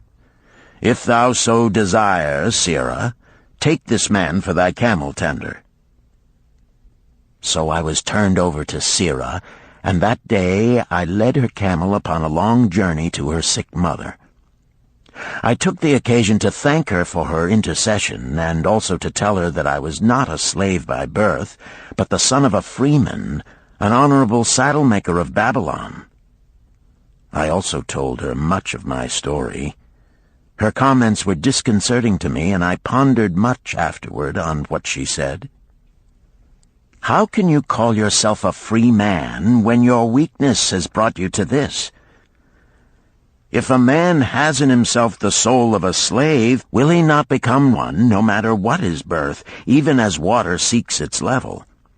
If a man has within him the soul of a free man, will he not become respected and honored in his own city in spite of his misfortune? For over a year I was a slave and lived with the slaves, but I could not become as one of them. One day Sirrah asked me, "In the eventime, when the other slaves can mingle and enjoy the society of each other, why dost thou sit in thy tent alone?" To which I responded, "I am pondering what you have said to me. I wonder if I have the soul of a slave. I cannot join them, so I must sit apart." "I, too, must sit apart," she confided. "My dowry was large, and my lord married me because of it. Yet he does not desire me. What every woman longs for is to be desired. Because of this, and because I am barren and have neither son nor daughter, must I sit apart. Were I a man, I would rather die than be such a slave, but the conventions of our tribe make slaves of women." "What think thou of me by this time?" I asked her suddenly. "Have I the soul of a man, or have I the soul of a slave?" "Have you a desire to repay the just debts you owe in Babylon?" she parried. "Yes, I have the desire, but I see no way." "If thou contentedly let the years slip by and make no effort to repay, then thou hast but the contemptible soul of a slave. No man is otherwise who cannot respect himself, and no man can respect himself who does not repay honest debts." "But what can I do who am a slave in Syria?" "Stay a slave in Syria, thou weakling." "I am not a weakling," I denied hotly. "Then prove it." "How?" "Does not thy great king fight his enemies in every way he can and with every force he has? Thy debts are thy enemies. They ran thee out of Babylon. You left them alone, and they grew too strong for thee. Hadst fought them as a man, thou couldst have conquered them and been one honored among the townspeople. But thou had not the soul to fight them, and behold, thy pride hast gone down until thou art a slave in Syria." Much I thought over her unkind accusations, and many defensive phrases I worded to prove myself not a slave at heart. But I was not to have the chance to use them. 3 days later, the maid of Sirrah took me to her mistress. "My mother is again very sick," she said. "Saddle the 2 best camels in my husband's herd. Tie on waterskins and saddlebags for a long journey. The maid will give thee food at the kitchen tent." I packed the camels, wondering much at the quantity of provisions the maid provided, for the mother dwelt less than a day's journey away. The maid rode the rear camel which followed, and I led the camel of my mistress. When we reached her mother's house, it was just dark. Sirrah dismissed the maid and said to me, "Tabasir, hast thou the soul of a free man, or the soul of a slave?" "The soul of a free man," I insisted.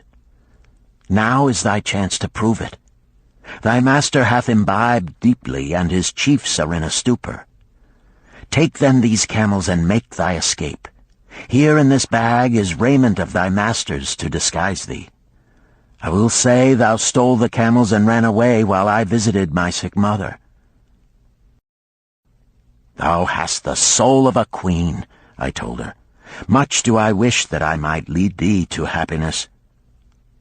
"Happiness," she responded, "awaits not the runaway wife who seeks it in far lands among strange people. Go thy own way, and may the gods of the desert protect thee, for the way is far and barren of food or water." I needed no further urging, but thanked her warmly and was away into the night.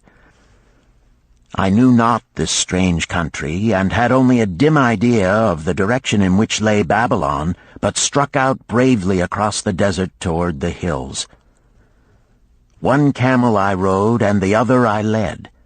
All that night I traveled, and all the next day, urged on by the knowledge of the terrible fate that was meted out to slaves who stole their master's property and tried to escape. Late that afternoon I reached a rough country as uninhabitable as the desert. The sharp rocks bruised the feet of my faithful camels, and soon they were picking their way slowly and painfully along. I met neither man nor beast, and could well understand why they shunned this inhospitable land. It was such a journey from then on as few men lived to tell of. Day after day we plodded along. Food and water gave out. The heat of the sun was merciless.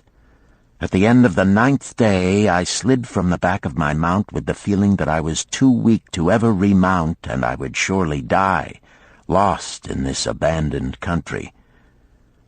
I stretched out upon the ground and slept, not waking until the first gleam of daylight. I sat up and looked about me. There was a coolness in the morning air. My camels lay dejected not far away. About me was a vast waste of broken country covered with rock and sand and thorny things. No sign of water, not to eat for man or camel.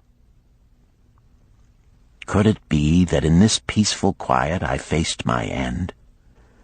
My mind was clearer than it had ever been before. My body now seemed of little importance. My parched and bleeding lips, my dry and swollen tongue, my empty stomach, all had lost their supreme agonies of the day before. I looked across into the uninviting distance, and once again came to me the question, have I the soul of a slave or the soul of a free man? Then, with clearness, I realized that if I had the soul of a slave, I should give up, lie down in the desert and die, a fitting end for a runaway slave. But if I had the soul of a free man, what then? Surely I would force my way back to Babylon, repay the people who had trusted me, bring happiness to my wife who truly loved me, and bring peace and contentment to my parents. Thy debts are thine enemies who have run thee out of Babylon, Sirrah had said. Yes, it was so.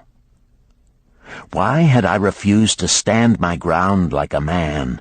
Why had I permitted my wife to go back to her father? Then a strange thing happened. All the world seemed to be of a different color, as though I had been looking at it through a colored stone which had suddenly been removed. At last I saw the true values in life. Die in the desert, not I. With a new vision I saw the things that I must do. First, I would go back to Babylon and face every man to whom I owed an unpaid debt. I should tell them that after years of wandering and misfortune, I had come back to pay my debts as fast as the gods would permit. Next, I should make a home for my wife and become a citizen of whom my parents should be proud. My debts were my enemies, but the men I owed were my friends, for they had trusted me and believed in me. I staggered weakly to my feet. What mattered hunger? What mattered thirst? They were but incidents on the road to Babylon. Within me surged the soul of a free man going back to conquer his enemies and reward his friends. I thrilled with the great resolve. The glazed eyes of my camels brightened at the new note in my husky voice. With great effort, after many attempts, they gained their feet. With pitiful perseverance, they pushed on toward the north, where something within me said we would find Babylon. We found water. We passed into a more fertile country where were grass and fruit. We found the trail to Babylon because the soul of a free man looks at life as a series of problems to be solved, and solves them, while the soul of a slave whines, "What can I do who am but a slave?" How about thee, Tarkad? Doth thy empty stomach make thy head exceedingly clear? Art ready to take the road that leads back to self-respect? Canst thou see the world in its true color? Hast thou the desire to pay thy honest debts, however many they may be, and once again be a man respected in Babylon? Moisture came to the eyes of the youth. He rose eagerly to his knees. Thou hast shown me a vision. Already I feel the soul of a free man surge within me. But how fared you upon your return? Questioned an interested listener. Where the determination is, the way can be found, Dabasir replied. I now had the determination, so I set out to find a way. First I visited every man to whom I was indebted, and begged his indulgence until I could earn that with which to repay. Most of them met me gladly. Several reviled me, but others offered to help me. One indeed did give me the very help I needed. It was Mathon, the gold lender. Learning that I had been a camel tender in Syria, he sent me to old Nebator, the camel trader, just commissioned by our good king to purchase many herds of sound camels for the great expedition. With him, my knowledge of camels I put to good use. Gradually, I was able to repay every copper and every piece of silver. Then at last I could hold up my head and feel that I was an honorable man among men. Again Dabasir turned to his food. "Kaskor, thou snail," he called loudly to be heard in the kitchen. "The food is cold.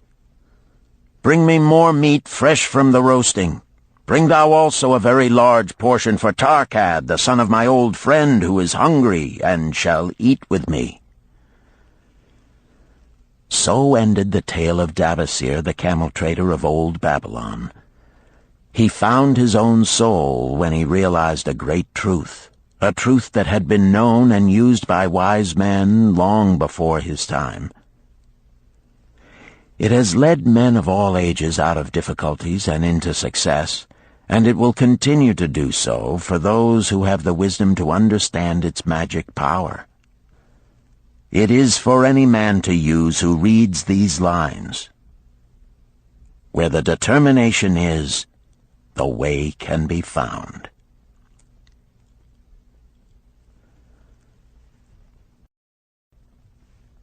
Chapter 9. The Clay Tablets from Babylon. St. Swithin's College, Nottingham University, Newark-on-Trent, Nottingham. October 21st, 1934. Professor Franklin Caldwell, care of British Scientific Expedition, Hilla, Mesopotamia. My dear Professor, the 5 clay tablets from your recent excavation in the ruins of Babylon arrived on the same boat with your letter. I have been fascinated no end and have spent many pleasant hours translating their inscriptions. I should have answered your letter at once, but delayed until I could complete the translations which are attached. The tablets arrived without damage thanks to your careful use of preservatives and excellent packing. You will be as astonished as we in the laboratory at the story they relate. One expects the dim and distant past to speak of romance and adventure. Arabian Nights sort of things, you know. When instead it discloses the problem of a person named Dabasir to pay off his debts, one realizes that conditions upon this old world have not changed as much in 5,000 years as one might expect. It's odd, you know, but these old inscriptions rather rag me, as the students say. Being a college professor, I am supposed to be a thinking human being possessing a working knowledge of most subjects. Yet here comes this old chap out of the dust-covered ruins of Babylon to offer a way I had never heard of to pay off my debts and at the same time acquire gold to jingle in my wallet. Pleasant thought, I say, and interesting to prove whether it will work as well nowadays as it did in old Babylon. Mrs. Shrewsbury and myself are planning to try out his plan upon our own affairs, which could be much improved. Wishing you the best of luck in your worthy undertaking, and waiting eagerly another opportunity to assist, I am, yours sincerely, Alfred H. Shrewsbury, Department of Archaeology. Tablet 1. Now, when the moon becometh full, I, Dabasir, who am but recently returned from slavery in Syria, with the determination to pay my many just debts and become a man of means worthy of respect in my native city of Babylon, do here engrave upon the clay a permanent record of my affairs to guide and assist me in carrying through my high desires. Under the wise advice of my good friend Mathon, the gold-lender, I am determined to follow an exact plan that he doth say will lead any honorable man out of debt into means and self-respect. This plan includeth 3 purposes which are my hope and desire. First, the plan doth provide for my future prosperity. Therefore 1/10 of all I earn shall be set aside as my own to keep.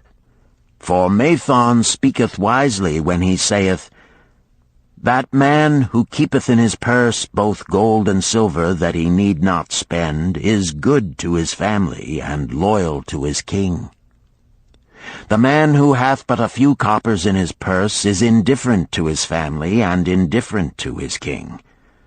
But the man who hath naught in his purse is unkind to his family and disloyal to his king, for his own heart is bitter. Therefore the man who wisheth to achieve must have coin that he may keep to jingle in his purse, that he have in his heart love for his family and loyalty to his king. Second, the plan doth provide that I shall support and clothe my good wife who hath returned to me with loyalty from the house of her father. For Mathon doth say that to take good care of a faithful wife putteth self-respect into the heart of a man, and addeth strength and determination to his purposes. Therefore 7/10 of all I earn shall be used to provide a home, clothes to wear, and food to eat, with a bit extra to spend, that our lives be not lacking in pleasure and enjoyment. But he doth further enjoin the greatest care that we spend not greater than 7/10 of what I earn for these worthy purposes. Herein lieth the success of the plan. I must live upon this portion, and never use more, nor buy what I may not pay for out of this portion. This ends Disc 3. The Richest Man in Babylon, Disc 4. Tablet 2. Third, the plan doth provide that out of my earnings my debts shall be paid. Therefore each time the moon is full, 2/10 of all I have earned shall be divided honorably and fairly among those who have trusted me and to whom I am indebted. Thus in due time will all my indebtedness be surely paid. Therefore do I here engrave the name of every man to whom I am indebted, and the honest amount of my debt. Faru the cloth-weaver, 2 silver, 6 copper. Sinjar the couch-maker, 1 silver. Amar my friend, 3 silver, 1 copper. Zantkar my friend, 4 silver, 7 copper. Askamir my friend, 1 silver, 3 copper. Haransir the jewel-maker, 6 silver, 2 copper. Diarbekir, my father's friend, 4 silver, 1 copper. Alkahad, the house-owner, 14 silver. Mathon, the gold-lender, 9 silver. Birajik, the farmer, 1 silver, 7 copper. From here on, disintegrated, cannot be deciphered. Tablet 3. To these creditors do I owe in total 119 pieces of silver and 141 pieces of copper. Because I did owe these sums and saw no way to repay, in my folly I did permit my wife to return to her father, and didst leave my native city and seek easy wealth elsewhere, only to find disaster and to see myself sold into the degradation of slavery. Now that Mathon doth show me how I can repay my debts in small sums of my earnings, do I realize the great extent of my folly in running away from the results of my extravagances. Therefore have I visited my creditors and explained to them that I have no resources with which to pay except my ability to earn, and that I intend to apply 2/10 of all I earn upon my indebtedness evenly and honestly. This much can I pay, but no more. Therefore, if they be patient, in time my obligations will be paid in full. Amar, whom I thought my best friend, reviled me bitterly, and I left him in humiliation. Birajik, the farmer, pleaded that I pay him first, as he didst badly need help. Alcahad, the house owner, was indeed disagreeable, and insisted that he would make me trouble unless I did soon settle in full with him.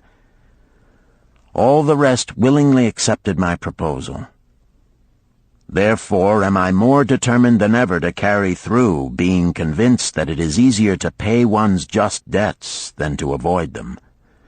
Even though I cannot meet the needs and demands of a few of my creditors, I will deal impartially with all. Tablet 4. Again the moon shines full. I have worked hard with a free mind. My good wife hath supported my intentions to pay my creditors. Because of our wise determination, I have earned during the past moon, buying camels of sound wind and good legs for Nebertor, the sum of 19 pieces of silver. This I have divided according to the plan. 1/10 have I set aside to keep as my own, 7/10 have I divided with my good wife to pay for our living, 2/10 have I divided among my creditors as evenly as could be done in coppers. I did not see Amar, but left it with his wife. Birajik was so pleased that he would kiss my hand. Old Alcahad alone was grouchy and said I must pay faster.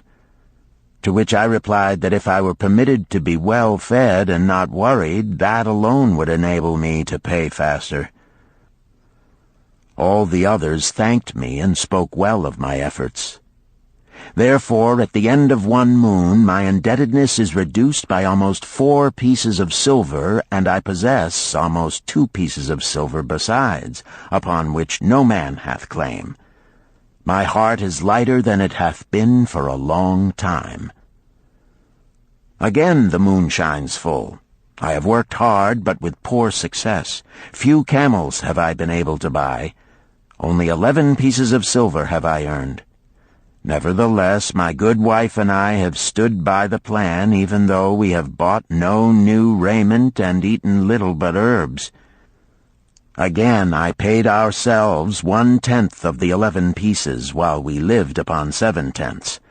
I was surprised when Amar commended my payment, even though small. So did Birajik.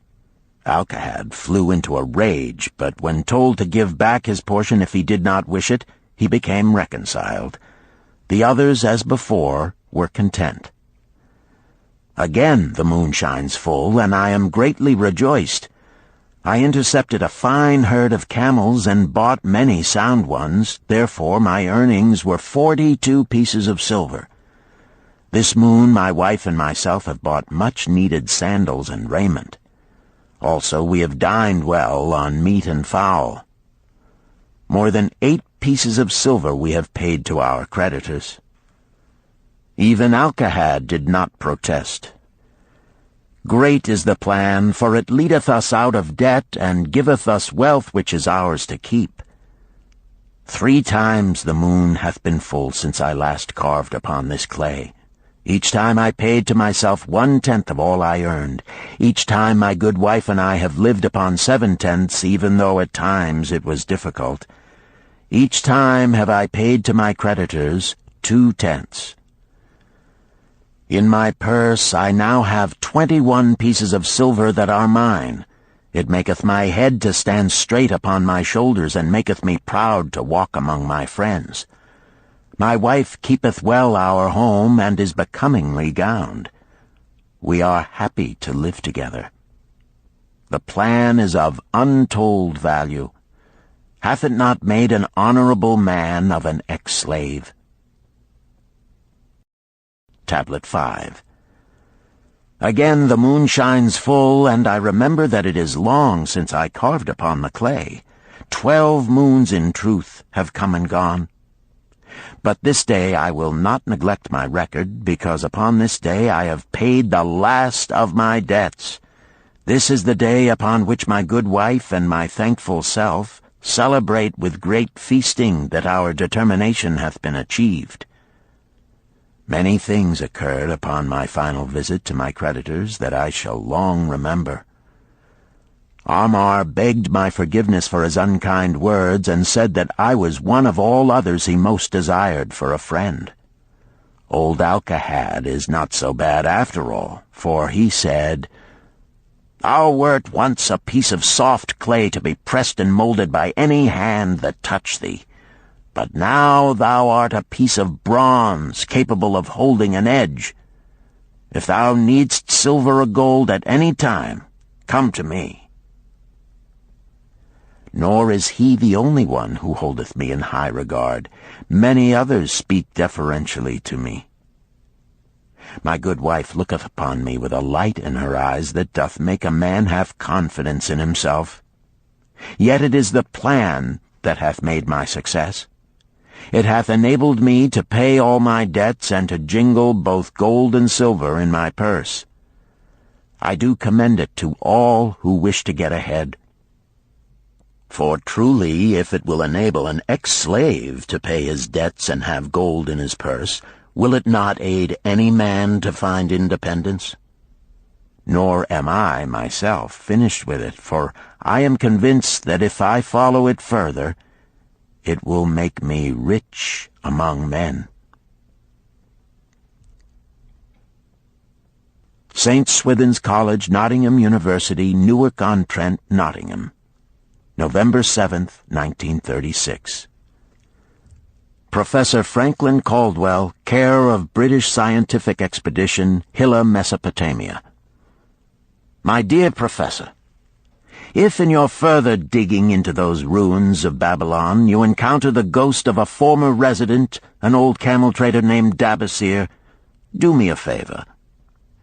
Tell him that his scribbling upon those clay tablets so long ago has earned for him the lifelong gratitude of a couple of college folks back here in England. You will possibly remember my writing a year ago that Mrs. Shrewsbury and myself intended to try his plan for getting out of debt and at the same time having gold to jingle. You may have guessed, even though we tried to keep it from our friends, our desperate straits. We were frightfully humiliated for years by a lot of old debts, and worried sick for fear some of the tradespeople might start a scandal that would force me out of the college.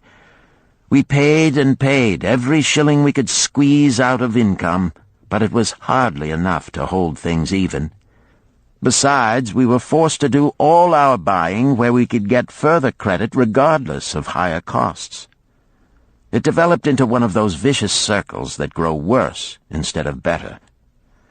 Our struggles were getting hopeless. We could not move to less costly rooms because we owed the landlord.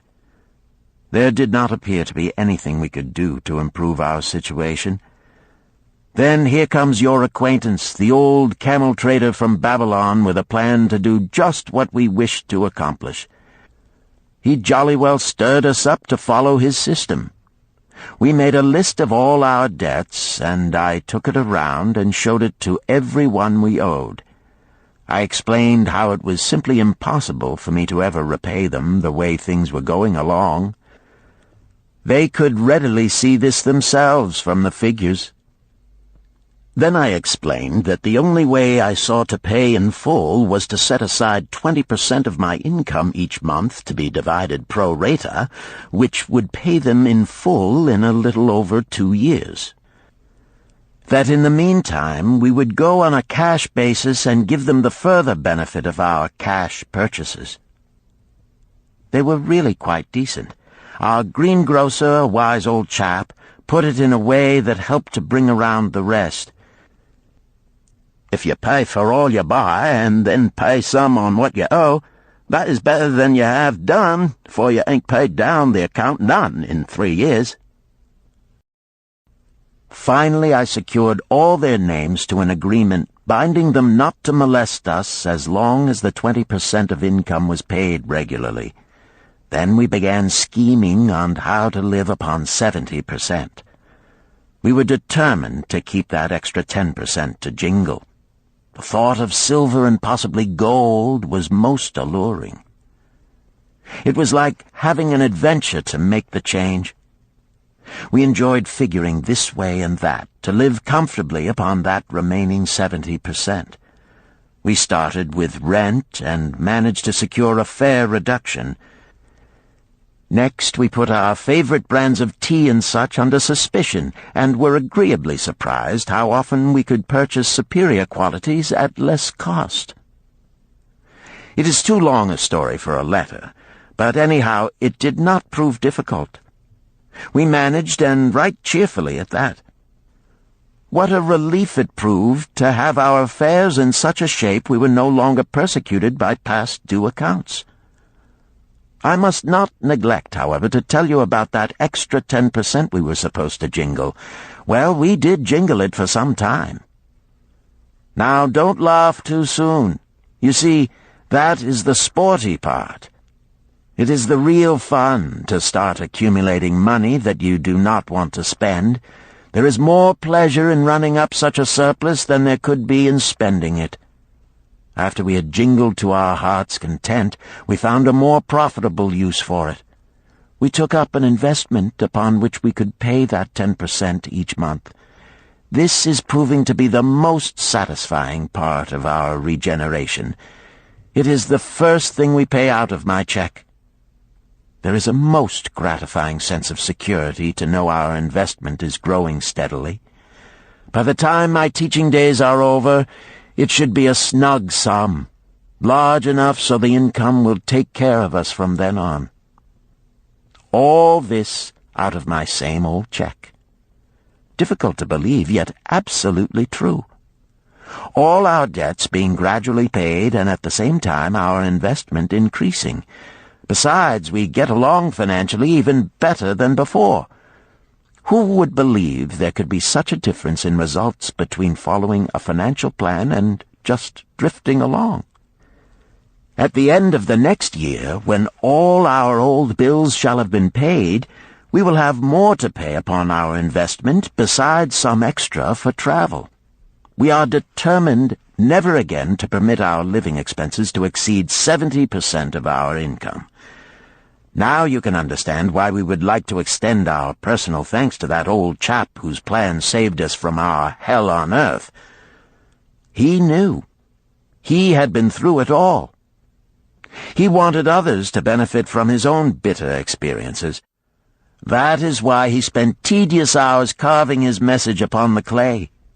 He had a real message for fellow sufferers, a message so important that after 5,000 years it has risen out of the ruins of Babylon just as true and just as vital as the day it was buried.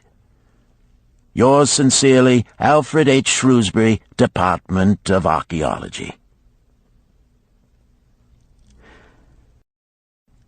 Chapter 10. The Luckiest Man in Babylon. At the head of his caravan proudly rode Shahrunada, the merchant prince of Babylon. He liked fine cloth and wore rich and becoming robes. He liked fine animals and sat easily upon his spirited Arabian stallion. To look at him, one would hardly have guessed his advanced years. Certainly they would not have suspected that he was inwardly troubled. The journey from Damascus is long, and the hardships of the desert many. These he minded not. The Arab tribes are fierce and eager to loot rich caravans. These he feared not, for his many fleet-mounted guards were a safe protection. About the youth at his side, whom he was bringing from Damascus, was he disturbed. This was Hayden Gula, the grandson of his partner of other years, Arid Gula, to whom he felt he owed a debt of gratitude which could never be repaid. He would like to do something for this grandson, but the more he considered this, the more difficult it seemed because of the youth himself. Eyeing the young man's rings and earrings, he thought to himself, "He thinks jewels are for men. Still, he has his grandfather's strong face. But his grandfather wore no such gaudy robes. Yet I sought him to come, hoping I might help him get a start for himself and get away from the wreck his father has made of their inheritance." Hayden Gula broke in upon his thoughts. "Why dost thou work so hard, riding always with thy caravan upon its long journeys? Dost thou never take time to enjoy life?" Shahrunada smiled. "To enjoy life?" he repeated. "What wouldst thou do to enjoy life if thou wert Shahrunada?" "If I had wealth equal to thine, I would live like a prince. Never across the hot desert would I ride. I would spend the shekels as fast as they came to my purse. I would wear the richest of robes and the rarest of jewels. That would be a life to my liking, a life worth living." Both men laughed. "Thy grandfather wore no jewels," Shahrunada spoke before he thought, then continued jokingly, "Wouldst thou leave no time for work?" "Work was made for slaves," Hayden Gula responded.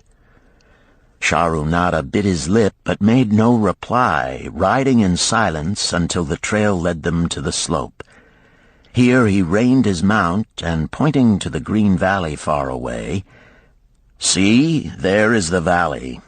Look far down, and thou canst faintly see the walls of Babylon. The tower is the temple of Bel. If thine eyes are sharp, thou mayest even see the smoke from the eternal fire upon its crest."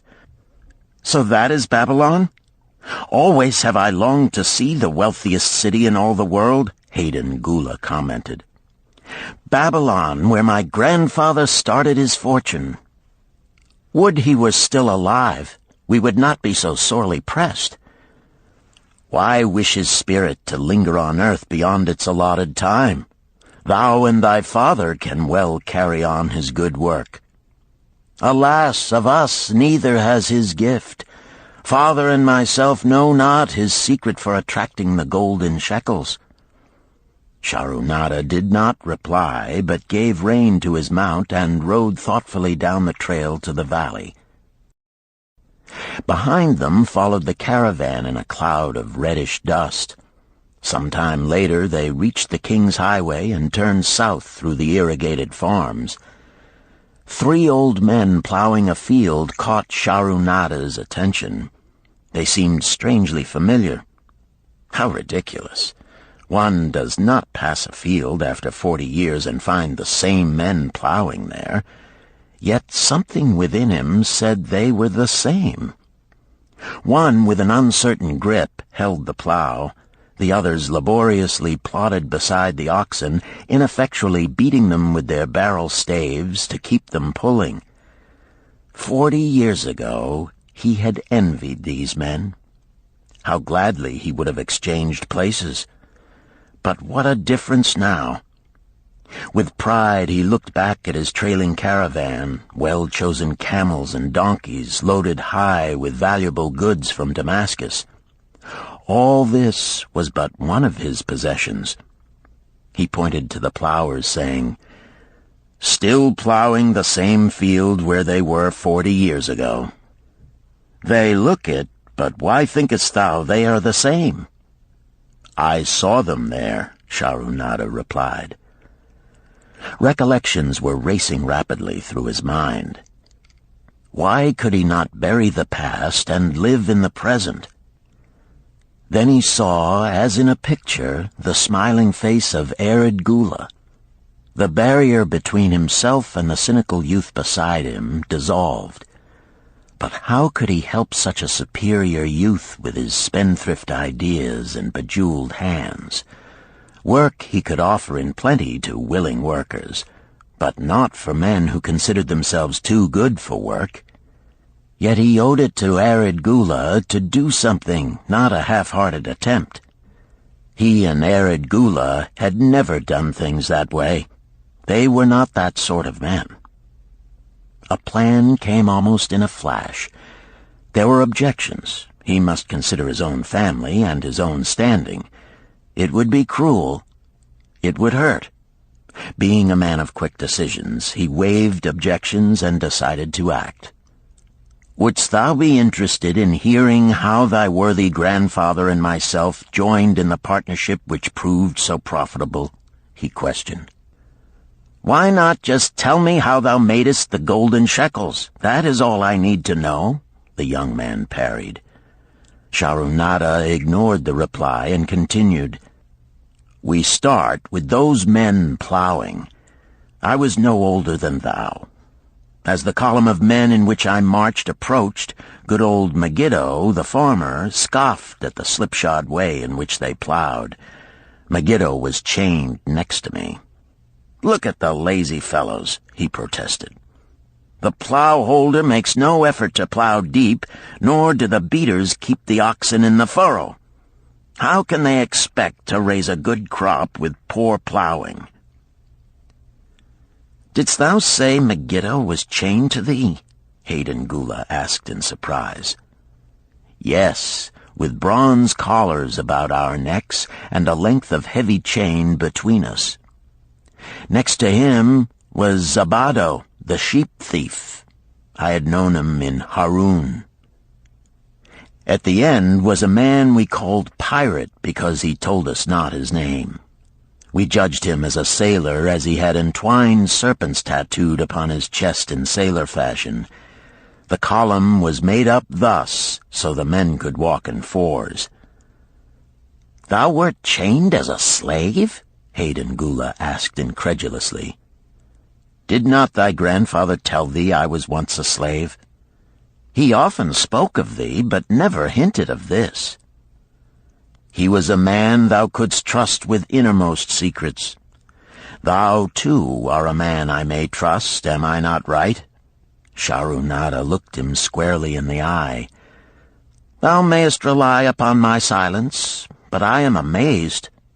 Tell me, how didst thou come to be a slave?"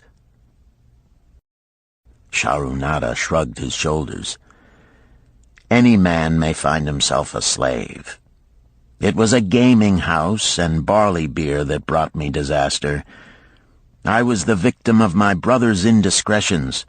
In a brawl he killed his friend. I was bonded to the widow by my father, desperate to keep my brother from being prosecuted under the law. When my father could not raise the silver to free me, she in anger sold me to the slave dealer." "What a shame and injustice," Hayden Gula protested. "But tell me, how didst thou regain freedom?" "We shall come to that, but not yet. Let us continue my tale. As we passed, the plowers jeered at us. One did doff his ragged hat and bow low, calling out, 'Welcome to Babylon, guests of the king! He waits for thee on the city walls where the banquet is spread, mud bricks and onion soup.' With that, they laughed uproariously. Pirate flew into a rage and cursed them roundly. "What do those men mean by the king awaiting us on the walls?" I asked him. "To the city walls ye march to carry bricks until the back breaks. Maybe they beat thee to death before it breaks. They won't beat me. I'll kill 'em." Then Megiddo spoke up. "It doesn't make sense to me to talk of masters beating willing, hard-working slaves to death. Masters like good slaves and treat them well." "Who wants to work hard?" commented Zabato. "Those plowers are wise fellows. They're not breaking their backs, just letting on as if they be." "Thou can't get ahead by shirking," Megiddo protested. "If thou plow a hectare, that's a good day's work, and any master knows it. But when thou plow only a half, that's shirking. I don't shirk. I like to work, and I like to do good work, for work is the best friend I've ever known. It has brought me all the good things I've had, my farm and cows and crops, everything." "Yea, and where be these things now?" scoffed Zabato.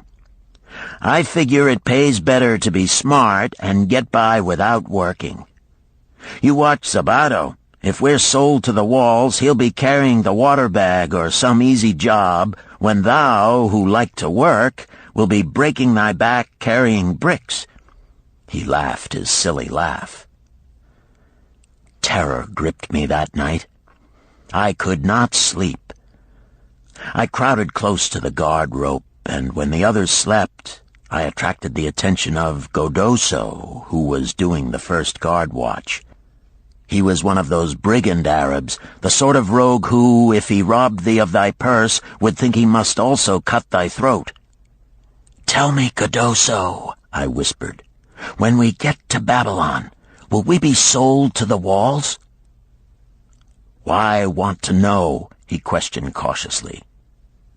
"Canst thou not understand?" I pleaded. "I am young. I want to live. I don't want to be worked or beaten to death on the walls. Is there any chance for me to get a good master?" He whispered back, "I tell something. Thou good fellow, give Godoso no trouble. Most times we go first to slave market. Listen now.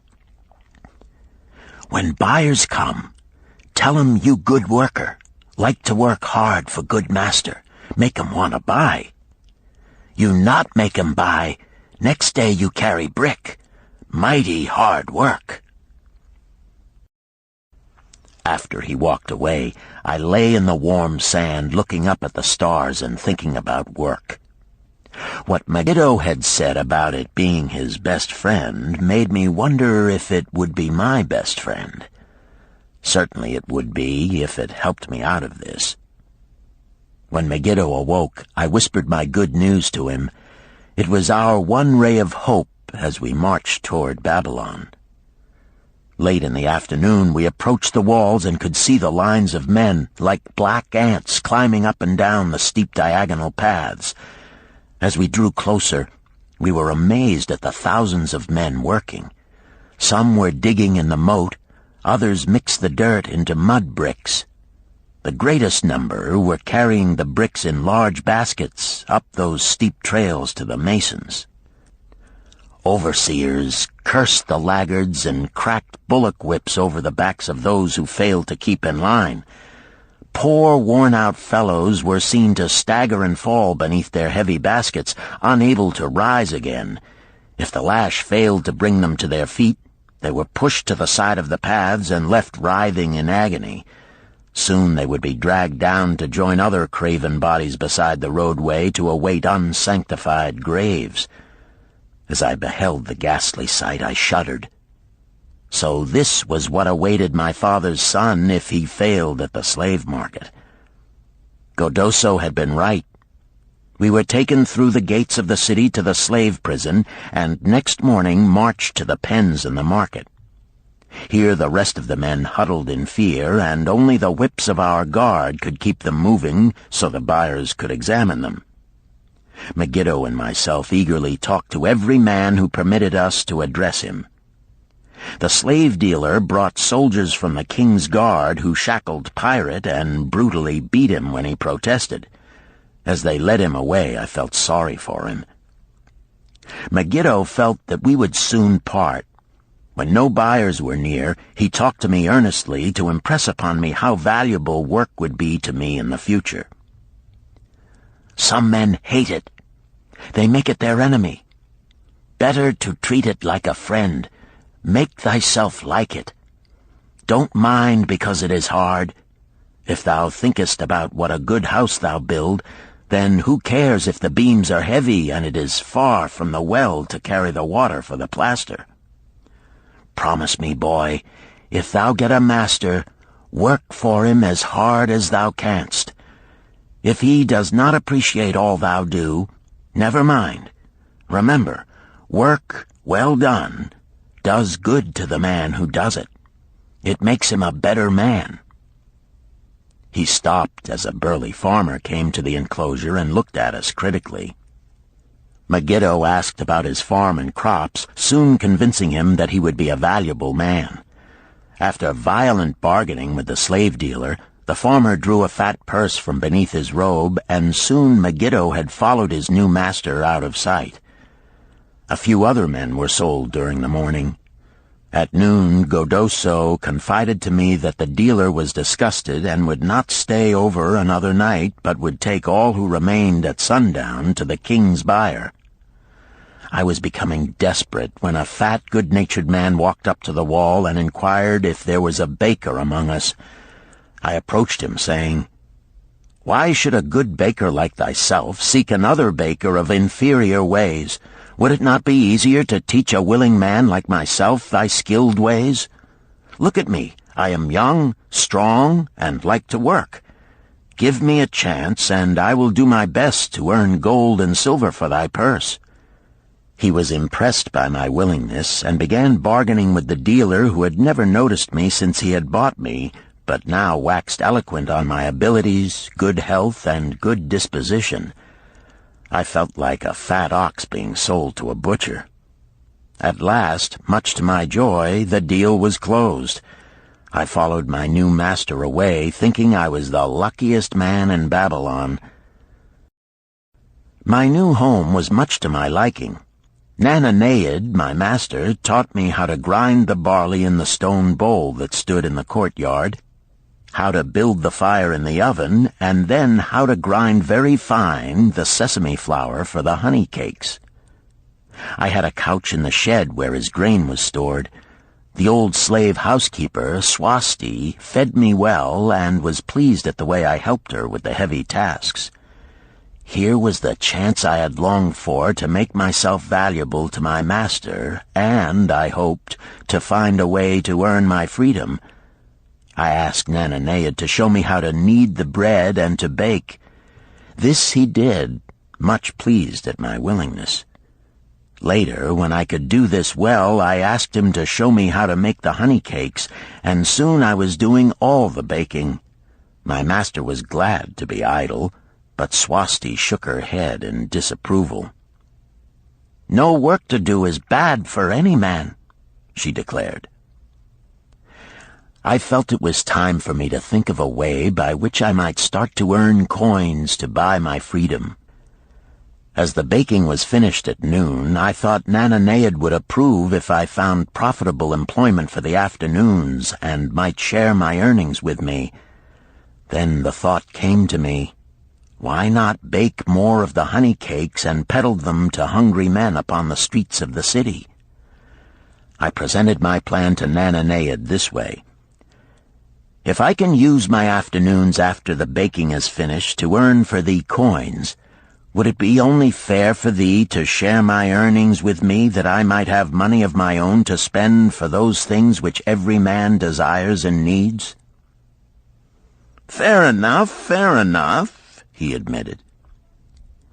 When I told him of my plan to peddle our honey cakes, he was well pleased. "Here is what we will do," he suggested. "Thou sellest them at 2 for a penny, then half of the pennies will be mine to pay for the flour and the honey and the wood to bake them. Of the rest I shall take half, and thou shalt keep half." I was much pleased by this generous offer that I might keep for myself 1/4 of my sales. That night I worked late to make a tray upon which to display them. Nananeid gave me one of his worn robes that I might look well, and Swasti helped me patch it and wash it clean. The next day I baked an extra supply of honey cakes. They looked brown and tempting upon the tray as I went along the street, loudly calling my wares. At first no one seemed interested, and I became discouraged. I kept on, and later in the afternoon, as men became hungry, the cakes began to sell, and soon my tray was empty. Nananeid was well pleased with my success and gladly paid me my share. I was delighted to own pennies. Megiddo had been right when he said a master appreciated good work from his slaves. That night I was so excited over my success I could hardly sleep, and tried to figure how much I could earn in a year and how many years would be required to buy my freedom. As I went forth with my tray of cakes every day, I soon found regular customers. One of these was none other than thy grandfather, Arid Gula. He was a rug merchant and sold to the housewives, going from one end of the city to the other, accompanied by a donkey loaded high with rugs and a black slave to tend it. He would buy 2 cakes for himself and 2 for his slave, always tarrying to talk with me while they ate them. Thy grandfather said something to me one day that I shall always remember. "I like thy cakes, boy. But better still, I like the fine enterprise with which thou offerest them. Such spirit can carry thee far on the road to success." But how canst thou understand, Hayden Gula, what such words of encouragement could mean to a slave boy, lonesome in a great city, struggling with all he had in him to find a way out of his humiliation? As the months went by, I continued to add pennies to my purse. It began to have a comforting weight upon my belt. Work was proving to be my best friend, just as Megiddo had said. I was happy, but Swasti was worried. "Thy master, I fear to have him spend so much time at the gaming houses," she protested. I was overjoyed one day to meet my friend Megiddo upon the street. He was leading 3 donkeys loaded with vegetables to the market. "I am doing mighty well," he said. "My master does appreciate my good work, for now I am a foreman. See, he does trust the marketing to me. And also he is sending for my family. Work is helping me to recover from my great trouble. Someday it will help me to buy my freedom and once more own a farm of my own." Time went on, and Nananeid became more and more anxious for me to return from selling. He would be waiting when I returned, and would eagerly count and divide our money. He would also urge me to seek further markets and increase my sales. Often I went outside the city gates to solicit the overseers of the slaves building the walls. I hated to return to the disagreeable sights, but found the overseers liberal buyers. One day I was surprised to see Zabado waiting in line to fill his basket with bricks. He was gaunt and bent, and his back was covered with welts and sores from the whips of the overseers. I was sorry for him, and handed him a cake which he crushed into his mouth like a hungry animal. Seeing the greedy look in his eyes, I ran before he could grab my tray. "Why dost thou work so hard?" Arid Gula said to me one day. "Almost the same question thou asked of me today, dost thou remember?" I told him what Megiddo had said about work and how it was proving to be my best friend. I showed him with pride my wallet of pennies and explained how I was saving them to buy my freedom. "When thou art free, what wilt thou do?" he inquired. "Then," I answered, "I intend to become a merchant." At that he confided in me, something I had never suspected. "Thou knowest not that I also am a slave. I am in partnership with my master." "Stop," demanded Hayden Gula. "I will not listen to lies defaming my grandfather. He was no slave." His eyes blazed in anger. Sharunada remained calm. "I honor him for rising above his misfortune and becoming a leading citizen of Damascus. Art thou his grandson, cast of the same mold? Art thou man enough to face true facts, or dost thou prefer to live under false illusions?" Hayden Gula straightened in his saddle. In a voice suppressed with deep emotion, he replied, "My grandfather was beloved by all. Countless were his good deeds. When the famine came, did not his gold buy grain in Egypt, and did not his caravan bring it to Damascus and distribute it to the people, so none would starve? Now thou sayest he was but a despised slave in Babylon. Had he remained a slave in Babylon, that he might well have been despised, but when, through his own efforts, he became a great man in Damascus, the gods indeed condoned his misfortunes and honored him with their respect," Sharunada replied. "After telling me that he was a slave," Sharunada continued, "he explained how anxious he had been to earn his freedom. Now that he had enough money to buy this, he was much disturbed as to what he should do. He was no longer making good sales and feared to leave the support of his master." I protested his indecision. "Cling no longer to thy master. Get once again the feeling of being a free man. Act like a free man and succeed like one. Decide what thou desirest to accomplish, and then work will aid thee to achieve it." He went on his way, saying he was glad I had shamed him for his cowardice. One day I went outside the gates again, and was surprised to find a great crowd gathering there. When I asked a man for an explanation, he replied, "Hast thou not heard? An escaped slave who murdered one of the king's guards has been brought to justice and will this day be flogged to death for his crime. Even the king himself is to be here." So dense was the crowd about the flogging post, I feared to go near lest my tray of honey cakes be upset. Therefore I climbed up the unfinished wall to see over the heads of the people. I was fortunate in having a view of Nebuchadnezzar himself as he rode by in his golden chariot. Never had I beheld such grandeur, such robes and hangings of gold cloth and velvet. I could not see the flogging, though I could hear the shrieks of the poor slave.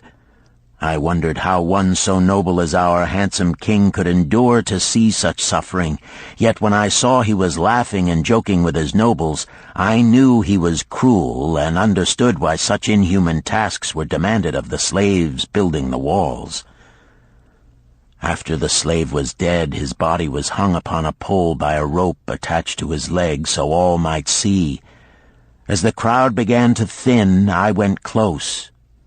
On the hairy chest, I saw tattooed 2 entwined serpents. It was Pirate. The next time I met Arid Gula, he was a changed man. Full of enthusiasm, he greeted me. "Behold, the slave thou knewest is now a free man. There was magic in thy words. Already my sales and my profits are increasing. My wife is overjoyed. She was a free woman, the niece of my master. She much desires that we move to a strange city where no man shall know I was once a slave. Thus our children shall be above reproach for their father's misfortune. Work has become my best helper. It has enabled me to recapture my confidence and my skill to sell." I was overjoyed that I had been able, even in a small way, to repay him for the encouragement he had given me. One evening Swasti came to me in deep distress. "Thy master is in trouble. I fear for him. Some months ago he lost much at the gaming tables. He pays not the farmer for his grain, nor his honey. He pays not the moneylender. They are angry and threaten him." "Why should we worry over his folly? We are not his keepers," I replied thoughtlessly. "Foolish youth, thou understandest not. To the moneylender didst he give thy title to secure a loan? Under the law he can claim thee and sell thee. I know not what to do. He is a good master. Why, oh, why should such trouble come upon him? Not were Swasti's fears groundless. While I was doing the baking next morning, the moneylender returned with a man he called Sasi. This man looked me over and said I would do. The moneylender waited not for my master to return, but told Swasti to tell him he had taken me. With only the robe on my back and the purse of pennies hanging safely from my belt, I was hurried away from the unfinished baking. I was whirled away from my dearest hopes as the hurricane snatches the tree from the forest and casts it into the surging sea. Again a gaming house and barley beer had caused me disaster. Sasi was a blunt, gruff man. As he led me across the city, I told him of the good work I had been doing for Nananeid, and said I hoped to do good work for him. His reply offered no encouragement. I like not this work. My master likes it not. The king has told him to send me to build a section of the Grand Canal. Master tells Sasi to buy more slaves, work hard, and finish quick. Bah! How can any man finish a big job quick? Picture a desert with not a tree, just low shrubs and a sun burning with such fury the water in our barrels became so hot we could scarcely drink it. Then picture rows of men going down into the deep excavation and lugging heavy baskets of dirt up soft, dusty trails from daylight until dark. Picture food served in open troughs from which we helped ourselves like swine. We had no tents, no straw for beds. That was the situation in which I found myself. I buried my wallet in a marked spot, wondering if I would ever dig it up again. At first I worked with good will, but as the months dragged on I felt my spirit breaking. Then the heat fever took hold of my weary body. I lost my appetite and could scarcely eat the mutton and vegetables. At night I would toss in unhappy wakefulness. In my misery I wondered if Zabado had not the best plan, to shirk and keep his back from being broken in work. Then I recalled my last sight of him and knew his plan was not good. I thought of Pirate with his bitterness and wondered if it might be just as well to fight and kill. The memory of his bleeding body reminded me that his plan was also useless. Then I remembered my last sight of Megiddo. His hands were deeply calloused from hard work, but his heart was light and there was happiness on his face. His was the best plan. Yet I was just as willing to work as Megiddo. He could not have worked harder than I. Why did not my work bring me happiness and success? Was it work that brought Megiddo happiness, or was happiness and success merely in the laps of the gods? Was I to work the rest of my life without gaining my desires, without happiness and success? All of these questions were jumbled in my mind, and I had not an answer. Indeed, I was sorely confused. Several days later, when it seemed that I was at the end of my endurance and my questions still unanswered, Sasi sent for me. A messenger had come from my master to take me back to Babylon. I dug up my precious wallet, wrapped myself in the tattered remnants of my robe, and was on my way. As we rode, the same thoughts of a hurricane whirling me hither and thither kept racing through my feverish brain. I seemed to be living the weird words of a chant from my native town of Harun. Besetting a man like a whirlwind, driving him like a storm, whose course no one can follow, whose destiny no one can foretell. Was I destined to be ever thus punished for I knew not what? What new miseries and disappointments awaited me? When we rode to the courtyard of my master's house, imagine my surprise when I saw Erid Gula awaiting me. He helped me down and hugged me like a long-lost brother. As we went our way, I would have followed him as a slave should follow his master, but he would not permit me. He put his arm about me, saying, "I hunted everywhere for thee. When I had almost given up hope, I did meet Swasti, who told me of the money-lender who directed me to thy noble owner. A hard bargain he did drive, and made me pay an outrageous price. But thou art worth it. Thy philosophy and thy enterprise have been my inspiration to this new success." "Megiddo's philosophy, not mine," I interrupted. "Megiddo's and thine. Thanks to thee both, we are going to Damascus, and I need thee for my partner." "See," he exclaimed, "in one moment thou wilt be a free man." So saying, he drew from beneath his robe the clay tablet carrying my title. This he raised above his head and hurled it to break in 100 pieces upon the cobblestones. With glee he stamped upon the fragments until they were but dust. Tears of gratitude filled my eyes. I knew I was the luckiest man in Babylon. "Work, thou see, by this, in the time of my greatest distress, didst prove to be my best friend. My willingness to work enabled me to escape from being sold to join the slave gangs upon the walls. It also so impressed thy grandfather, he selected me for his partner." Then Hayden Gula questioned, "Was work my grandfather's secret key to the golden shekels?" "It was the only key he had when I first knew him," Sharunada replied. "Thy grandfather enjoyed working. The gods appreciated his efforts and rewarded him liberally." "I begin to see," Hayden Gula was speaking thoughtfully. "Work attracted his many friends who admired his industry and the success it brought. Work brought him the honors he enjoyed so much in Damascus. Work brought him all those things I have approved. And I thought work was fit only for slaves." "Life is rich with many pleasures for men to enjoy," Sharunada commented. "Each has its place. I am glad that work is not reserved for slaves. Were that the case, I would be deprived of my greatest pleasure. Many things do I enjoy, but nothing takes the place of work." Sharunada and Hayden Gula rode in the shadows of the towering walls up to the massive bronze gates of Babylon. At their approach, the gate guards jumped to attention and respectfully saluted an honored citizen.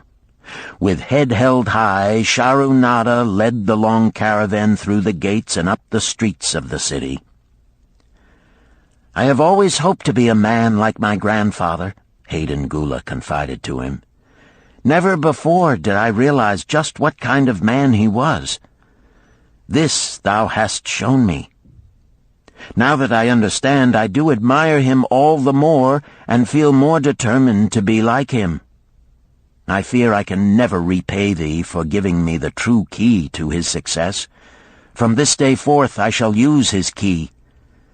I shall start humbly as he started, which befits my true station far better than jewels and fine robes." So saying, Hayden Gula pulled the jeweled baubles from his ears and the rings from his fingers. Then, reining his horse, he dropped back and rode with deep respect behind the leader of the caravan.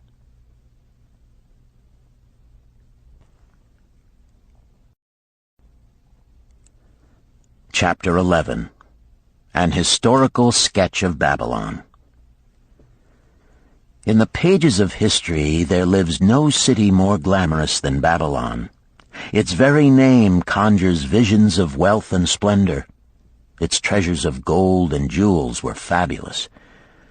One naturally pictures such a wealthy city as located in a suitable setting of tropical luxury, surrounded by rich natural resources of forests and mines.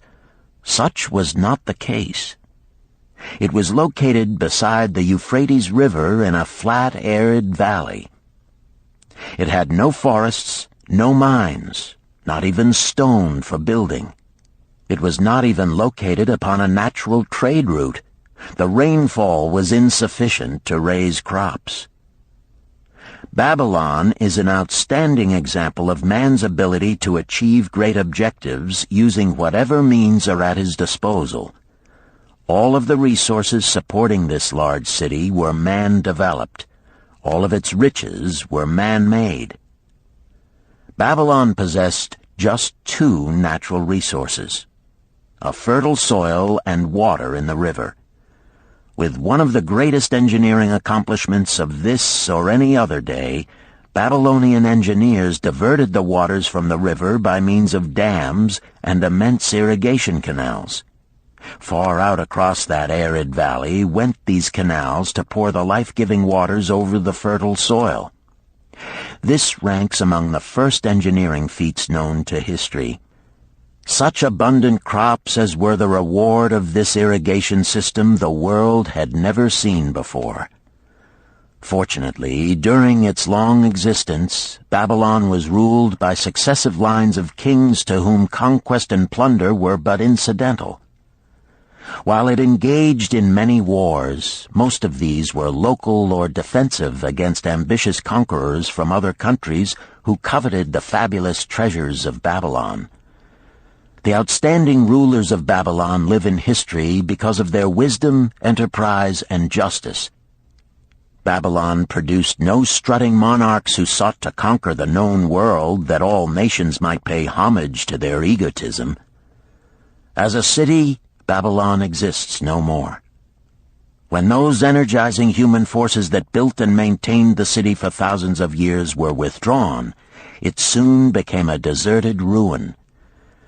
The site of the city is in Asia, about 600 miles east of the Suez Canal, just north of the Persian Gulf. The latitude is about 30 degrees above the equator, practically the same as that of Yuma, Arizona. It possessed a climate similar to that of this American city, hot and dry. Today, this valley of the Euphrates, once a populous irrigated farming district, is again a windswept arid waste. Scant grass and desert shrubs strive for existence against the wind-blown sands. Gone are the fertile fields, the mammoth cities, and the long caravans of rich merchandise.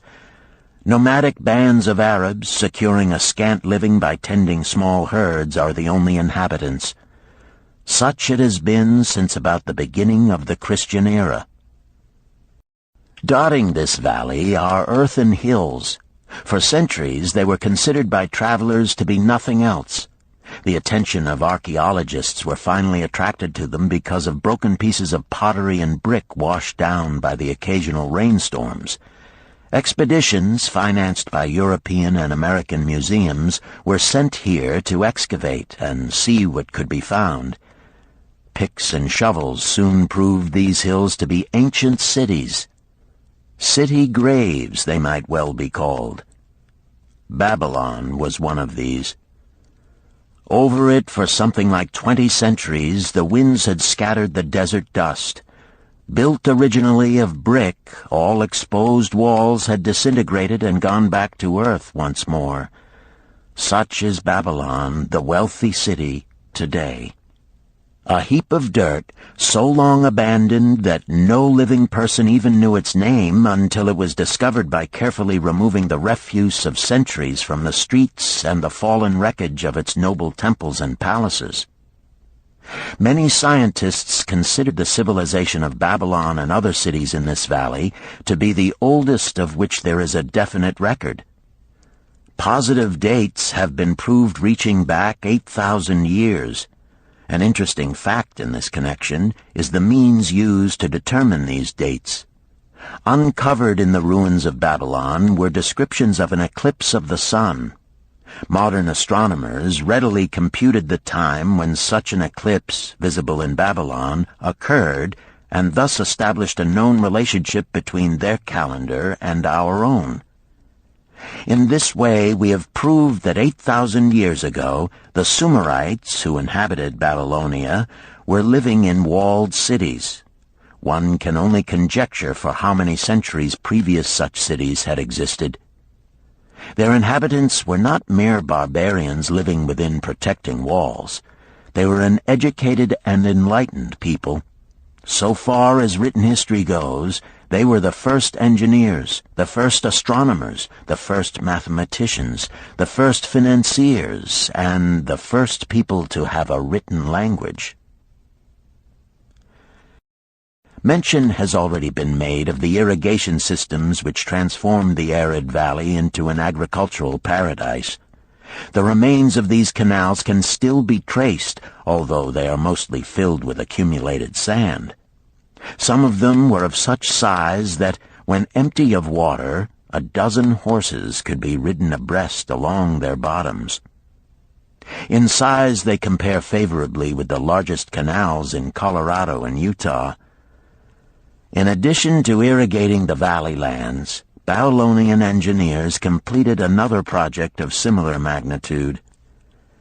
By means of an elaborate drainage system, they reclaimed an immense area of swampland at the mouths of the Euphrates and Tigris rivers and put this also under cultivation. Herodotus, the Greek traveler and historian, visited Babylon while it was in its prime and has given us the only known description by an outsider. His writings give a graphic description of the city and some of the unusual customs of its people. He mentions the remarkable fertility of the soil and the bountiful harvest of wheat and barley which they produced. The glory of Babylon has faded, but its wisdom has been preserved for us. For this we are indebted to their form of records. In that distant day, the use of paper had not been invented. Instead, they laboriously engraved their writing upon tablets of moist clay. When completed, these were baked and became hard tile. In size, they were about 6 by 8 inches and an inch in thickness. These clay tablets, as they are commonly called, were used much as we use modern forms of writing. Upon them were engraved legends, poetry, history, transcriptions of royal decrees, the laws of the land, titles to property, promissory notes, and even letters which were dispatched by messengers to distant cities. From these clay tablets we are permitted an insight into the intimate personal affairs of the people. For example, one tablet, evidently from the records of a country storekeeper, relates that upon the given date, a certain named customer brought in a cow and exchanged it for 7 sacks of wheat, 3 being delivered at the time, and the other 4 to await the customer's pleasure. Safely buried in the wrecked cities, archaeologists have recovered entire libraries of these tablets, hundreds of thousands of them. One of the outstanding wonders of Babylon was the immense walls surrounding the city. The ancients ranked them with the Great Pyramid of Egypt as belonging to the 7 wonders of the world. Queen Semiramis is credited with having erected the first walls during the early history of the city. Modern excavators have been unable to find any trace of the original walls, nor is their exact height known. From mention made by early writers, it is estimated they were about 50 to 60 feet high, faced on the outer side with burnt brick, and further protected by a deep moat of water. The later and more famous walls were started about 600 years before the time of Christ by King Nabopolassar. Upon such a gigantic scale did he plan the rebuilding, he did not live to see the work finished. This was left to his son Nebuchadnezzar, whose name is familiar in biblical history. The height and length of these later walls staggers belief. They are reported upon reliable authority to have been about 160 feet high, the equivalent of the height of a modern 15-story office building. The total length is estimated as between 9 and 11 miles. So wide was the top that a 6-horse chariot could be driven around them. Of this tremendous structure, little now remains except portions of the foundations and the moat. In addition to the ravages of the elements, the Arabs completed the destruction by quarrying the brick for building purposes elsewhere. Against the walls of Babylon marched, in turn, the victorious armies of almost every conqueror of that age of wars of conquest. A host of kings laid siege to Babylon, but always in vain. Invading armies of that day were not to be considered lightly.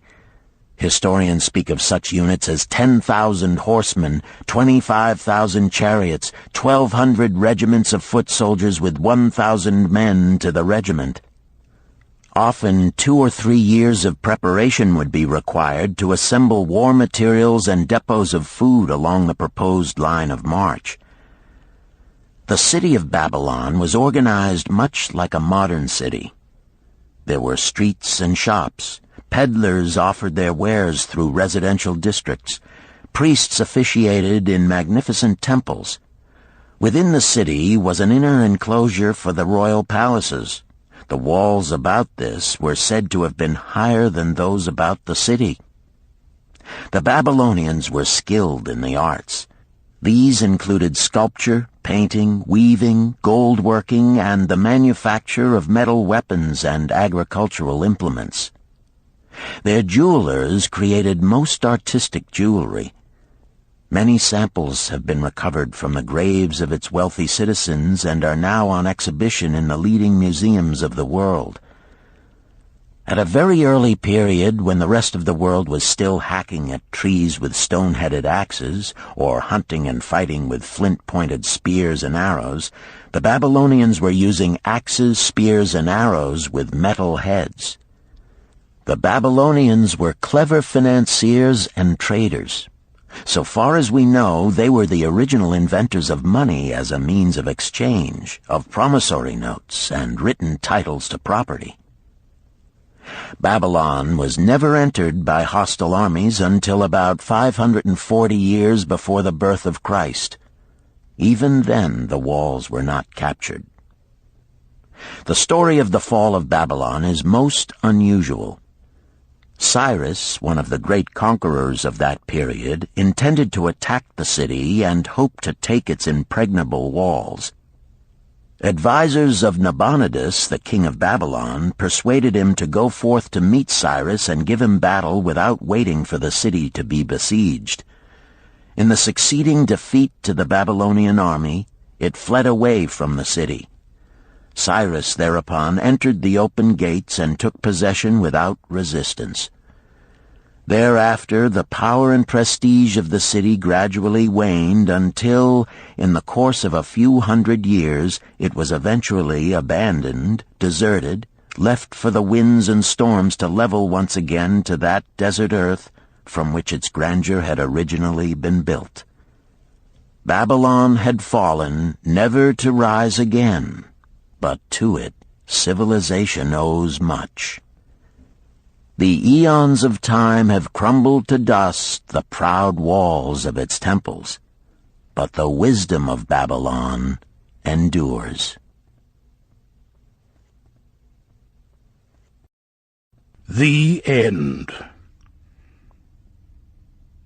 You've been listening to The Richest Man in Babylon by George S. Clason, narrated by Richard Ferrone, and directed by Ben Ruggiero.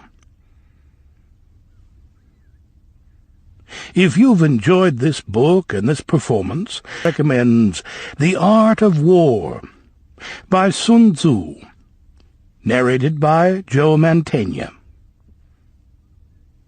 This classic of military strategy includes a detailed introduction and commentary on the history of Chinese warfare and military thought.